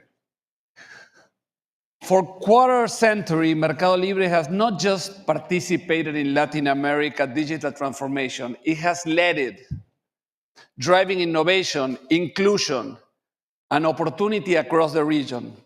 Their journey from transforming how people buy, sell, and pay to building one of the most powerful tech ecosystem has created a profound positive impact of millions of lives. Today, Mercado Libre is the largest company in Latin America, has operational footprint in 18 countries, as well as a global selling program allowing sellers from outside Latin America markets to sell into our countries. Their distinctive approach, marked by an entrepreneurial spirit, relentless innovation, and a constant dedication to empowering communities, has solidified their unparalleled impact across Latin America, with us Citi being a very, very proud partner of Mercado Libre. So, joining us today to reflect this extraordinary 25-year journey and share insights into Mercado Libre's unstoppable rise, we have two exceptional leaders. First, please welcome Ariel Scharfstein, President of Commerce and incoming CEO of Mercado Libre. Ariel.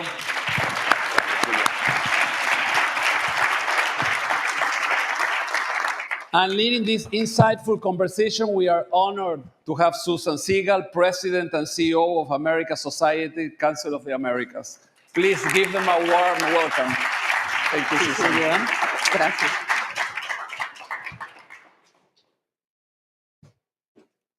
Thank you, Julio, and thank you all. We're the last thing that stands between you and lunch. And so if we didn't have Ariel, the place would be completely empty. So this is a real pleasure to welcome Ariel Scharfstein, the President of Commerce and the incoming CEO of Mercado Libre. And I want to emphasize what Julio said. It is the most valuable company in Latin America. And what also sets MELI apart is that there has been no government intervention or anything along the 25-year journey. This is a truly independent, private sector, innovative company. And Ariel is quite unique. He joined the company in 2017. And he has played a central role, I've been lucky enough to watch it, shaping the company's growth and leading the strategy and corporate development to overseeing logistics and fulfillment through some of our most transformative years. Most people don't realize what MELI is. It is not just a marketplace. It is a logistics hub. It is a bank, a fintech. It is an insurance tech. It is everything you can possibly think of, and we'll come back to that. So one other comment before I ask Ariel the first question. Of course, this again is a visionary move by Marcos Galperin to make a generational change and appoint Ariel as CEO. And he will take over officially, although, as he said to me, he's already acting as CEO today. So you've been at MELI for several years. Tell us more about how you see the transformation of MELI over the last years that you've been here. So I thank you, Susan, for having me here, Council of the Americas, for inviting me. It's a real pleasure. I think the Mercado Libre that I joined 9 years ago is extremely different from the Mercado Libre that we have today. We were a bits and bytes company at the time. We had no wallet nor fintech banking type of platform at the moment. We were only processing payments online in the marketplace and outside of the marketplace, starting to sell mobile POSs, and that was it. At the moment, we were not touching a single package from anything sold in Mercado Libre. So everything was either handed over from seller to buyer directly or flowing through the national post office of Brazil, Argentina, and so on. So I joined Meli in 2017 to lead strategy, and one of the first things I told Marcos and Pedro, who was the CFO at the time, is there are two things that we need to do right in the coming 5 years in order to succeed. We need to build a digital wallet that will be key to transform financial services in the region, and we need to build a logistics network if we want to really compete against Amazon, who was coming into Latin America, in Mexico, Brazil, and so on. So I spent a few months helping them design this idea, particularly focused on logistics, and less than a year in the job, Marcos told me, okay, you've prepared a great PowerPoint on how the logistics network should look like. Why don't you put up your sleeves and actually do something and take over and lead the setup of that logistics infrastructure? So I moved into logistics. There were 60 employees total in logistics at the moment. Today we have 70,000 employees in logistics. It's only 6 years later. And going back to your point on who we are, Mercado Libre, if you look at items sold or GMV, is probably the biggest or one of the two biggest retailers in Latin America, but we don't think of ourselves as a retailer. By many, many KPIs, we are the biggest fintech in Latin America, but we don't think of ourselves as a bank. And we're probably the biggest logistics employer in Latin America, but we don't think of ourselves as a logistics 3PL. I think we are a product and tech company who is obsessed with changing the lives of Latin America, who is obsessed with democratizing commerce and financial services. And that's here what we are here for. So talk about, this isn't in the script, but talk about the logistics, because when you go to a distribution center at Meli, it's extraordinary. And you are taking young people out of high school and training them. And you're one of the largest employers in Latin America. Talk a little bit about that, because I think that's so important to the future of the continent. So if you look at our footprint, we have hundreds of warehouses, different sizes across the region. Most of them are in Brazil and Mexico. Out of them, you have like small, relatively small distribution centers, 50,000 square feet. But then you have many, many, and I think tens of warehouses of the size of 1 million square feet or 100,000 square meters deployed in the region. And to your point on who is working there, at some point when we opened our first one, we said, okay, who do we want to work in this warehouse? Do we want to hire people with experience in logistics and people who know how and what to do? And we said, no, this is not the Mercado Libre style. We will hire people who will, A, vibrate with our mission and our purpose, B, who will learn on the job with us. And we decided to go after, young people, first time or first employment. 65% of the people that work in our network get their first employment in a Mercado Libre facility. 55% of them are women. So the energy and the vibe that you can feel inside the Mercado Libre warehouse is just amazing. This is people who are very proud of working in a warehouse, who really feel the need to fulfill the customer expectation. Because behind every package, there's a click, and behind the click, there is a dream of somebody getting their items fast to their doorstep. So that's a bit on the magic that happens when you order something in Meli. So you mentioned culture. And, I've been with Meli I've known Meli since the beginning. And the culture, in many ways, hasn't changed. You're a big company, but have a mentality of an early stage company in some ways, in terms of your drive, your innovation, your desire to win. Talk about how you continue that kind of culture as you become larger and you're across so many geographies. I think what I just described with the way we hire people for our warehouses is a good example of how we think about culture. So we have this culture in which we prioritize execution versus strategy, in which we want to be disruptive, in which we want to be constantly changing the way we do things. We want to be disruptive and take risks and assume the responsibility that we have given our size. And there's one and only one way of doing that in our view, which is not necessarily putting in the walls of our offices, these are our principal cultural principles and so on. We hire, we fire, we promote people based on cultural fit. We lead by example. So from Marcos Galperin, who has been with us from day one until today, and he will continue to be as executive chairman, to every single one in the management team, we really breathe those cultural principles, and it is impossible to find somebody in a leadership role within Mercado Libre who does not really feel that type of culture really inside, right? So AI. Tell us about AI in Mercado Libre, and is that going to change the culture of the company, in your opinion? I think we are a tech company, going back to what I was saying before, and AI is tech, right? So it's what we vibrate with, it's what we like. We've been using AI for many years, 15 years or more, machine learning, neural networks, and so on, and LLMs is another version of AI, but I see AI being applied in Mercado Libre basically in four different ways.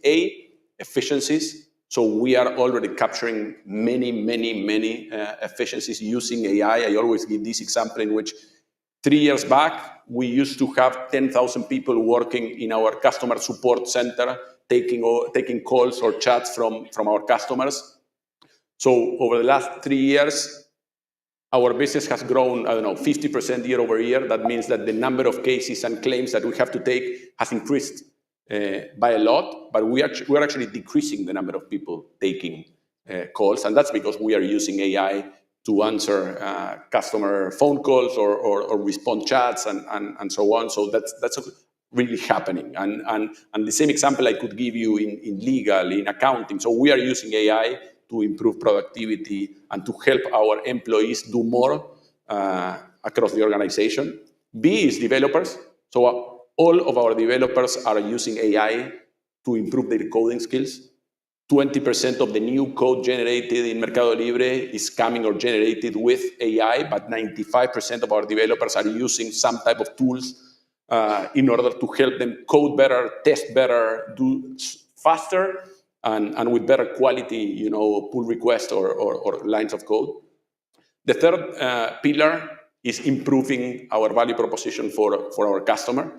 So we have deployed many features using AI. We have improved our search algorithms in our platform. We have improved the pictures in the product page. We have improved reviews, and we're offering you summaries of reviews and so on. So many examples in commerce and in fintech of using AI to generate better experience for our users. And the fourth one is the agentic experience using AI, and that's something that is too early. The technology is evolving so fast that it's not clear how will this play out, but we are definitely working and deploying agentic features into our Mercado Pago application and Mercado Libre application, and we are really excited with the early progress that we see there. So are you training the team in AI or talk a little bit about...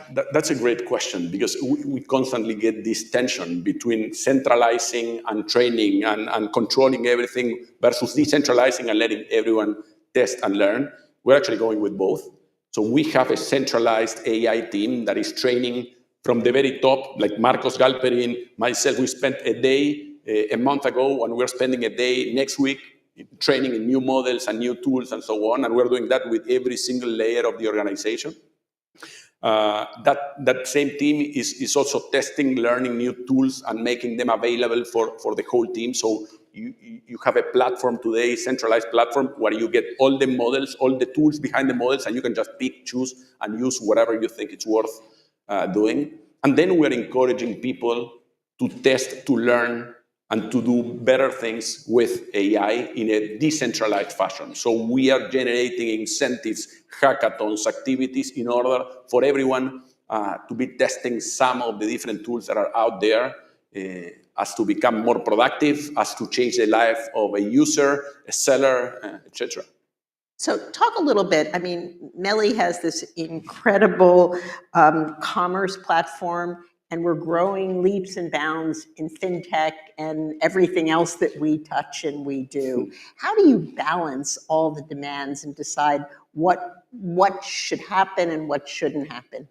I think deciding what not to do is probably one of the toughest but most important things that we have as leaders in the organization, because we have so many things that we would love to execute today, and we don't have the broadband in order to do all of that. And the opportunity is huge, right? So if you look at e-commerce, online penetration of retail in Latin America is today 10 years behind what it is in the US, and probably 15 years behind what it is in Asia today. So we had last year 100 million unique buyers in Mercado Libre out of a 600 million people population in Latam. So we have so many things to continue gaining share and growing our business. So we need to be disciplined and think really smartly on capital allocation and particularly developer allocation.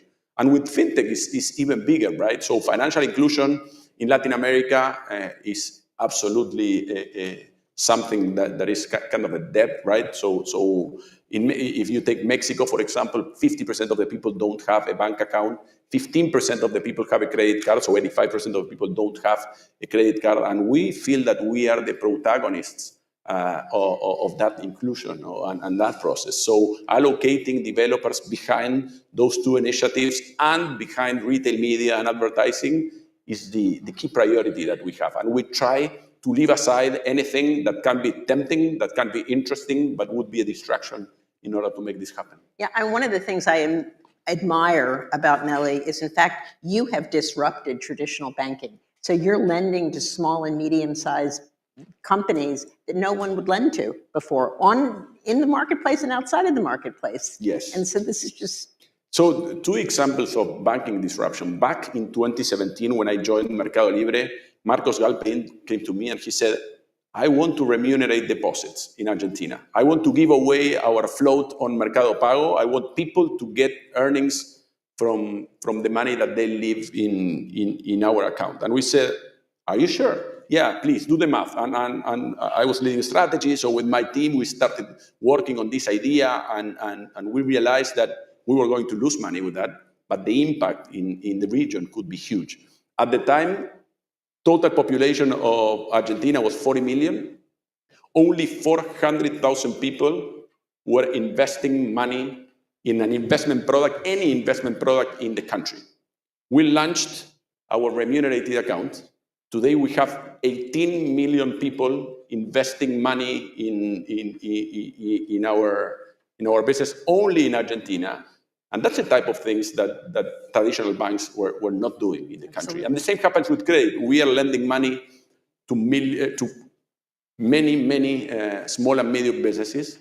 Most of them get their first credit line in their lives coming from Mercado Libre. And we can do that because we know them. We have data, we have algorithms, we have technology to process and understand them differently. And we have the appetite to do the right thing in terms of inclusion, which puts us in a great position to continue, transforming the region.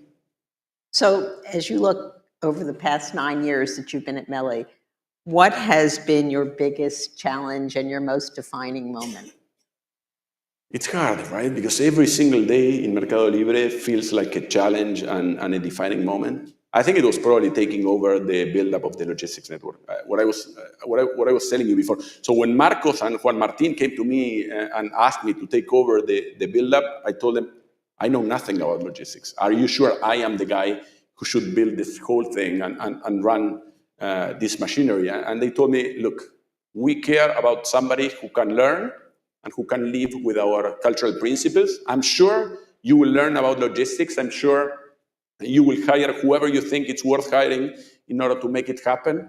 So I took over that 60 people team, took it to 75,000, as I was telling you before. But more importantly, I think we completely shifted the experience of buying in Mercado Libre. Yes, coming from, buying something, waiting 6 days, that in case you were lucky, you were going to get your package on time, to buying in the morning, getting in the afternoon with 100% confidence that that will happen. And I think that's pretty powerful. That's very powerful, and you do it across most countries. Yes. Which is even more incredible. It is. So you're inheriting a company with an amazing 25-year legacy, a company that is loved, but hated in Latin America, loved by me. I like to think that it's loved more than hated. Loved, but what do you want your legacy for the next 25 years to be? I'll be 100% honest, and maybe it's not politely or politically correct to say it, but I don't have an obsession or I don't spend too much time on my legacy. You know, we had an amazing quarter of a century, and I think the opportunity for the next quarter is equally big or actually bigger than the one we had. So my obsession is to do the right thing, to take Mercado Libre to the next level, to capture all these opportunities that are there.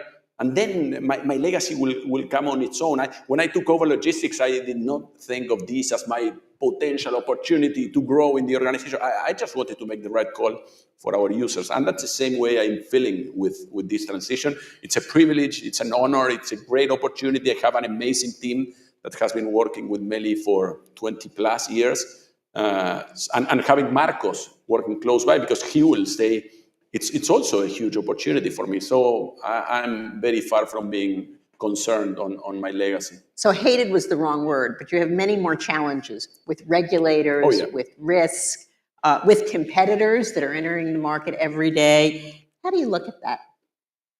I think we get energized by competition. So Brazil is probably the most competitive scenario in e-commerce in the world. You have local players, local retailers trying to defend their position. You have American players, e-commerce players coming into or operating in the region and reinvesting and doubling down on their bet. You have Chinese players coming into Latin America in different forms. You have some who are operating locally, some who are doing cross-border. So it's really fun, right? But I've always said we would not be the Mercado Libre that we are today if it were not because of Amazon coming into Mexico back in 2015. I think that pushed us to continue innovating. It got our competitive spirit from the inside and forced us to deploy the best of each of us and to invest behind the right things. And that's still the case today when you see what others are doing. I think competition really makes the most out of our own teams. Your biggest challenge and biggest opportunity over the next, call it 2 years? I think for sure the biggest opportunity is fintech. Fintech is I mean, we can double the size of our e-commerce business in the coming 5-10 years, and that will be amazing. But the opportunity in fintech is so much, so bigger, right? So much big in terms of generating this inclusion. We are just too small compared to what we should. I was just talking about Mexico, right? Generating or including all these people into the system. The loan to GDP ratio in Mexico is 6%. 6%. So imagine if we can do something to turn that around and really change the equation on Mexican getting access to credit cards, to credit books, personal loans, digital accounts, and so on, to digitalize payments, right? And that's just one example. In Brazil, the same thing. You have $200 billion invested or being held in Poupança accounts, which pay 65% of CDI in return. 200 billion, right? So the opportunity, however you look at it, is huge. 4 banks hold, 60% of market share in Brazil. So we have many things and many opportunities to add value in the country. And the same happens in Argentina, Chile, Colombia, so on. So really excited. So in our last 25 seconds, what is the best advice you've received from Marcos, the executive team, and I guess the board going forward? I think the best advice I got was, they all, including you, Susan, told me and gave me your back, your support, and you all said, do the right thing, be calm. Don't get too, crazy about this transition. Just continue doing what you've been doing, and you will be okay. And that's what I'm trying to do.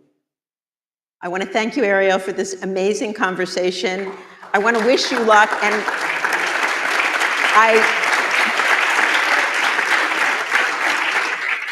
one more time, the company has done, and Marcos has done just an amazing job in choosing you Susan, as the next CEO. Thank you so much. Thanks for having me.